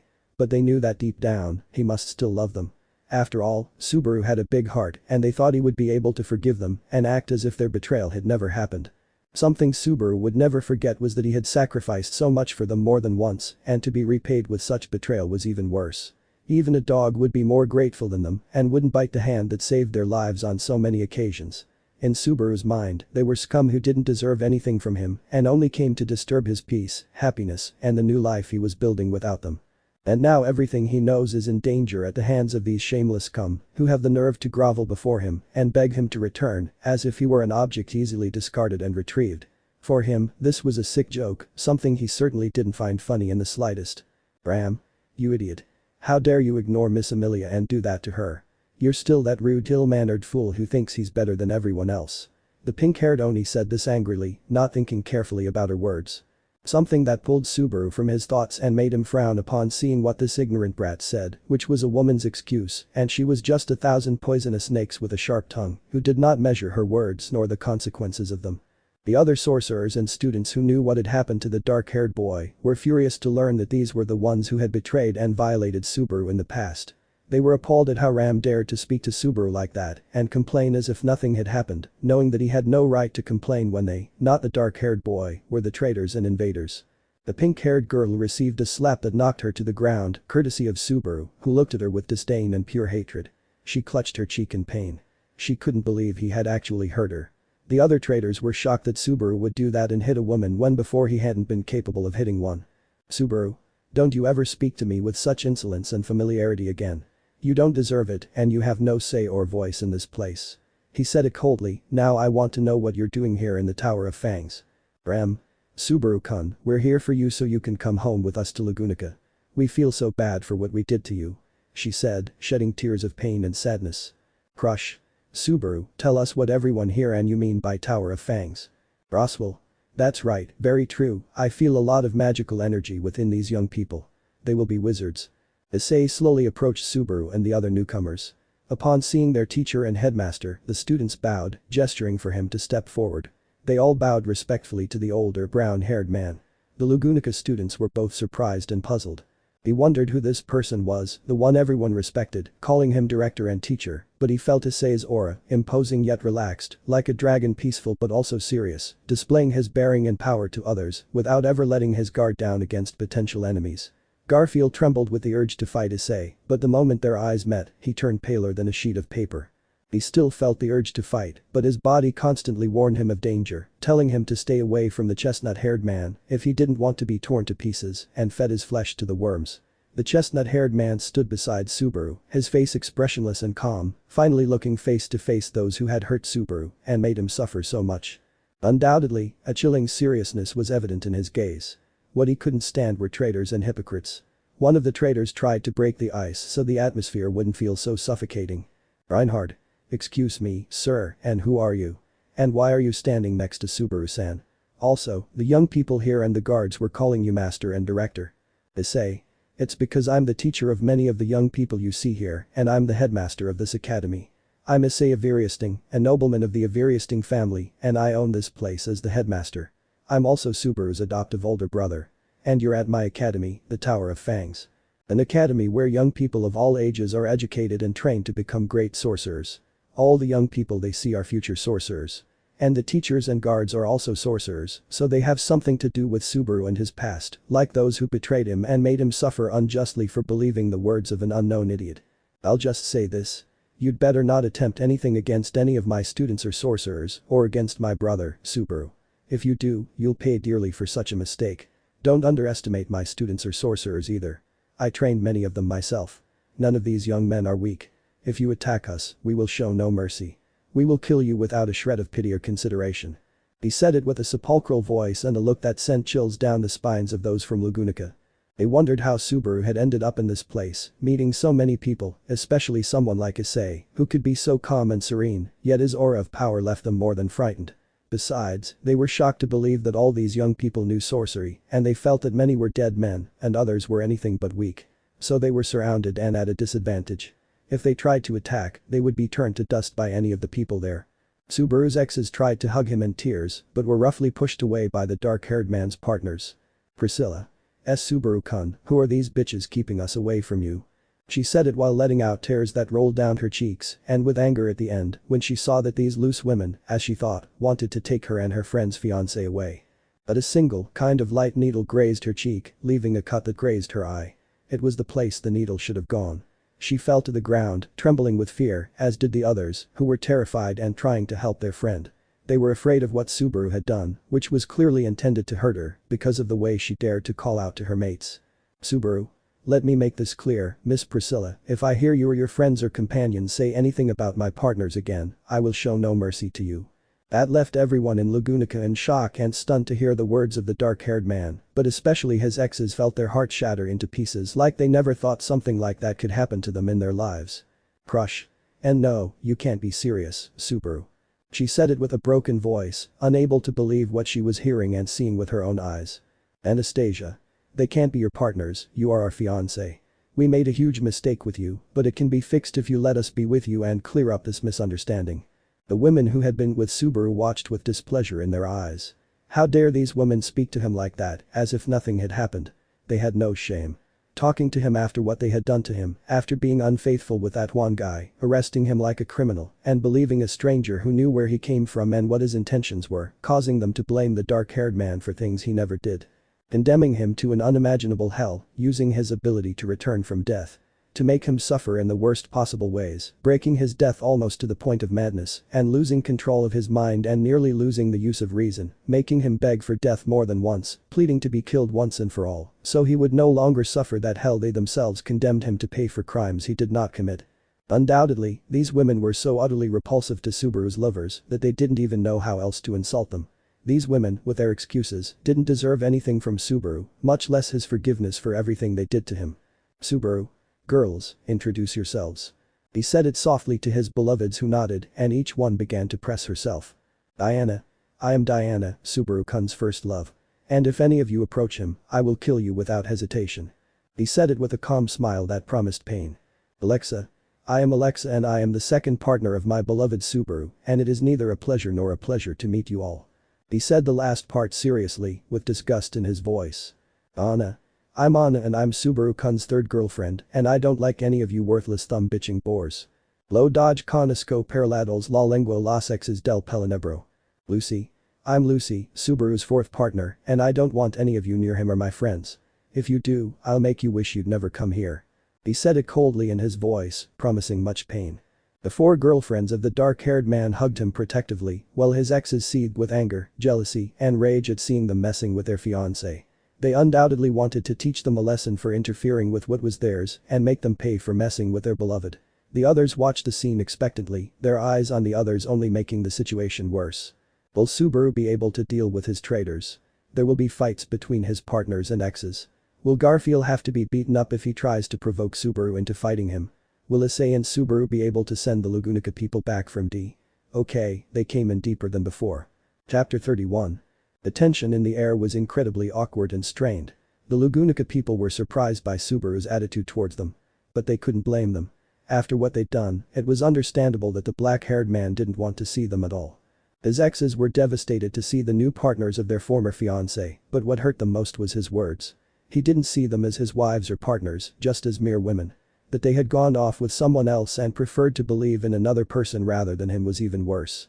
And what was worse was the torture they had inflicted on him with those other traitors, since he would never forget the look of satisfaction on their faces as they watched him suffer, and how they never questioned whether it was all true or not, so they could have prevented this situation. But it was too late to fix their mistake with him. He had cut them out of his life and didn't want to see them near him again, especially not near the people he loved. This made their hearts ache even more. They felt like their hearts were being torn to pieces, and it made them wonder if this was how Subaru felt when they betrayed him and replaced him with someone else. It was truly a horrible, painful, and unbearable feeling. While everyone was still at the training grounds, Subaru and Issei, along with Subaru's partners, were seriously watching the Lagunica group, who were also seriously watching Subaru. They wanted him to return to them in some way or another. "Subaru. I already told you I wouldn't go back to Lagunica with you for anything. The Tower of Fangs is my home and I have valuable people there, you'll never do to me what you did to me." He said it coldly to his traitors, who only lowered their heads further in a sign of regret and sadness. "Issei. Now tell us how you managed to find Subaru. I don't think any of you have the ability to open portals to other worlds." He said it seriously, looking at the people from Lagunica. "Issei. If they don't say it, we have methods to make them talk and not let anyone know." "Garfield. Is that a threat?" "Issei. It's just a warning and advice. Only an ignorant person speaks without thinking." That annoyed the blonde man, who was clenching his teeth. "Subaru. We'll give you the chance to leave peacefully without being humiliated and hurt. If you have any courage left, leave now. Otherwise, face the consequences." Then he saw the only one who hadn't betrayed him, unlike Satella, even though that woman had taken him to Lagunica in the first place. And she had given him the power of return from death, even if it was only somewhat useful.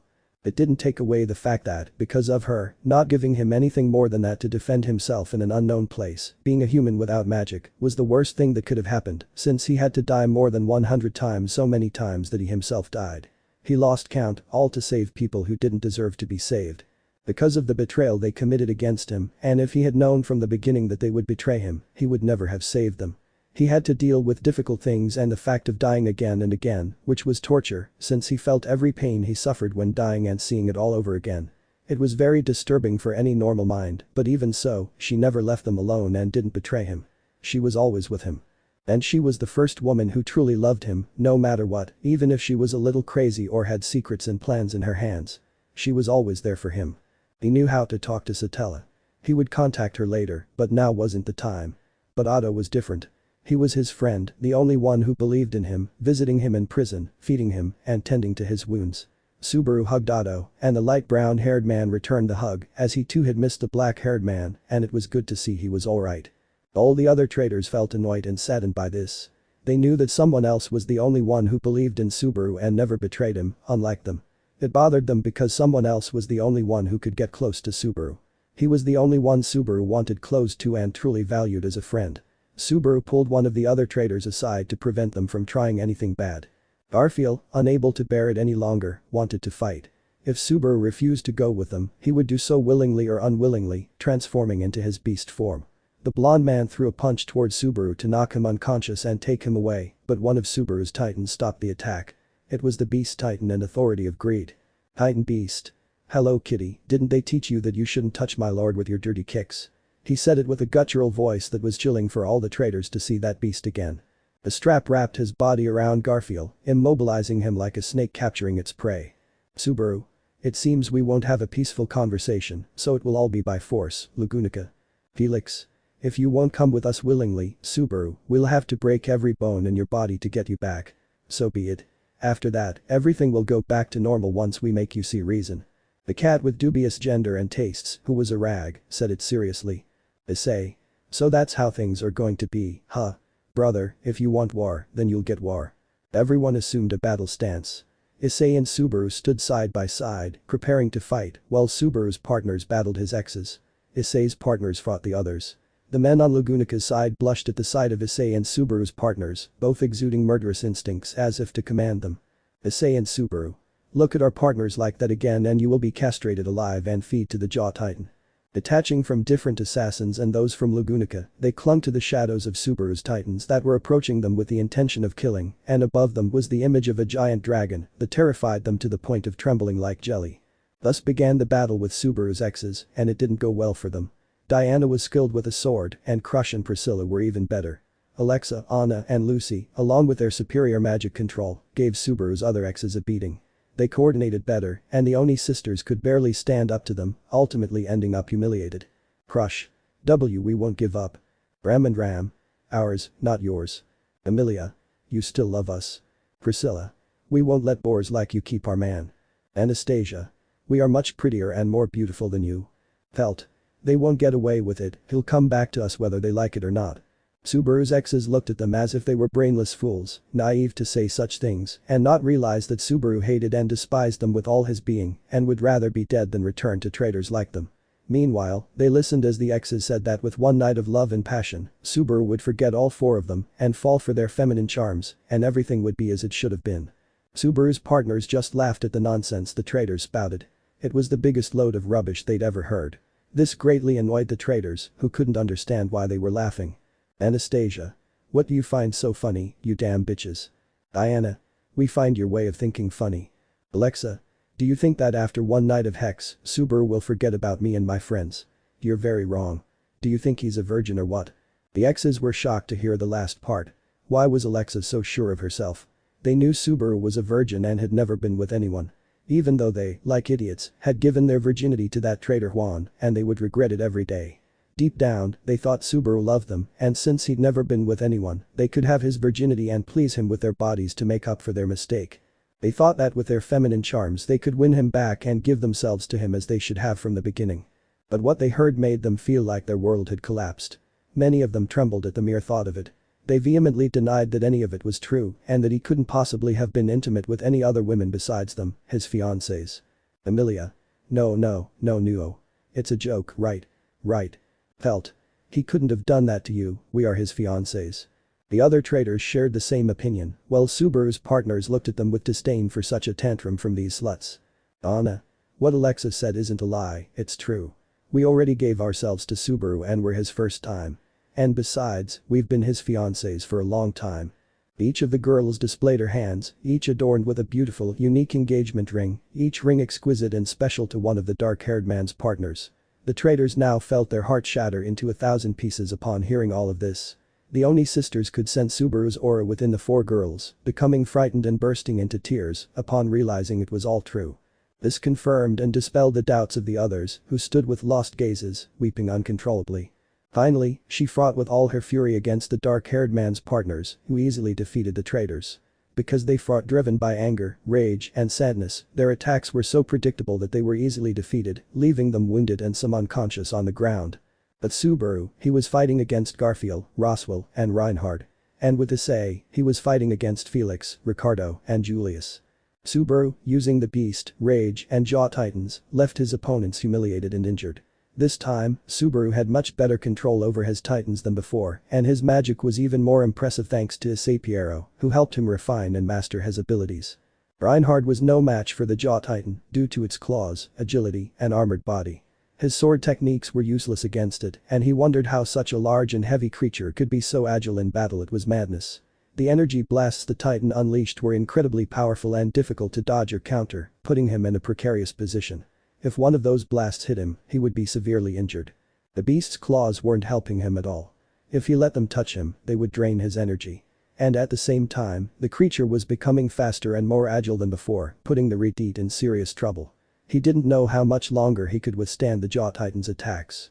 The Beast Titan was fighting Garfield, who was having a terrible time against it. It wasn't just the tentacles and the ability to create beasts that attacked and weakened him that were putting him in trouble. Fighting multiple opponents at once was starting to tire the blonde-haired man, and in his Beast Titan form, it was even harder to fight the Titan head-on, as it tried to tear him to pieces.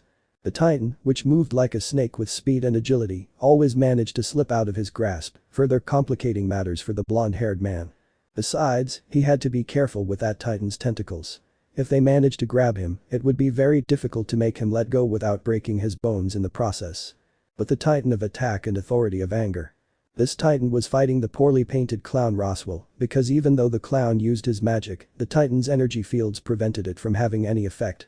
Furthermore, the force fields amplified his powers, making his attacks faster and more lethal, putting Rossweisse in serious trouble. The Titan's ability to warp reality and affect the surrounding space only made things worse for the clown, leaving him wounded and barely able to use his magna. Due to the sheer number of attacks and the Titan's immense power, they had expended a great deal of energy attacking and defending against the Titan's relentless barrage, trying to prevent the distortion of reality from significantly affecting them. Consequently, the clown was running out of energy, and it was only a matter of time before the Titan turned him into mush. The three men could barely approach Subaru and attack him without the three Titans stopping them. The Titans captured their new toys to play with for longer, making the situation even worse for the three traitors who now felt cornered. Issei greatly humiliated Felix, Julius, and Ricardo, since all three used swords, making it a piece of cake for him. He was a master swordsman, barely wielding boltenders in his hands, making their weapons look like mere twigs. Although Ricardo was more agile and faster, being a beastman, he was no match for Issei, who, with just a sliver of his dragon strength, left Ricardo badly wounded. Since their swords broke into pieces upon touching Issei's skin, due to his dragon skin almost disintegrating with boltenders, but the three cowards were saved by a hair. They ended up badly wounded by Issei's Giant King spell, lying on the ground, knocked unconscious.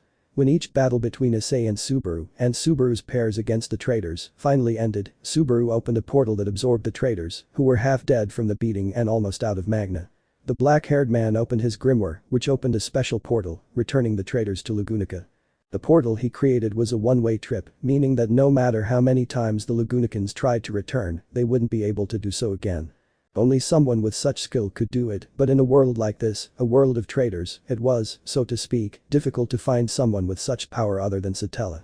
After the portal closed, Subaru felt relieved to never see those traitors again. His partners hugged him, happy that it was all over, and Issei offered his support, telling Subaru he was proud of his courage in confronting his traitors and his past. Subaru smiled at his brother, the two bumping fists in a victory gesture, as everything returned to normal in the Tower of Fangs. The two brothers could now be seen at the Everesting mansion, where Issei's children and the Gremorys, along with the brunette's partners, were settling in, and Subaru and his partners were doing the same. Mansion of Everesting. Although the leaders ordered them to stop and practically tie up the girls to prevent them from going after Issei, he made it very clear that the only ones allowed in his home were his children, whom he had with him and no one else, and whom he had raised better than they had. He wanted them to avoid repeating the same mistakes as their mothers, whose greedy, arrogant, and stubborn nature had ruined his friendship with them. Just like the feelings he once had for them, and even though he hated the way the children had acted in the past, he knew they were controlled by someone else, someone who used a forbidden spell to brainwash them and Sasha into mistreating him an orphan from the start. But now that everything was alright and they no longer had to worry about it, since that wretch must finally be rotting his soul in the darkest of places. Now his children were still nervous and very sad about the bad things they had done in the past because of Max, even though Issei explained that they weren't to blame, that they had only been manipulated by Max, who controlled them for evil purposes. He said that this time they could start things off right, as they should have been, without Max's interference in their lives. Both Issei and Orphan told them that they no longer felt resentment towards them, since they knew they weren't in their right minds, having been controlled by Max since they were very young, so they didn't really know what they were doing. After a long day of unpacking, tidying, and organizing, everyone was exhausted. They barely had dinner before going to their rooms to sleep. But something strange happened in the black-haired boy's room. Subaru couldn't sleep because he was thinking about Satella and the danger she was in. He felt arms around him in his dreams, and a soft, sweet voice whispered that she needed his help. He watched as she stood in some ruins, looking at the wounded Satella. He approached her, embraced her, and asked what had happened. She explained that the traitors had forced her to help them, but she hadn't wanted to. She said that this was a deity she owed him for sending her to this world and making her suffer, for giving her the power of return from death, and for making him die so many times, trying to save people who weren't worth it, only to have them betray and torture him afterward. She said she deserved this. He told her he felt no hatred or resentment toward her for bringing him to this world in the first place. But he did say he was grateful for her always being by his side and not letting him give up, no matter how many times he felt he would fall into despair. And Satella, surprised, smiled at Subaru, caressing his cheek. She explained that because of Juan and the traitors, they managed to ambush her, capture her, and steal her magic to go to this world, find him, and kill him. But with her little strength, she proved his innocence by showing him Juan's memories, causing him to reveal his evil plans, and for everyone to know the truth, since he himself revealed everything when he wanted to conquer Lagunica. And that everything would come to light one way or another, and that the traitors would use her magic to find him. And before they could get rid of her, with her last bit of strength, she managed to open a portal and escape, but not so much in what kind of place she would appear in, being some ancient ruins.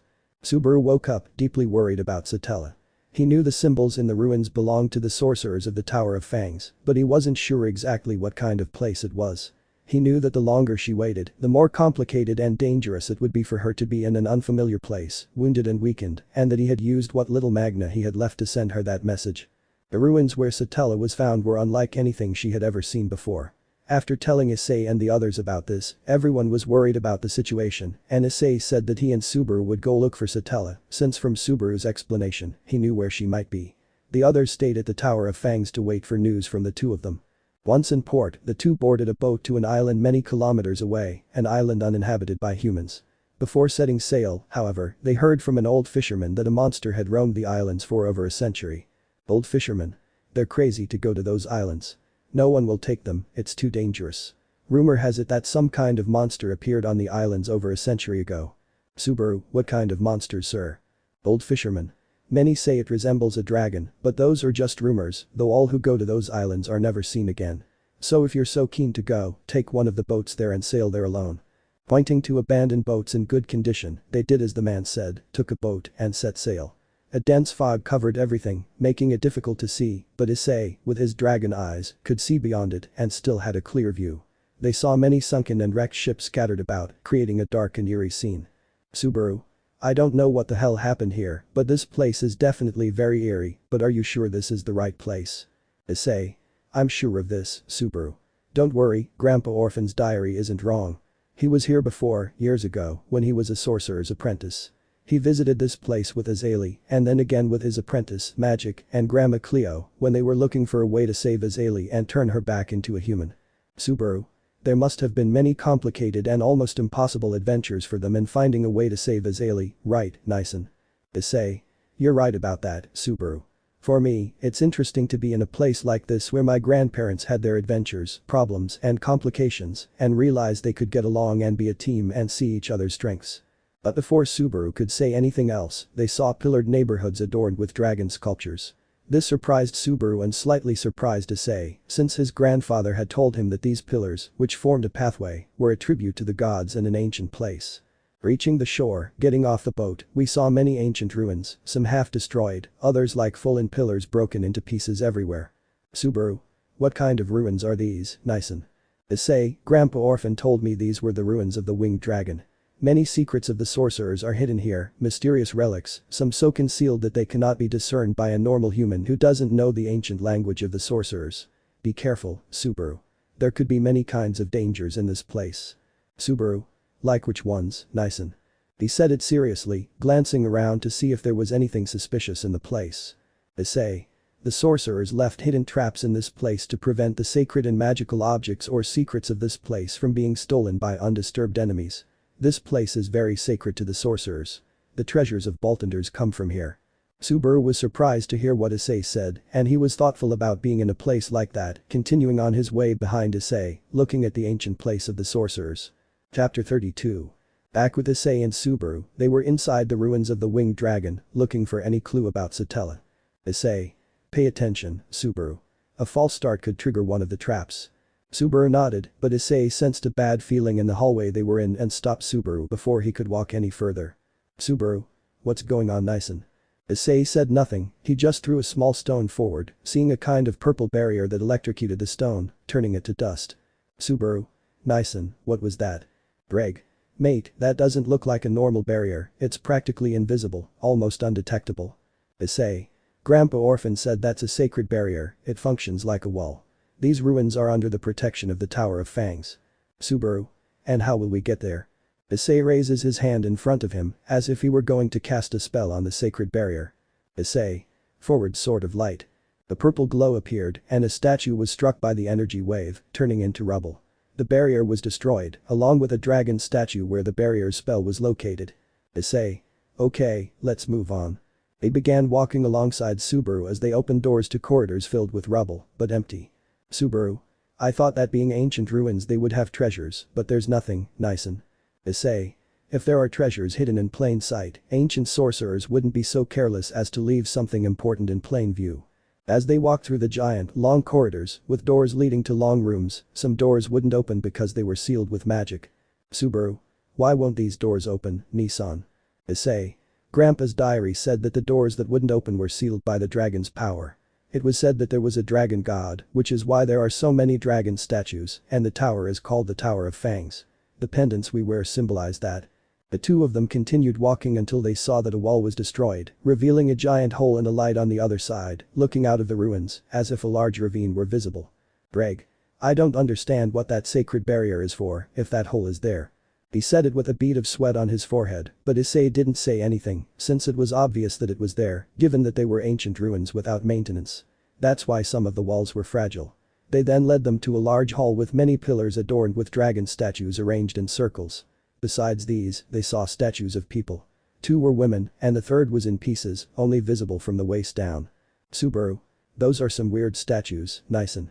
They look like they're holding something. Greg. Hey guys, there's a weird inscription on the statue. Subaru. These seem like magic words. They must have been written by sorcerers of the past. Issei. Whitebeard. Subaru turned to look at Issei with doubt, waiting for him to continue speaking. Issei. The Sword of Boltenders, that's what it says there. It means there's always another. Grandpa Orphan told me that the Sword of Boltenders was in this statue when he came with Issei to study it for the first time. The other 2 statues held the blue sapphire and the bracelet of Boltenders, which I possess now. They were brought here on orders from the Tower of Fangs. To examine the ruins and collect artifacts, Issei was one of the best sorceresses of her generation, which is why she was given this mission along with Grandfather Orphan. Just as he was known as the Black Sorcerer, Issei was known as the Diabolical Sorceress. He looked at the silver bracelet with magic words. Issei. Neomastrosis, what is extracted from there is this artifact. Property of the dragon can cast a magic spell. Subaru. Set a spell. Issei. It's to strengthen a spell before it's cast. Grandpa said Issei was a bit rebellious and reckless. The first time they were here, she wanted to keep the bracelet, but Grandpa said she couldn't because the old sorcerers of the council might discover her. So she hid the bracelet behind the stone inscription. He said this while moving the stone slab of the statue, seeing a hollow part with dust that made a circle, as if like a bracelet it had been hidden there before being taken. Issei. He might have been reckless, but he had a big heart since he thought the old sorcerers would only use the bracelet for experiments. And she thought that later the bracelet would help them save the life of someone they loved. She wasn't wrong, since this bracelet was one of the keys to saving Issei. They were the first to wield it and see a part of Boltender's power. He said it while touching the sword, which was in its sheath. Subaru. And how did it go using it? Issei. Not so well.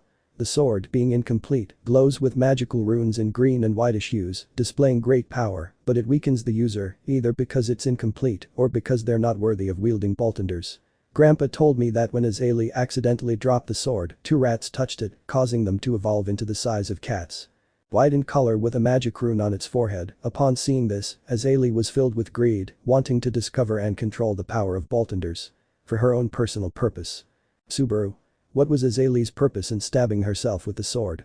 Issei. It was because she fell in love with her master, Kaiman, but he couldn't reciprocate her feelings because his feelings for her were only those of a student to her master. But Issei, thinking she could harness the power of the sword with her body, plunged it into his heart, causing him to become Bloody Augustus. Subaru. And what happened in the end? Issei. This isn't the time to learn Subaru's whole story. It'll have to wait for another time, okay? Subaru. Okay, Nissan, let's keep looking for Satella. But before they moved, they heard a noise like giant footsteps. And saw red eyes in the darkness. Subaru. What the hell is that? Out of nowhere, the footsteps drew closer, revealing a creature resembling a dragon with rat-like features. The rat turned its head to see magical runes etched on its forehead. Issei. You're one of those rats. He remembered that Grandpa Orphan, along with Cleo and Magic, had defeated one of those rats, but the journal said there were two, and if Grandpa Orphan had already killed one in the past, it meant this was the second rat hiding in the ruins. Subaru. What do we do now, brother? Issei started running in the opposite direction, pulling Subaru with him. Subaru. Nissan, what's wrong with us? Why didn't we attack that thing and just escape? Well, they were running from the dragon rat that was flying by, hot on their heels. Issei. It's too risky, Subaru, if we use our magic here. The place could collapse and we'd all be crushed along with the rat. The titans won't work. It's too dangerous. They could cause more destruction than necessary and we'd all be buried under the rubble. That rat is a victim of the sword. It lived in the ruins. Greg. What is Augustus Bloody basing his argument with that rat on? Issei.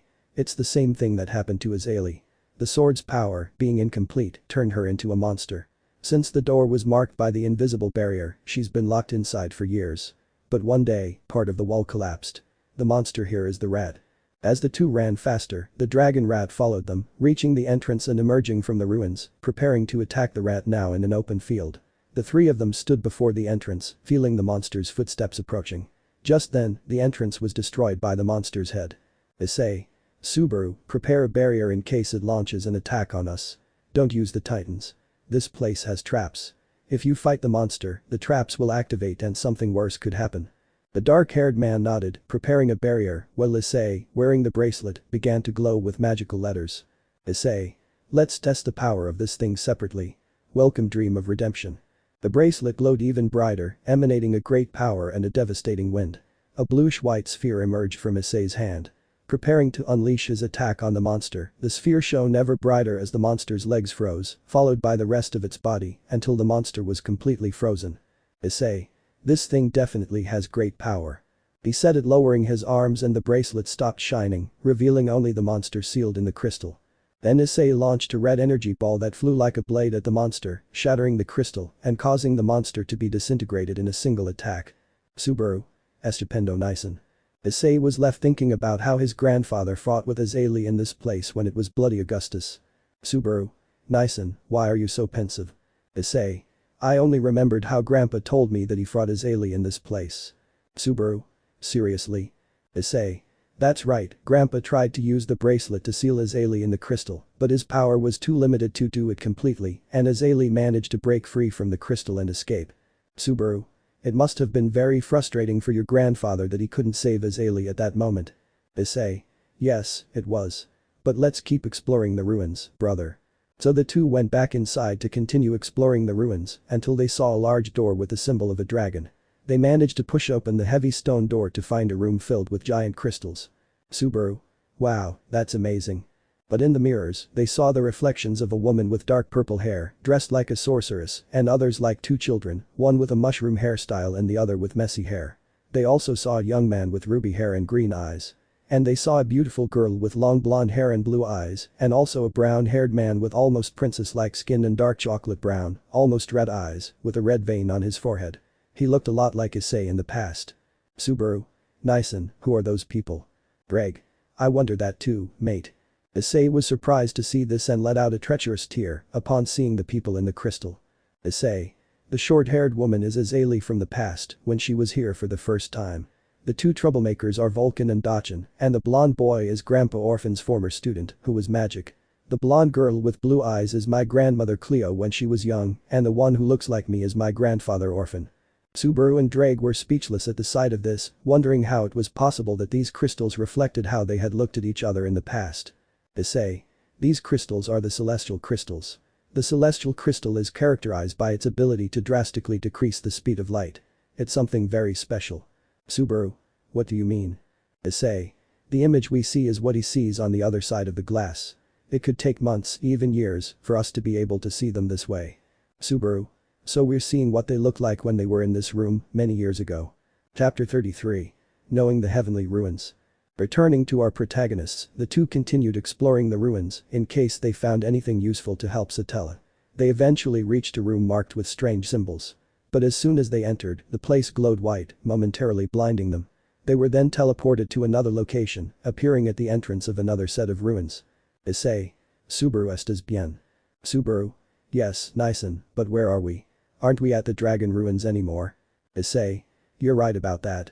I think Grandpa Orphan's journal showed these ruins.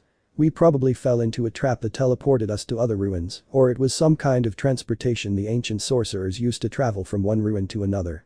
Subaru. I certainly didn't expect to travel to other ruins, Nison. We already checked the winged dragon ruins from top to bottom and found nothing to guide us to Satella. Issei. You're right, Subaru. It's possible he's in these ruins. I remember this exact place where we are. Subaru. Where exactly are we, Nissan? Issei. We're in an ancient city, known as the City and People of Water. It's called that because of the many fountains and canals that carry water to every part of the city. We're in the capital of the continent of Quilsalquima, specifically in the Celestial Ruins, which make up almost the entire city. It's a historic and ancient place with dragon statues, or as many call them, gargoyles. These ruins usually contain celestial weapons, created by the Celestials, like golems, which are military weapons but are stationary. Grandpa's diary told how he had to fight some of those golems. An old friend of Grandpa's also lived in the city. Subaru. Who was that friend, Nison? Issei. He had an adventure companion who had learned sorcery from him named Estefan. But one day, during a fight with some enemies, Estefan didn't act in time and his body was badly injured, leaving him incapacitated in many parts of his body. He wanted to live. He didn't want to die. Not even the decline spell could help Estefan. The only option was to use a special, little-known spell called the Holy Spirit Change. The spell that changes the body and, to some extent, the soul. But you remain the same in emotions and thoughts. Estefan accepted the consequences of using the spell. Using their two magics, they both resisted the spell, giving Estefan a normal, healthy, but different body, turning her into a woman forever. She would be alive, but with the consequence that Estefan would lose all her magic forever, since it changes both body and soul. Estefan accepted this in order to stay alive. It was a great sacrifice. Subaru. Wow, that must have been hard for Stefan, but what happened next? Issei. The diary says that Grandpa, Magic and Grandma were passing through here and met Stefan, now called Stefani. She's a great researcher of ancient magic and deciphering magical symbols. They had to defeat a living, sentient magical weapon created by the Celestials that controlled the golems. This thing had its own mind and consciousness, as well as magic, but it was something out of control that was difficult to defeat since it predicted their movements with great speed. But thanks to a small distraction that Grandma Cleo managed to create, Grandpa was able to defeat it. But as soon as Issei finished speaking, he felt someone watching them, sensing something large approaching. He quickly used an invisibility spell, covering Subaru's mouth, and the two hid in some bushes to watch, as one of the golems Issei had spoken of moved nearby. It was a creature about 12 meters tall and had magical symbols on its forehead, surprising the dark-haired boy and giving him a bad feeling. The golem moved away from Zeno, disappearing among the trees and bushes. The two sighed when they saw it was gone, knowing that if there were more of those things, it was best to come up with a strategy first, since they didn't know how that golem was awake if Issei had said they arrived dormant for centuries. Issei. Subaru, you dress the same as me. Subaru. Yes, sir, that goblin had magic runes, since it would be very impossible to activate one of those. It would require great mastery of sacred magic and someone else must be controlling that goblin. Issei. You're right about that, Subaru. Something's not right here. We don't know if there are more of those things activated throughout the city. It would be very dangerous for the people of the city if we attacked one of them without being sure if there are more or who's controlling them. It would be very risky being outnumbered and exposing ourselves to a surprise attack. Subaru. You're right about that, Nison. There's something very strange about this place. We should investigate.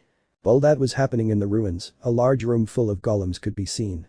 In the immense darkness, a silhouette appeared that shone in bluish-green tones. It was a being whose face could not be seen because of the darkness, being the one who controlled the golems. Unknown. I sense powerful presences in the forest that aren't my goblins. It's as if they were sorcerers, but for centuries no sorcerer has set foot on these lands. Who could these be? Or should I say my new toys?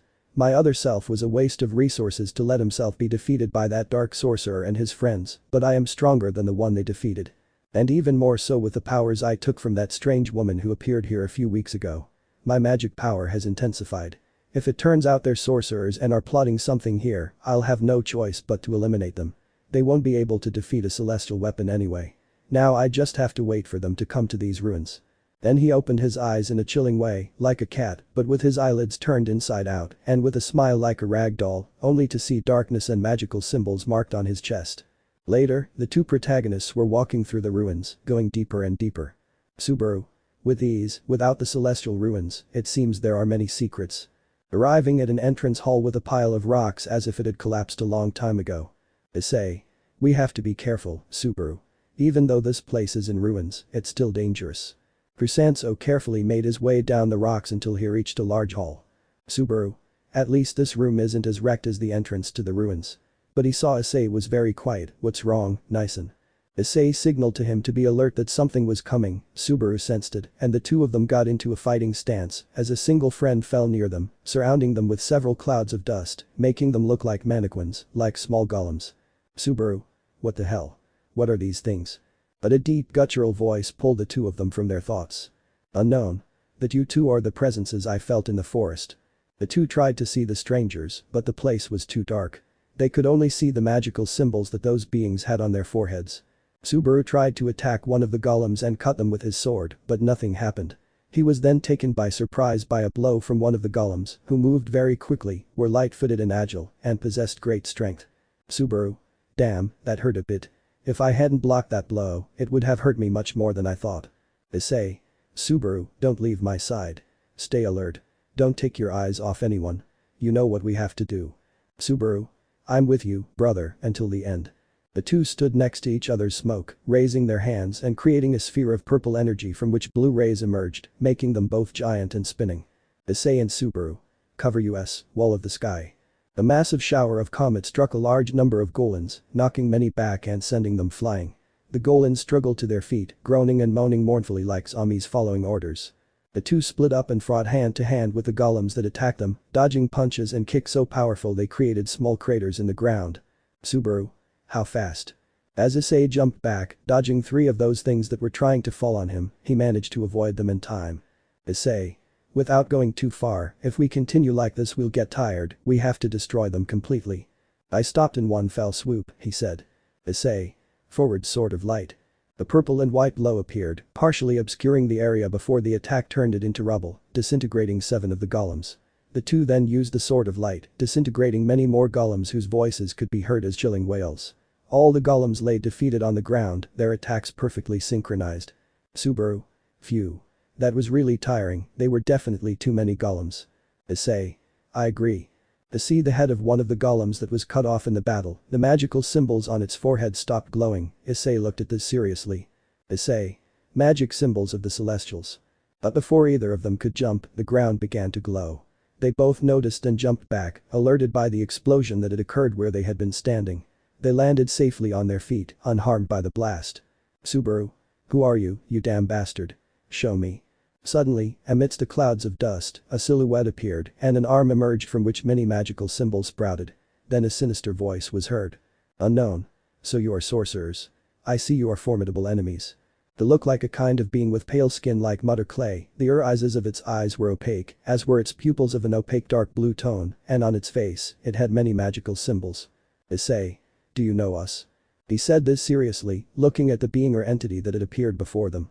The being, from head to toe, was thin and bony, as if malnourished, and its entire body was covered in magical symbols.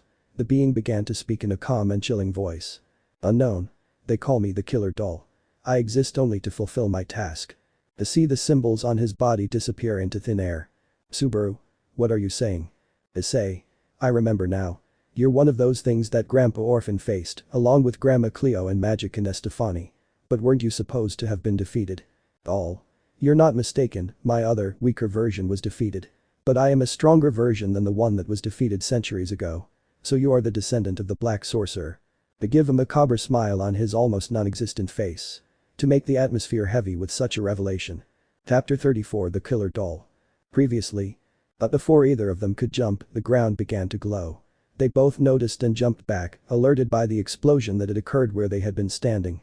They landed safely on their feet, unharmed by the blast. Subaru. Who are you, you damn bastard? Show me. Suddenly, amidst the clouds of dust, a silhouette appeared and an arm emerged from which many magical symbols sprouted.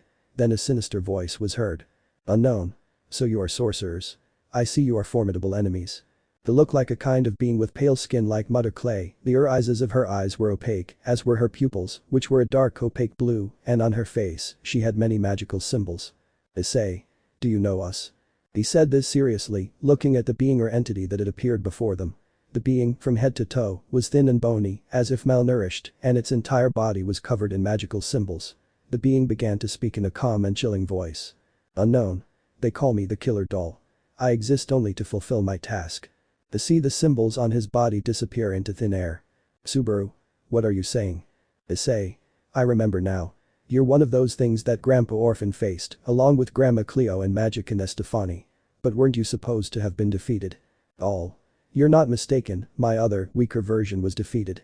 But I am a stronger version than the one that was defeated centuries ago. So you are the descendant of the Black Sorcerer. They give a macabre smile on his almost non-existent face. To make the atmosphere heavy with such a revelation. But then, seeing the doll's face change to a disturbing one and watching it raise its arm, revealing glowing magical words, it pointed 2 fingers, tracing them across the words.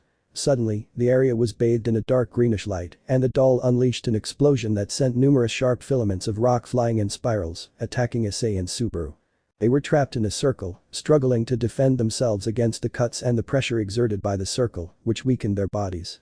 Because the circle was absorbing their power, the doll narrowed its eyes malevolently. All. We will eliminate anyone who gets in our way. The doll raised its hand to attack Subaru, who was farther away than Issei. Since the spell had weakened them, they could continue fighting. Issei saw the doll's intentions, stood up, and said. Issei. Guide my ray. Messenger of death. To see a purple energy field heading towards the doll, who put his arms in an X shape, the magic symbols on his arms glowing and changing the aura of the environment to dark green, and his pupils were yellow, slit-like a cat's, watching as the ground cracked so the rocks could cover him, making a rock shield that protected him from the chestnut-haired boy's attack. To see that the doll emerged unscathed. And to see the doll's amused evil grin. Subaru Pav. He stopped Nison's magic like it was nothing. This doll is more than it seems. We can't use all our power here. We could kill ourselves if the place collapses.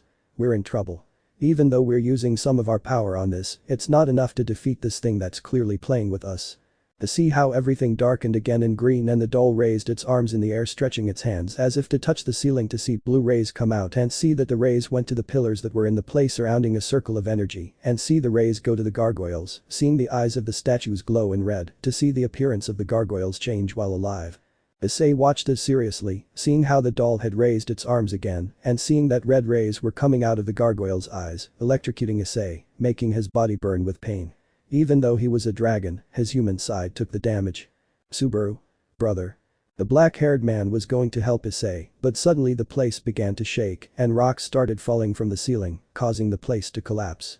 Subaru. What is this? A collapse.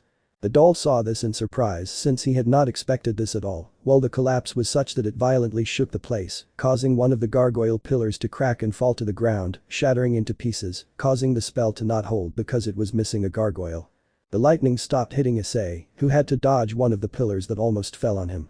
As the dust settled and the earthquake stopped, Issei focused his gaze on the doll that disappeared. Subaru was safe, although it was difficult for him to dodge as the whole place was crumbling, becoming a minefield of rubble and destruction. When he saw that the whole place calmed down. Issei. Damn it, he's gone. Subaru ran over to where Issei was, worried about his brother. Subaru. Nison, are you okay? Issei. Yes, Subaru, I'm fine, but it seems our enemy managed to escape.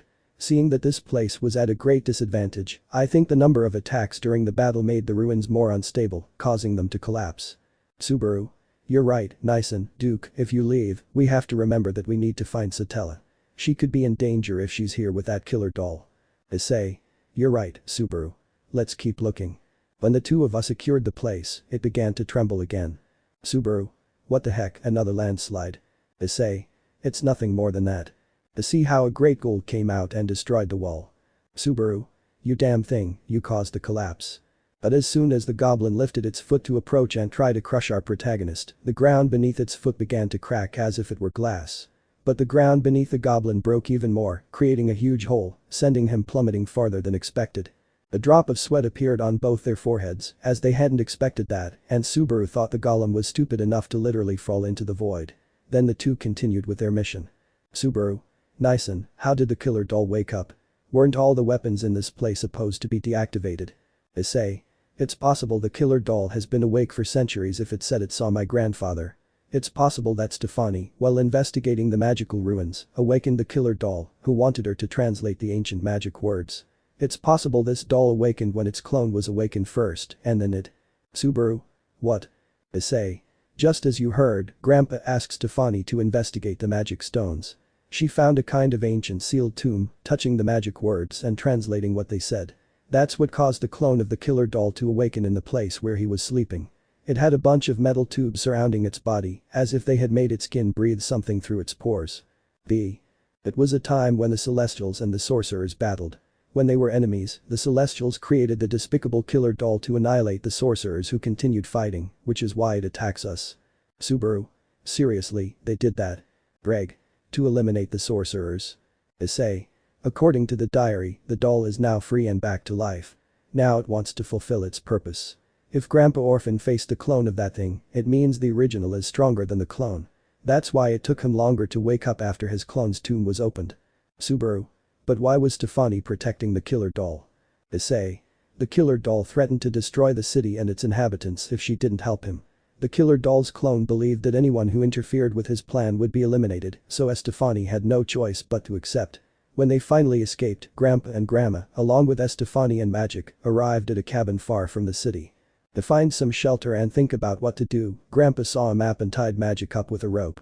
Knowing the killer doll would be looking for him, he didn't want to endanger the others, so he went to the canal to be far enough away to fight the killer doll's clone, without affecting the city and its inhabitants, and without putting his friends at risk. But Grandma Cleo and Magic didn't want to leave Grandpa alone to deal with it, so they went to help him. Stephanie wanted to see the map Grandpa used to find directions to the canal. Just then, the killer doll appeared, communicating with Stephanie through a magic ring that, when it glowed, meant the doll was near. When Estefani saw the map and noticed the doll, she had no choice but to tell him where the grandfather was headed, as he was going to the Colosseum, which is connected to the canal that runs through the city. The doll teleported right in front of the grandfather. Subaru. This is definitely problematic. After running around the place for a long time, more than an hour, they managed to reach a sealed secret chamber. They managed to open it in the middle of the destroyed hall. There was a kind of half-open tomb, seeing Satella connected to some tubes that were the ones that absorbed her magic, the work of the killer doll who used her as a battery to absorb her powers and become stronger and create more golems. Upon seeing this, the two protagonists ran towards her. Issei and Subaru pulled her out of there, disconnecting her from the tubes. Subaru was carrying Satella in his arms. Subaru. Satella. Please forgive me, wake up. Issei checked her magic reserves, seeing that they were almost empty. He insisted that he and Subaru use the decline spell to heal Satella, and seeing that her breathing was stable, Subaru sighed with great relief. Issei. Subaru, we have to get out of here. This place isn't safe. We don't know if the killer doll will come back for us, and it will be difficult to defend ourselves. If we're with Satella, you could cause a terrible, even more powerful, disaster if we fight the doll in the ruins, an even bigger one than that goblin caused earlier. He said it with seriousness in his eyes, and he was right in his words. The ruins were not a safe place to have such a long fight with the killer doll, being at a great disadvantage and posing a serious danger to Satella in her weakened state. Subaru nodded at Issei's words, and the two ran out of the ruins to take Satella to safety. They found a cabin a few kilometers away, where they rested.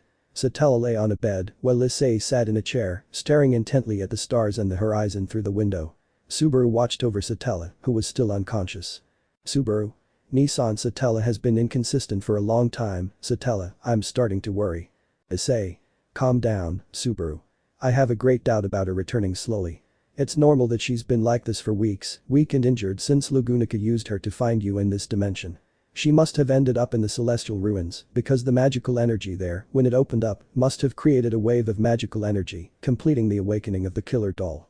Seeing that she was weak and possessed magic, he must have used it as his personal power source to awaken all those goblins and dolls that attacked us in the ruins. We must go out and find the killer doll and destroy it. Subaru, we're not sure if that thing is looking for us. It won't be long before it finds us. Subaru. You're right, Nison. I don't want Satella to be in any more danger. She's very vulnerable in her current state. The killer doll might try to destroy the city to find us, and many innocent people will be in danger. But I don't want to leave Satella alone. The doll might realize she's no longer in the ruins and search for her desperately, just like it searches for us. Issei. You're right about that. My plan is for you to leave the Jaw Titan here to protect Satella in case the killer doll appears and tries to kidnap her. And leave the Colossal Titan to watch over the city because of its eyes and use the invisibility spell to prevent more of those goblins from destroying it. The other Titans won't help track down the killer doll, so we can finish it off once and for all. He said it with seriousness in his words. Subaru nodded in the same way. Subaru summoned his Titans, explaining the plan to them, each one obeying their potions, to start running and look for the killer doll, who saw in the distance how the two protagonists went to the Colosseum, making the doll's smile widen as he was finally able to destroy his prey. The killer doll, sensing Satella's energy in the cabin, went to find her, but upon trying to cross the door, he saw a barrier blocking his way, revealing the Titan who owned the barrier. This made the doll become serious. Doll. I don't know what that thing is that's preventing me from completing my task, but I'll leave it for now. I must go kill those sorcerers, and then I'll take care of this strange beast and my personal battery, but for now I'll take care of those sorcerers who, if they went through the canal, were headed to the Colosseum. Then he disappeared from the place into the shadows. Chapter 35 The End of the Killer Doll. Previously. Subaru. Nissan Satella has been inconsistent for a long time, Satella, I'm starting to worry. Issei. Calm down, Subaru. I have a great doubt about her returning slowly. It's normal that she's been like this for weeks, weak and injured since Lugunica used her to find you in this dimension. She must have ended up in the celestial ruins because the magical energy there, when it opened up, must have created a wave of magical energy, completing the awakening of the killer doll. Seeing that she was weak and possessed magic, he must have used it as his personal power source to awaken all those goblins and dolls that attacked us in the ruins. We must go out and find the killer doll and destroy it. Subaru, we're not sure if that thing is looking for us. It won't be long before it finds us. Subaru. You're right, Nison. I don't want Satella to be in any more danger. She's very vulnerable in her current state. The killer doll might try to destroy the city to find us, and many innocent people will be in danger. But I don't want to leave Satella alone. The doll might realize she's no longer in the ruins and search for her desperately, just like it searches for us. Issei. You're right about that. My plan is for you to leave the Jaw Titan here to protect Satella in case the killer doll appears and tries to kidnap her. And leave the Colossal Titan to watch over the city because of its eyes and use the invisibility spell to prevent more of those goblins from destroying it. The other Titans won't help track down the killer doll, so we can finish it off once and for all. He said it with seriousness in his words. Subaru nodded in the same way. Subaru summoned his Titans, explaining the plan to them, each one obeying their potions, to start running and look for the killer doll, who saw in the distance how the two protagonists went to the Colosseum, making the doll's smile widen as he was finally able to destroy his prey. The killer doll, sensing Satella's energy in the cabin, went to find her, but upon trying to cross the door, he saw a barrier blocking his way, revealing the Titan who owned the barrier. This made the doll become serious. Doll. I don't know what that thing is that's preventing me from completing my task, but I'll leave it for now. I must go kill those sorcerers, and then I'll take care of this strange beast and my personal battery, but for now I'll take care of those sorcerers who, if they went through the canal, were headed to the Colosseum. Then he disappeared from the place into the shadows. Our two protagonists could now be seen facing the killer doll in the ancient Colosseum. The doll looked at them with a wicked smile on its face, then became serious and raised its arm, revealing glowing magic words on its fist. It then extended its arm, pointing to the right, and watched as the sand shifted around its hand, forming a double-bladed weapon. The doll, with a smile on its face, placed the weapon in its hands, preparing to attack. Subaru. We won't allow you to attack us, you damn deformed doll. Issei. Subaru, we can't let him live. He could destroy the city if he tries to revive all the gargoyles scattered around. That made the black-haired boy even more serious. They couldn't allow that to happen. I raised the demon sword. Issei raised his arms in an X shape, a blue glow emanating from two of his fingers and creating a sword of light. The excited, lunatic-looking doll lunged forward. The two brothers attacked with their swords, their three weapons clashing. But they struggled as the doll seemed to anticipate their movements, as if it knew them by heart. They tried to avoid being predictable so as not to give their enemy a chance to counterattack. With great effort, they managed to break one of the blades of the dummy's weapon, leaving the dummy surprised by this feat. But their relief was short-lived when they saw the dummy's smile, which caused the weapon to turn back into sand, watching as it molded itself in the air, transforming into a longsword. But that wasn't all. In its other hand, it did the same, creating another longsword, ready to attack. The two brothers fought against the doll, which defended itself with one hand and attacked with the other, all the while maintaining a smile on its face. It finally managed to push the brothers away and then raised its swords in an X shape, causing a glow to reappear, putting the two brothers on alert as they didn't know what kind of attack the doll would unleash. But a kind of circle formed around them, the sand surrounding the two of them, becoming solid like rock, trapping them both without being able to move. Issei. Og demonios. Subaru. Grrrr, I can't move. Damn it. The puppet slowly approached them with its swords while saying. All. As I learned from Satella's mind, I was able to predict your movements. Your brothers. It was by using the gargoyles to immobilize you in the ruins that I was able to see your mind, Black Dragon Sorcerer. I was surprised to see that in this world there are gods and dragons and other beings not as ancient as the Celestials. But those supernatural beings are merely insignificant to the Celestials. Who allowed humans like you to wield this magic? Although I was surprised to find a dragon god before me, it certainly took me by surprise. But for a dragon god, you're weak.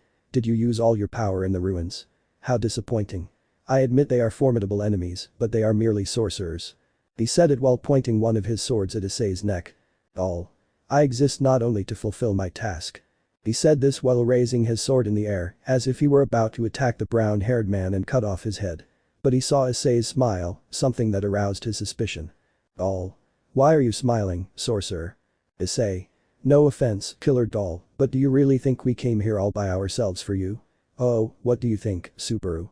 Subaru? You're right, Nyson. You underestimated us, you damn stinking doll. And that was your terrible mistake. You think you've seen our full power and can take us on? You're certainly foolish to believe such a thing. All.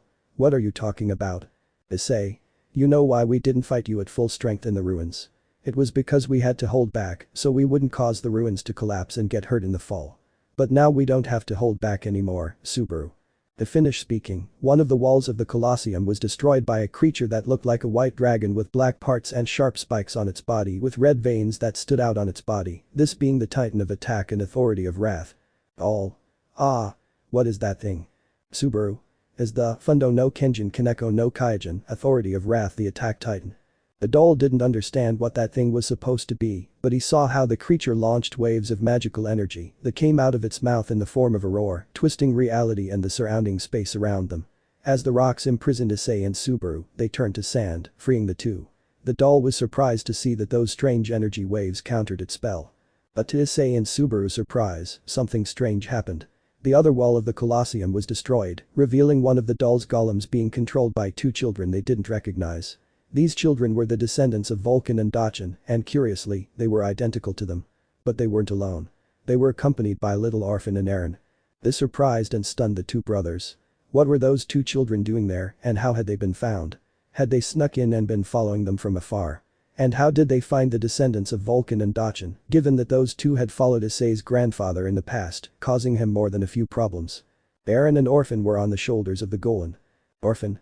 Dad, Uncle Subaru are okay. Aaron. Winemaking to help them. While watching the descendant of Vulcan, who shared the same name as his predecessor, greedily counting the money the two children gave him in exchange for his help if they gave him one of their golems to help them find the two sorcerers. It was technically these two descendants of the trouble duo who ended up fully awakening the killer doll, making it easy for the doll to escape the barrier of the ruins since they allowed it to leave from outside. Subaru. Aaron, Orphan, protect yourselves. He's going to kill you. Issei was serious and worried about his son. He hadn't expected this to happen.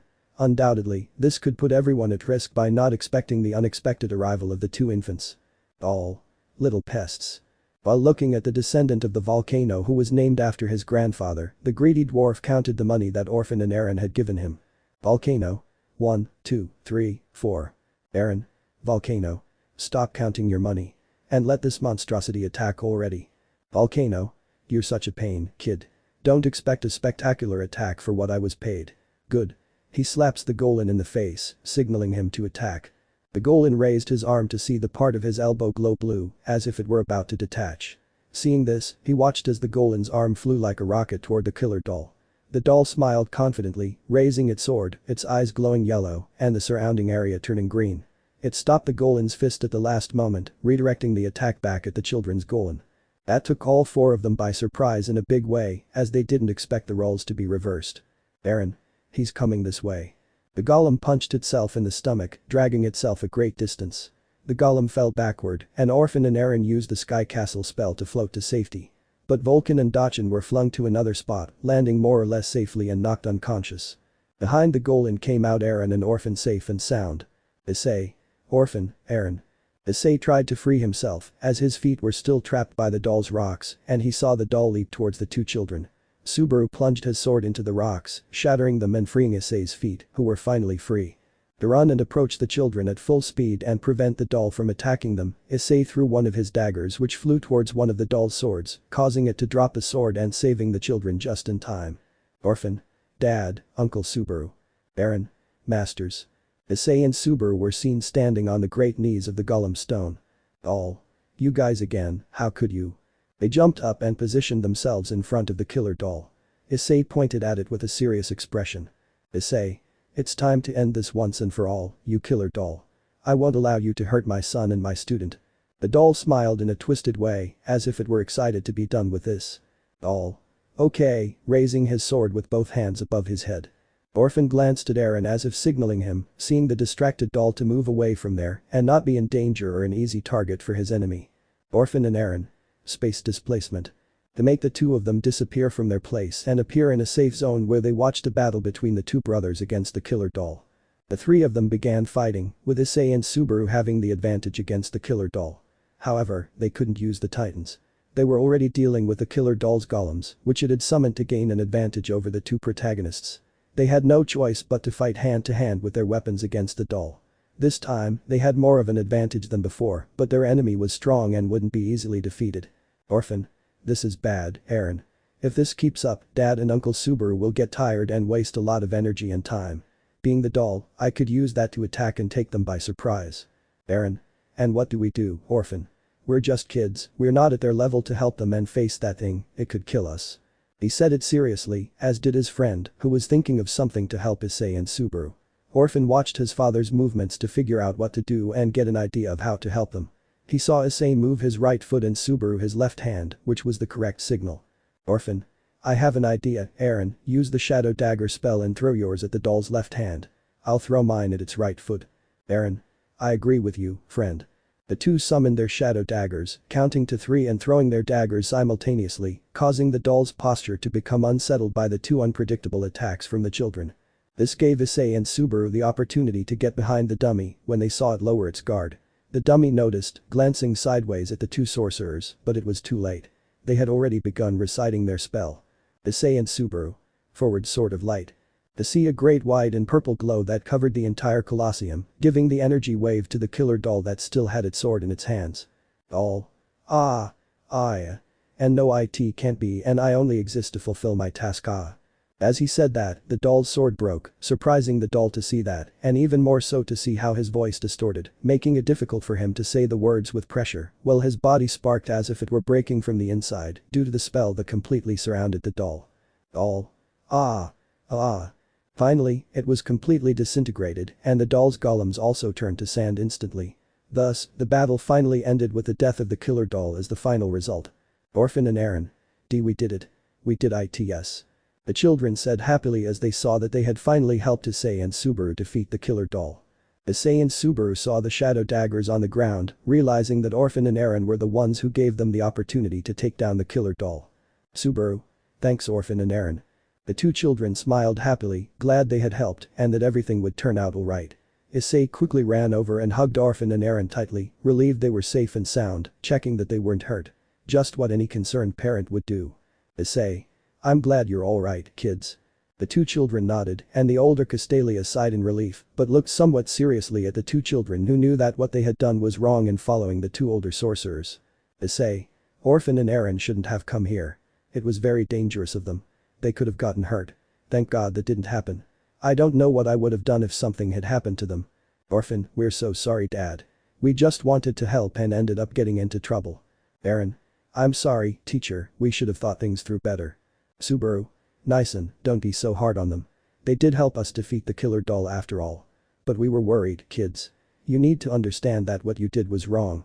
But at least it's all over and the situation didn't escalate. Issei. You're right, they'll be great sorcerers when they grow up. For now, they won't get involved in dangerous missions until they're old and strong enough to defend themselves. The two children nodded in confirmation, relieved that everything was resolved. After that, they returned to the cabin for Satella and, using the distant space displacement spell, appeared in the Tower of Fangs with a still unconscious Satella. She was slowly recovering her magna while asleep in Subaru's room, where she shared a room with her other partners who were watching over her to ensure a faster and smoother recovery. While Issei's partners happily hugged him and also hugged Orphan and Aaron, Sasha hugged her son, worried about the danger he had gotten himself into. Orphan apologized for worrying his mother and leaving without saying anything, putting himself in danger. Aaron also apologized for his actions. Sasha just smiled with relief and happiness that the two boys were alright. It was a lovely scene for everyone, as Issei's other children and the Gremorys were there checking on and hugging little Orphan, happy that he didn't have a single scratch and was safe and sound at home. It was a happy moment for the whole family, while Issei looked up at the sky, feeling that his journey with his family and students had barely begun. Wanting to know what adventures the future holds for our favorite black dragon sorcerer and his brother-in-arms and battle companion Subaru, and for their partners, acquaintances, students and children, Issei's side of the family adventures await them at this academy full of sorcerers and secrets hidden within its walls. Season 1 Finale. Season 2. Discovering the past of the Celestial Ruins. After the problems with the killer doll were resolved, Alon and Orphan were safe, as was Satella. A few days passed, and the dark-haired man took care of Satella along with his 4 girlfriends.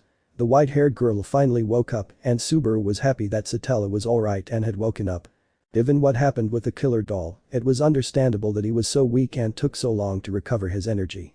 The white-haired girl happily hugged Subaru upon seeing him, and fearing she might never see him again, he hugged her back and calmed her, telling her they would never be separated again and would always be together.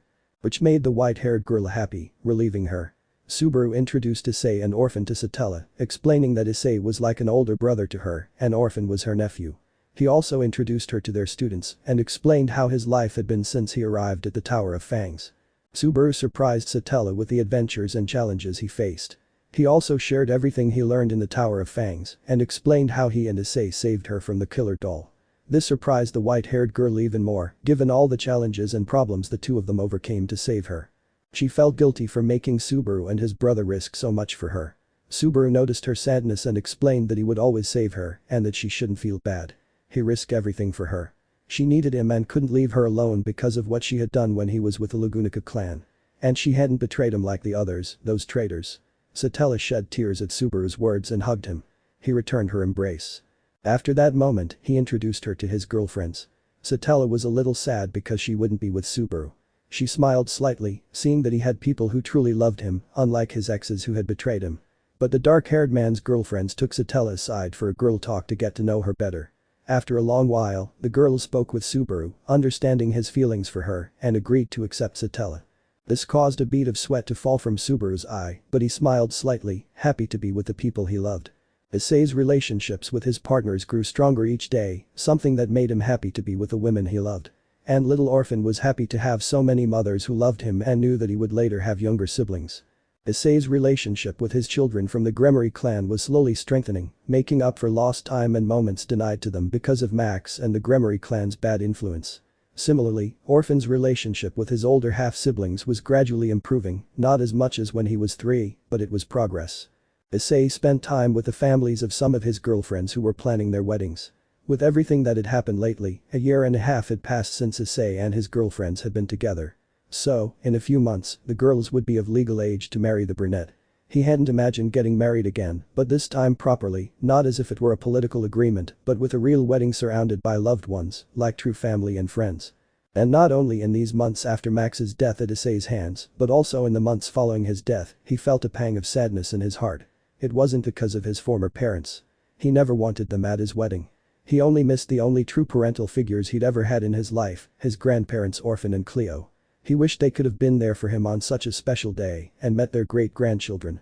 He still blamed himself a little for having been so weak at that moment and for having trusted the wrong people so much. While mentally crossing off the names of his defeated enemies, he kept only Rizabun, who had been allied with Max in everything he did to give him what he needed to ruin his life. He would never forgive any member of the Chaos Brigade for killing his only family. The chestnut-haired man was in the ruins of the winged dragon, searching the ruins with Subaru to see if there was anything of value there. Aside from finding dirt, dust, sand, and rubble everywhere. Subaru. Nison, do you think there's anything useful in these ruins? Issei. I think so, Subaru. We have to keep searching. It's best to have everything secured to avoid another problem like the killer doll. Subaru. I admit that thing did cause problems. Greg. Partner, why didn't you use my power to defeat the killer doll? Issei. At that moment, it wasn't prudent, Dreg. We could have affected the people of the city in the process. It was better to avoid more problems than necessary, and with Orphan and Alon, it wasn't very wise to use your power while dealing so close to the killer doll. Greg. I think you're right, at least now your son is being cared for by your females to prevent him from doing the same thing again. Issei. You're right about that. I love my son very much and I want him to be safe. I don't want what happened with the doll to happen again. I already lost my grandparents. I don't want to lose Orphan the same way. I would never forgive him. They checked the last camera on that floor, finding a kind of platform with steps. It had rubble and dirt, but there was a kind of drawing on the floor that looked like a 5-pointed star. Subaru. What kind of room is this? Issei. This is the transmission room. It's like the magic circles used by supernatural beings, but different. More specifically, this room was used by sorcerers to move between different ruins or places that had the same magical mechanism. These places are hidden from view. It allows us to appear in distant locations without needing our magic to power up when we teleport. Greg. That's true, most of the time teleporting through a magic circle uses the energy of the person using it, depending on how many people are present or how far away the teleportation location is. Subaru. And will we be able to use it? Because anyway, the mist is too dense to use the ship, and since this place doesn't allow us to use much magic because of the barriers, the ruins could collapse and everything would be lost. Besides, we could accidentally trigger some hidden trap and get into trouble, and the mist is too dense to fly, and we could get even more lost. Issei. You're right about that. The mist might take a few days to clear and it's not very reliable for us. And I don't think the transmission room can get us out of here. It looks badly damaged and it's clear it wasn't used for many years. There are faint traces of almost extinct magical energy. Altenders. Master, that's because this place was used by your grandparents centuries ago. That greatly surprised Issei and Subaru, even though Issei remembered that Drake had spoken of something similar in Orphan's diary. Issei. I think you're right. A long time ago, they, along with Magic and Stefani, accidentally used this place. And they unintentionally saw the past. They had traveled 16 years into the past, encountering my grandfather's master when he was young. Subaru. Are you talking about Mr. Kaiman? Issei. That's right, Subaru. Back then, it was years before Kaiman traveled around looking for children with potential for sorcery. Those children were my grandfather and Azalea. This happened because my grandparents had argued before they were a couple and had their differences. Because of their argument, my grandmother, after leaving my grandfather, entered the transmission room where the activation spell sequence that Stefani was preparing was incomplete. At the same time, she disappeared and my grandfather, without hesitation, went after her. Thus, the two of them ended up appearing in the past in different locations within the ruins.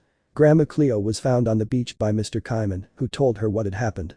Knowing how the world was at that time, it wasn't far-fetched. The event was from the future. At the same time, my grandfather found my grandmother Cleo and recognized my grandfather as his former master, who looked young. He understood that they were from the past and that my grandfather was a sorcerer from the Tower of Fangs because of his pendant. But they wouldn't tell him because they had seen the past. And Kaiman helped them return to their own time using the transmission room from that era, allowing my grandparents to return to their original time. Subaru. Wow, what a mess. At least everything's sorted out, but you know, we can't stay here too long, Nison. Issei. I know, we've been here for many days checking the ruins, and the others are waiting for news of us. They'll get worried and might come looking for us, thinking something bad has happened. And with this fog, it could be dangerous. We need to see if the platform is still working so we can leave the island. The chestnut tree began to touch the ground where the magic letters were. They glowed when touched by the chestnut tree and its magic energy, allowing it to play a special sequence and then, finally, glide its hand over all the letters, making the glow even stronger. The room began to glow, revealing magical silhouettes of 4 people. Magic, Estefani, Orphan, and Cleo, surprising Issei and Subaru. Subaru. What is this, Nison? Issei. The transmission room seems to be recording how it was last used. At that time, my grandparents weren't a couple and had their differences. My grandfather was more concerned with saving Issei, as she was his priority, being like an older sister to him. Let's see what else happened at that time. The two of them stared at the magical figures, listening to Cleo apologize for being late, and Magic explained that because of the fog, they couldn't leave the island that day. Cleo said it was a shame. She was about to show Orphan something when the dark-haired boy, in a serious voice, said that they couldn't leave because of her. Cleo apologized, telling him again that she had something special for him. But just as she was about to open her hand and show him what she had, she stopped when she heard Orphan's annoyed shout. "Orphan? This is not a game." Surprising Cleo with his outburst, then seeing Orphan turn around to confront her, taking Cleo's hand away from him. "Orphan, all I want is for Issei to get her body back and become human again. I don't care about anything else, I just want her back so I don't have time to waste playing with you, do you hear me?" The chestnut-haired man gasped, annoyed by the shout and the force of her words, and the anger she contained. "Cleo. I figured as much. Orphan quia. Cleo. Issei. You're always suffering, Issei, but you have no right to take out your anger on me for no reason. Issei is to blame for all of this. She was always imperfect as a sorceress. She's the one who did that experiment without permission. She turned into a monster. She's to blame for everything." The blonde girl shouted through her tears, clenching her fists, while Orphan, still angry and enraged by Cleo's words to Issei, also clenched his fists. On impulse, he raised his hand, wanting to slap Cleo. Magic, who was watching this, shouted excitedly. "Magic. Maestro." That scream stopped Orphan from doing what he was about to do. Meanwhile, Cleo looked at him seriously, with anger and disappointment at what he had almost done. "Cleo. Are you going to hit me?" The chestnut-haired man remained angry, staring intently into Cleo's eyes. His hand trembled as if he were second-guessing his actions, and finally, he lowered it. Cleo, still holding his gaze, tears threatened to spill from her eyes. Unable to hold them back, she screamed at Orphan to go to hell and ran off sobbing, not looking where she was going. She just wanted to be alone and get away from him. At the same time, Orphan realized what he had done, running along with Magic behind Cleo, entering the transmission room where Estefani was. Estefani. Cleo knew. Trying to stop her, but it was too late. Cleo was standing on the circle inside the star on the platform. She disappeared, as did her dark black dragon wolf, Leaky, who went after his mistress. Orphan didn't hesitate either, and went after Cleo and Leaky. Estefani. Orphan. Unable to stop it, they disappeared along with Cleo and Leaky. As the teleportation circle shattered, emitting beams of light, Stefani and Magic retreated. The circle was unstable, and unable to reach their companions, they fell back. Seeing the circle and the platform explode, after the smoke cleared, the teleportation circle was destroyed in a large crater, rendered completely unusable. Magic. Where did they go? Estefani. I don't know. Elsewhere, the red sunset painted everything red. Orphan was in the water, not understanding where he was. But Cleo mattered more to him, and knowing where she was. Orphan. Cleo. Cleo. Cleo. He said this while frantically looking around, seeing only water and more water, but no trace of the blonde. Elsewhere on the beach, Cleo lay unconscious, with Leaky licking her cheek, trying to wake her. A hooded figure saw her carrying her to safety. Leaky kept watching. The figure had no ill intentions toward his mistress. He followed, concerned for Cleo's well-being. Later, in one part of the ruins, at night, a campfire was visible, and on top of a rock sat Cleo, with Leaky asleep at her feet. The blonde was talking to the hooded figure who had helped her. The blonde was not afraid of the stranger, since he helped her without having bad intentions, because she knew that if the stranger had wanted to do something to her, he would have done it when she was unconscious on the beach. Cleo. Wow, I didn't know there was anyone else here when I arrived. The hooded figure was only breaking a few twigs. Cleo. When did you arrive on the island? The stranger said nothing, he just broke another twig. Cleo. What's your name? Where do you live? How old are you? But the stranger said nothing, leaving the blonde talking to herself, annoyed by the discourteous attitude of the stranger who knew he was a sorcerer because he had the same pendant as Orphan. Cleo. Why are sorcerers always so rude and don't answer questions? Unknown. How did you know I'm a sorcerer? The stranger spoke for the first time, asking with interest, as he wanted to know how she knew that. Cleo. Why does Orphan have a necklace just like yours? Unknown. Orphan. Cleo. Yes. When I was arguing with him, I accidentally entered the broadcast room. Unknown. To the transmission room. Cleo. It wasn't my fault. He was about to hit me, and since I'm a woman, I escaped. Just remembering it makes me want to. But she was interrupted by the stranger. Unknown. I'm not interested in knowing about love problems. The blonde was disconcerted by what the sorcerer said. Cleo. Love problems. Unknown. You have a black dragon cub as a pet, it's not strange that you have a sorcerer boyfriend. That made Cleo laugh a lot as she thought about what would happen between her and the rude chestnut-haired sorcerer. Cleo. Hahaha, what are you saying?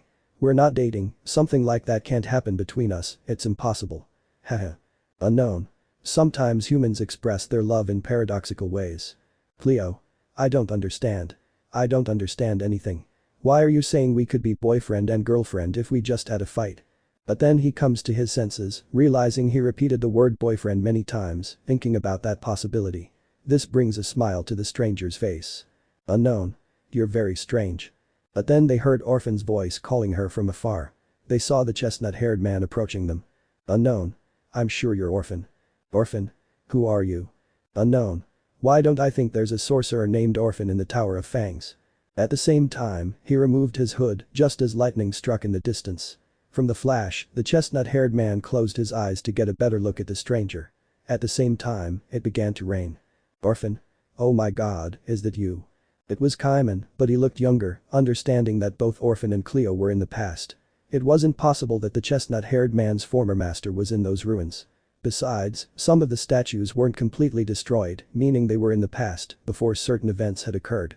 They were in a secluded spot, lost in thought, watching the rain fall as they tried to process the situation of not being in their own time, but in the past. The chestnut-haired man decided to break the awkward silence. Orphan? Cleo, I wanted to apologize, I was furious. He said it with his arms crossed, not looking at her, watching the raindrops fall as he leaned against one of the columns of the ruins. Cleo.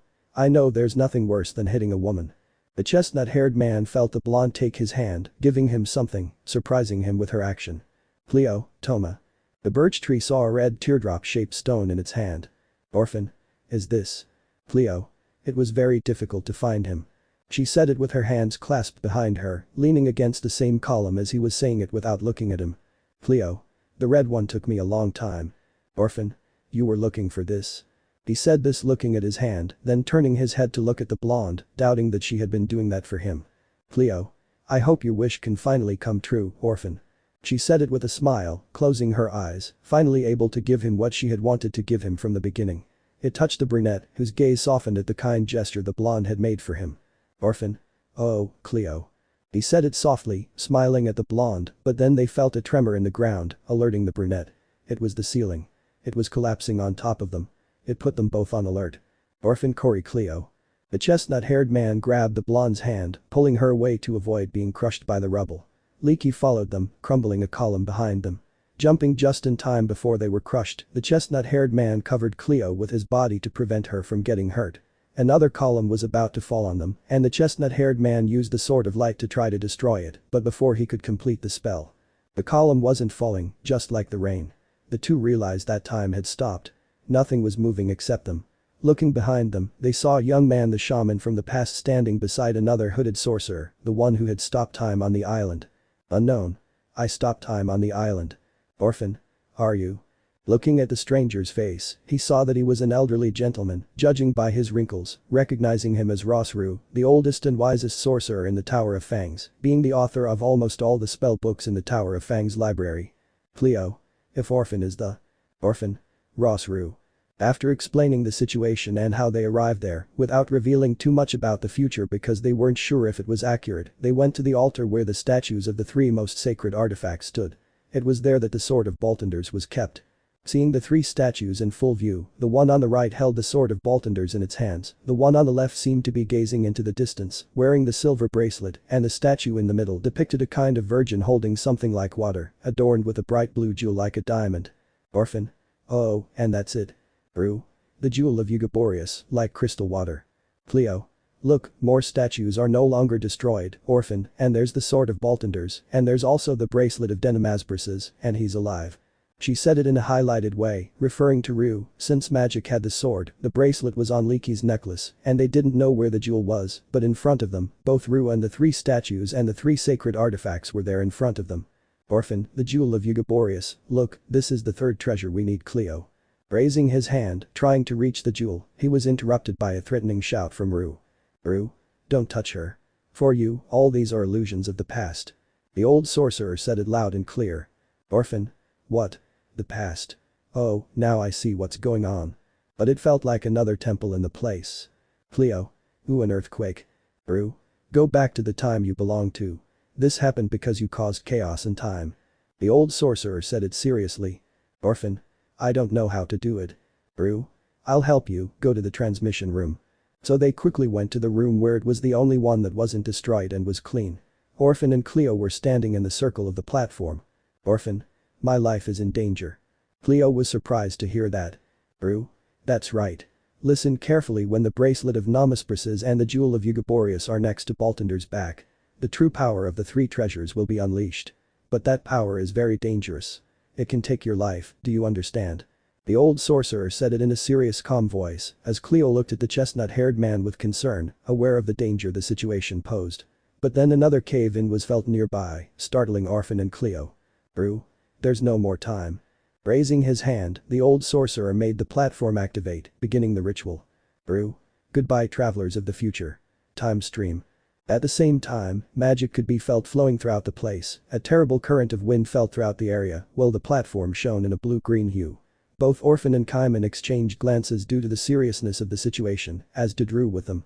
At the same time, Orphan and Cleo disappeared into thin air and part of the room crumbled, as did the statue in the middle, causing the jewel of Eugaborius to fall to the floor, being picked up by Kaiman, who was alone with Rue.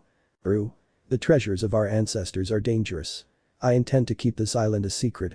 So the Tower of Fangs doesn't find out. What do you think, Kaiman? Kaiman. I agree. He said this while looking at how only the statues that wore the bracelet of Nomisprices and the one with the sword of Baltinders were still standing, but the sword of the jewel of Eugaborius was the only one destroyed. Elsewhere, Orphan and Cleo appeared on the beach, heading towards the ruins to look for Magic and Estefani. Meanwhile, the blonde and the brunette were talking about their strange adventure. Orphan. From what I can see, a glitch in the transmission room's magic sent us back in time. And thanks to that, we were able to see the complete statues. Cleo. Orphan. Orphan. Cleo, this helped us. She said it while showing what Cleo had given her a while ago. The blonde smiled slightly, but her smile disappeared when she remembered Rue's words. Cleo. But Rue's words worry me. Orphan. I'm ready. He said it seriously, with a firm and determined voice, looking away at the horizon. Cleo. But. Orphan. Don't tell anyone, it'll be a secret between the two of us, okay? Cleo nodded with some doubt and concern inside, but they were interrupted when they heard Magic's voice in the distance, as well as Estefani, who were happy to see him and Sela safe and sound. Orphan. Magic, Esther, I already know what the third treasure is, it's not missing. He said it with emotion, being one step closer to saving Issei. Magic. That's great, Master. Estefani. That's amazing, Orphan. While Cleo watched from behind with sadness and concern, knowing the great sacrifice and danger the chestnut-haired boy was facing as he gathered the three treasures. Not only would it be a great advantage in saving Issei, but if he failed, he risked dying in the attempted danger he was willing to take for the person who was his older sister. Issei and Subaru were astonished to learn how things had unfolded in the past. It seemed the room had been repaired by the immense amount of magical energy that had brought Orphan and Cleo back to their present time. This explained why the illusion lacked the crater that should have been there when Orphan and Cleo accidentally traveled to the past. But apparently the platform started sparking because when it was turned on and not used for a long time, it broke down more than the last time. The only part that wasn't fully repaired because of the centuries that the ruins have been deteriorating affected the transmission room, where the star and the magic words were incomplete. It was too late for the two brothers, disappearing in the place where the platform exploded, several pillars and columns falling onto the platform, destroying it further in the process, leaving the platform completely destroyed. Chapter 2. Unexpected arrival in the past. Returning to our favorite brother duo, Issei and Subaru, they were falling from the sky. I no longer expected the transmission room to send them flying. The chestnut-haired man unfurled his dragon wings, while Subaru summoned one of his titans, which also had wings and was shaped like a rather strange dragon. This was to prevent a great fall. Subaru, phew. That was close, although that fall wouldn't have killed us, it would have hurt a little, Nison. Issei. I agree Subaru, but where are we? Subaru. I have no idea, brother. From up here I don't recognize anything at all. Issei. There's a village down there, let's wander around for a while to investigate a bit. The dark-haired boy nodded at what his brother said. They descended into a nearby forest to avoid attracting the Titan's attention. Then they walked to the village, managing to enter, but nothing they saw seemed familiar to either of them. Subaru. The place seems too rural, doesn't Nissan have anything modern? Issei. It's strange, even a place like a village should have some basic technology, but there's nothing familiar. Subaru, does that mean something? Subaru. What do you mean, brother? Issei. We're in the past, Subaru. Subaru. The past. The dark-haired man was surprised by what he heard. Issei. The bad thing is that we don't know what year it is, so we don't know what part of the past we're in, since the transmission room doesn't tell us what era it's sending us to. Subaru. Nice. I still feel energy from the transmission room in my body, is that normal? Issei. Subaru, this isn't normal at all, but now that you say that, I feel the same way. This gives me a theory. It's possible we'll teleport to another place again, but the point is, I don't know when it could happen. It could be random. This must be happening because the transmission room was overloaded with magic when it exploded. Subaru. And how will we get back to our time, Nice? Issei. We can't rely on the remaining transmission room magic within us. It could fail us and send us further into the past. We should return to the celestial ruins of this era and repair the room to return to our own time. That might be complicated, since if the room in this era is damaged, we'll have to repair it. As long as the magic symbols are intact and complete, we can repair the room. Otherwise, it will be difficult to decipher them, so we can use the room and return to our own time. Subaru. This is very troublesome, Nice, but hopefully we can return to our own time. But for now, we must investigate what era we are in and what kind of place we are in exactly. Issei. You're right about that, Subaru. So the two walked further into the village, discovering it was the village where Issei's grandparents had met. Technically, the place was the origin of the Everlasting family. Finding the Everlasting mansion surprised them both, as it confirmed they were indeed in the past. The two brothers managed to use a spell to make themselves invisible and conceal their identities in order to see who was in the mansion. For now, they only saw some children whom the chestnut-haired man recognized as his uncle Andres and his ex-mother Mickey. It meant they were in the past, and he also saw a blonde woman. It was Cleo. She looked about 36 years old, with long blonde hair and blue eyes. She carried a special scepter to better concentrate her magic. She wasn't as skilled at magic as Orphan, her husband. Cleo wore special clothes to train her magic with him. On the other side of the area behind the Everlasting mansion was a forest where Cleo and Orphan were training. At the top of a hill stood an older, dark-haired man in a black robe with white and green accents, and a golden insignia on the robe, his insignia as a sorcerer of the Tower of Fangs. He also wore a black shirt with white accents under the robe, as well as black pants. He stood with his arms crossed, gazing at the horizon. This was Orphan, now an adult and a high-ranking sorcerer. Issei and Subaru were surprised to see the dark-haired man and the blonde woman from the past, but it was a past in which Issei and Max had not yet been born. A single tear escaped Issei's eye, unable to contain his emotion. After so many years, he could finally see his grandparents once more. Perhaps they weren't the same grandparents from his time, but they were still the same people. Subaru placed a hand on Issei's side, knowing it was a heavy burden for the brown-haired boy, one he couldn't forget. The loss of his grandparents, his only true family, the ones who had made him the man and sorcerer he was today. For Issei, his grandparents were the pillars that saved him from darkness and hatred. Without them, he might have committed suicide because of the pain and harm inflicted upon him by his former family, or perhaps he would have become evil and fallen into darkness, wishing for the destruction of the supernatural world because of all the years of pain he endured due to Max's lies. The chestnut-haired man couldn't forgive himself for what happened that fateful night when he lost them both. He wanted to hug them and talk to them, but he knew this wasn't his time and it wasn't the right situation or moment for that. But the dark-haired man sensed the presences of both Issei and Subaru, being on another level. He had sensed them as soon as they arrived in the village. Orphan glanced sideways at Cleo, understanding the situation. Before the duo of sorcerer siblings could leave to avoid being noticed, they had already been cornered by Orphan, who held a sword of light in his hands, and Cleo, who was pointing the Boltender's sword at Issei. Since the blonde already knew how to use a sword, as she was skilled in fencing. Oddly enough, in combat during her old adventures with Orphan and magic, she always wielded Boltender's sword, even though she didn't know magic. Issei and Subaru were surprised that the two adults noticed them, although it was to be expected. They should have sensed them as soon as they arrived in the village, before they had concealed their presence. Issei felt like his grandfather when he told him that when he and Cleo met, she pointed the same sword at him, accusing the brown-haired sorcerer of being a pervert for thinking he was spying on her through the window with binoculars while he was in a tree, watching the mansion from afar. Because of that misunderstanding, the blonde woman at the time wanted to cut the sorcerer to pieces, thinking he was a pervert. She admitted she felt like her grandfather, being taken by surprise like that. Cleo. Tell us who you two are. The blonde said seriously, narrowing her eyes in a serious tone. Orphan.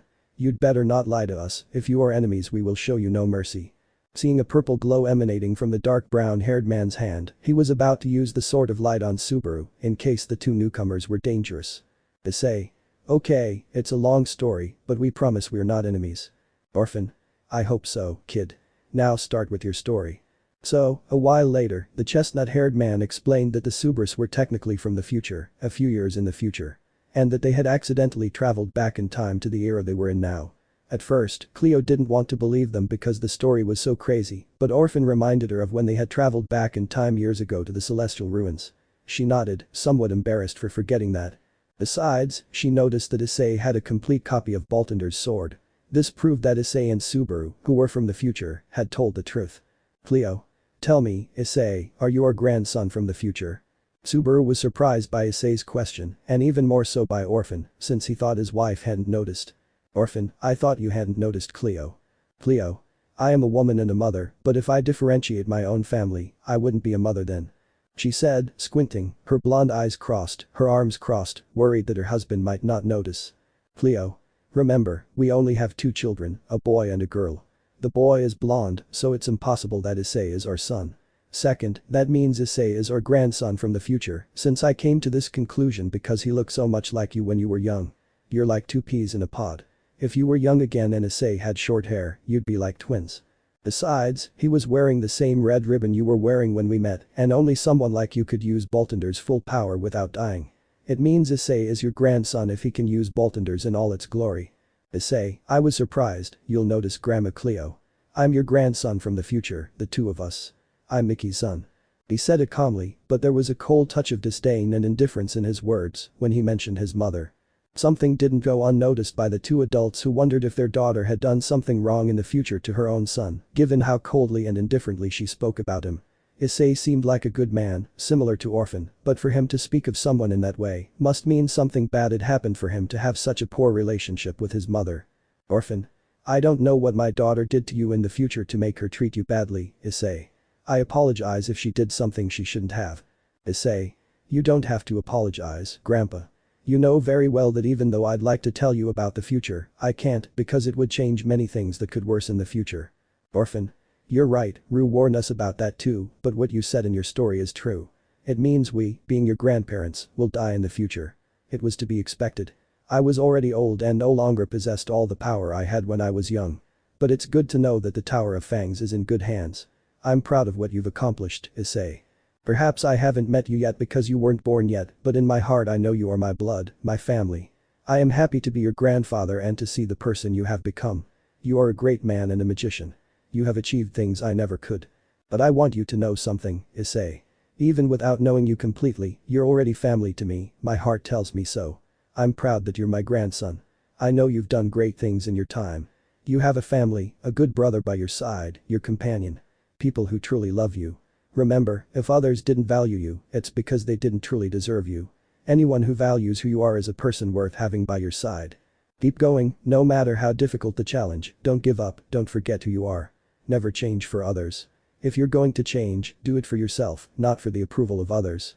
Issei was moved by his grandfather's words. Issei. Do you love me even though I'm half human and half dragon? Orphan. No matter what you are, I love you, Issei. You are my grandson, and no one in heaven or on earth can change that. You are Issei everlasting, don't forget that. You are a great man, a sorcerer. I see all the pain in your eyes, the pain you have had to carry alone for so long. Anyone else would have given up after what you went through, but you kept going for yourself and your son. You rose up despite all the pain and weariness on your shoulders. You could have chosen to keep suffering, hoping that the people who let you down would change. But you chose to move forward without looking back. That makes you strong and brave enough to make difficult decisions. Cleo hugged Issei like a mother would hug her son. Cleo. My Issei, even if Orphan and I die in the future, we will never regret anything we did in this life. I know we can't be by your side forever, especially not in the future, and because of everything you've had to suffer alone since Orphan and I died in your time. But remember, you're not alone. Just as you have important people in your life now, your grandfather and I will be here. Placing his hand on the chest of the chestnut tree, specifically in the place where the heart is. Cleo. No matter how bad things get, we'll always be there for you, Issei. I know you blame yourself for our deaths, but you shouldn't carry the burden of something that isn't your fault. The blame lies with others, not you. You're not weak. Never listen to anyone who says otherwise about you. Life isn't eternal. It is for other beings, but not for humans. Just as we grow up, have families, and die, what endures are our dreams, achievements, and goals, and those live on in everyone who witnessed them and remembers us. The moments we shared with you in your time will always be eternal, Issei, because they are precious and important memories filled with the love we had for you, Issei. You've overcome trials and tribulations that have tested you constantly, and there will always be more. That's life. But there will always be happy moments with people you truly care about, so cherish them, Issei, and value every moment like a treasure. Live your life, Issei, without regrets or guilt. Don't let the pain in the past become a weakness for you, nor let them define your life or dictate your decisions. You choose your own choices, not the past. If it still hurts, it's a wound that heals with time and leaves a scar. You choose whether to let that wound break you, reopen it, and repeat the same mistakes, or learn from them and use the past as experience to improve and become stronger every day so that the past doesn't repeat itself, or let fear and pain decide your life. When Issei felt his grandmother's embrace, he felt that same affection he had felt as a child. When his parents neglected him because of Max, leaving him alone, hungry and crying, remembering the times he had been at his grandparents' house, he would throw himself into his grandmother's arms, afraid to let go. He missed feeling her gently cup his back, how she would stroke his hair and head like when he was a child, comforting and calming him. Unconsciously, Issei shed tears that rolled down his cheeks, hugging his grandmother with fear that she would disappear or that this was all a dream. Subaru and Orphan gave them a moment as Issei needed to vent and release all the pain he had repressed inside for so long. For Issei, his grandmother Cleo was like a true mother who cared for him and gave him love, affection, and understanding. She made him feel loved and welcome, never alone or forgotten, and always needed, making him feel cared for whether he was there or not. Unlike his former mother, who always ignored him or saw him as a problem or a burden. Issei himself couldn't even remember the last time Mickey had hugged him or told him she loved him. Or told him she was proud of him. In Issei's mind, he only remembered his mother throwing away his drawings or how every time he made a mistake she would yell at him, insult him, and compare him to Max. He didn't need anyone's help. For Issei, having so much time alone with no one to share it with made him feel lonely and miserable. He began to question his existence, wondering why he was born if his entire life was going to be filled with misfortune and loneliness. He always tried to be a good brother and son to his family, hoping to earn some of their love and affection, but nothing was ever enough for them. For the first time in years, Issei felt lighter, as if a weight that had been on his shoulders for so many years had finally been lifted. And some of the burden of guilt and pain in his heart was gone. The brunette hugged the blonde, not wanting her to leave. He was afraid of losing his mother figure again. It was his grandmother Cleo. He could only remember that night he lost them, his only family, and the only words his grandmother said to him before she died. To live his life his own way, to seek his happiness, to see the truth, and to distance himself from those who truly hurt him. And when he did that, true happiness would come to him. Now the chestnut-haired boy hugged his grandmother, crying, but little by little he calmed down, smiling at the feeling of this comfortable and familiar warmth again, at feeling the affection of someone who truly loved him. Meanwhile, Orphan and Subaru were talking privately. Subaru also told Orphan about his past before meeting Issei and the peculiar way they met, explaining how he was alive thanks to Issei. Orphan placed a hand on Subaru's shoulder, offering his support and comforting him for everything he had endured before meeting Issei. Thanks to that encounter, he was alive, and now Subaru had someone he could truly count on. Orphan. Subaru, thank you for taking care of Issei and being a part of his life. I noticed a special bond you two share. It's a bond that no one can break. A true and unique bond of brotherhood. Even though you're not blood related, you both share the bond of true siblings. I know you feel out of place with me and Cleo because you don't share the same blood as us and Issei. But that doesn't matter to us. I also see a grandson in your eyes.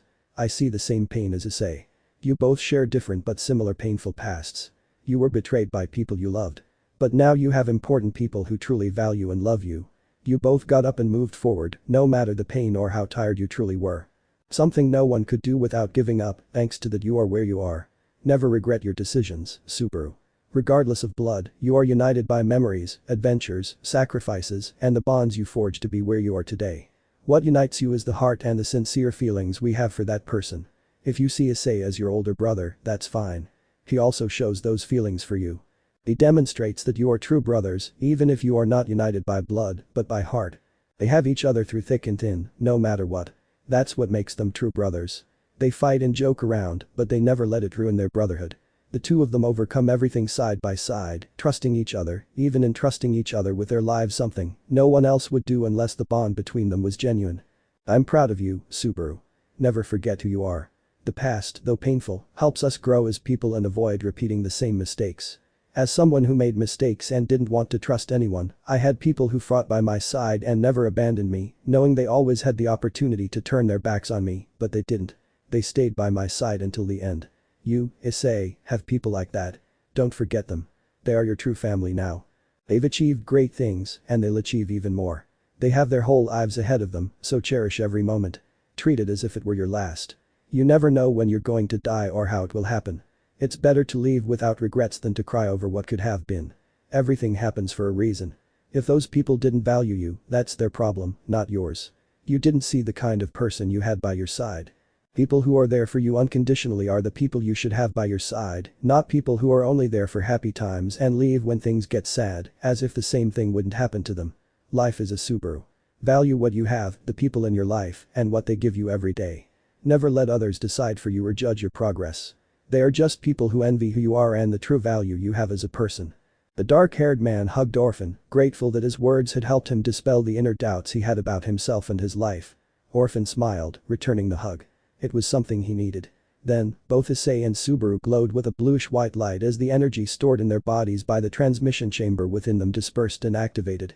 Both brothers turned into magic dust that shone like diamonds and were about to disappear. Issei. I think this is goodbye, Grandpa Orphan, Grandma Cleo. It was wonderful seeing you one last time. I know you're not from my time, but the time I spent with you made me remember the times when we were happy. I thank you for what you did for me in my past. Thanks to you, I am the person I am, and I will be eternally grateful to you. I will never forget you. Orphan. Neither did we, son. It was a pleasure meeting you, regardless of the area you're from. You made us feel like we already knew you. We hope the day comes when we see you again, Issei, whether it's in the near future.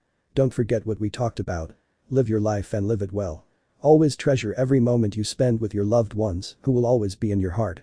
Our memory will always live on in you, and you in us. Cleo. Your grandfather is right, Issei. Don't forget to eat well, rest well, always love your loved ones, and always make time for them.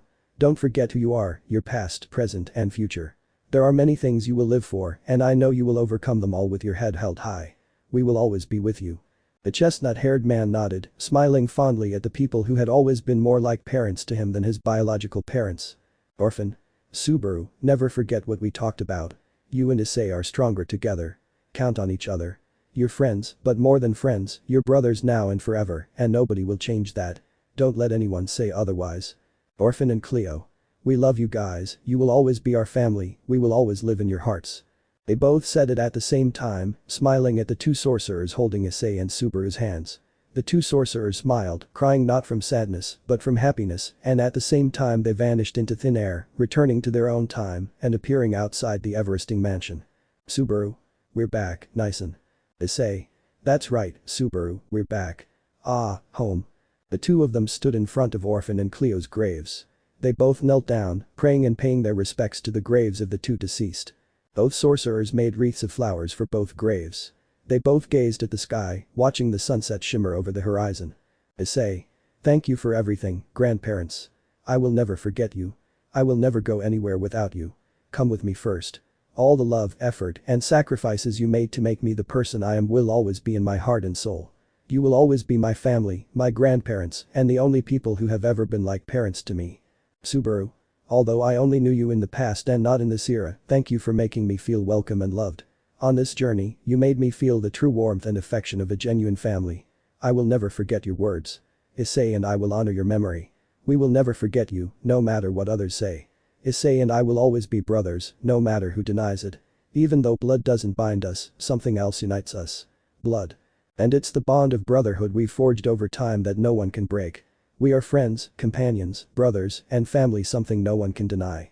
The pain, betrayal, and mistakes of others united us, coming into each other's lives. We support each other and have come this far, and we will continue to improve and grow as the people and brothers we are. Thus, Issei's pendant shone, making Subaru's also appear on the necks of both of them. Two necklaces in the shape of two pearls that were shaped like tears. Issei's was blue and Subaru's was red. It was as if it were a gift from Orphan and Cleo for the two of them from beyond. The two siblings felt as if Cleo and Orphan were embracing them, saying goodbye, but also see you soon. Both siblings smiled, holding their newly awarded necklaces, something that represented their bond as siblings and family, a gift from two special people. The two brothers gazed at the horizon, knowing many adventures lay ahead. They knew life would throw them trials, but they would overcome them together, like brothers and comrades. They bumped fists, bound to live their lives for Cleo and Orphan, and to be happy as they wanted, both for themselves and as sorcerers. They would keep that promise no matter what. Let me know in the comments below if you guys want the next part. Also check out my other video that has been shown and left. Thank you for watching. If you enjoyed this video please like and share this video. And have a fantastic day. Bye.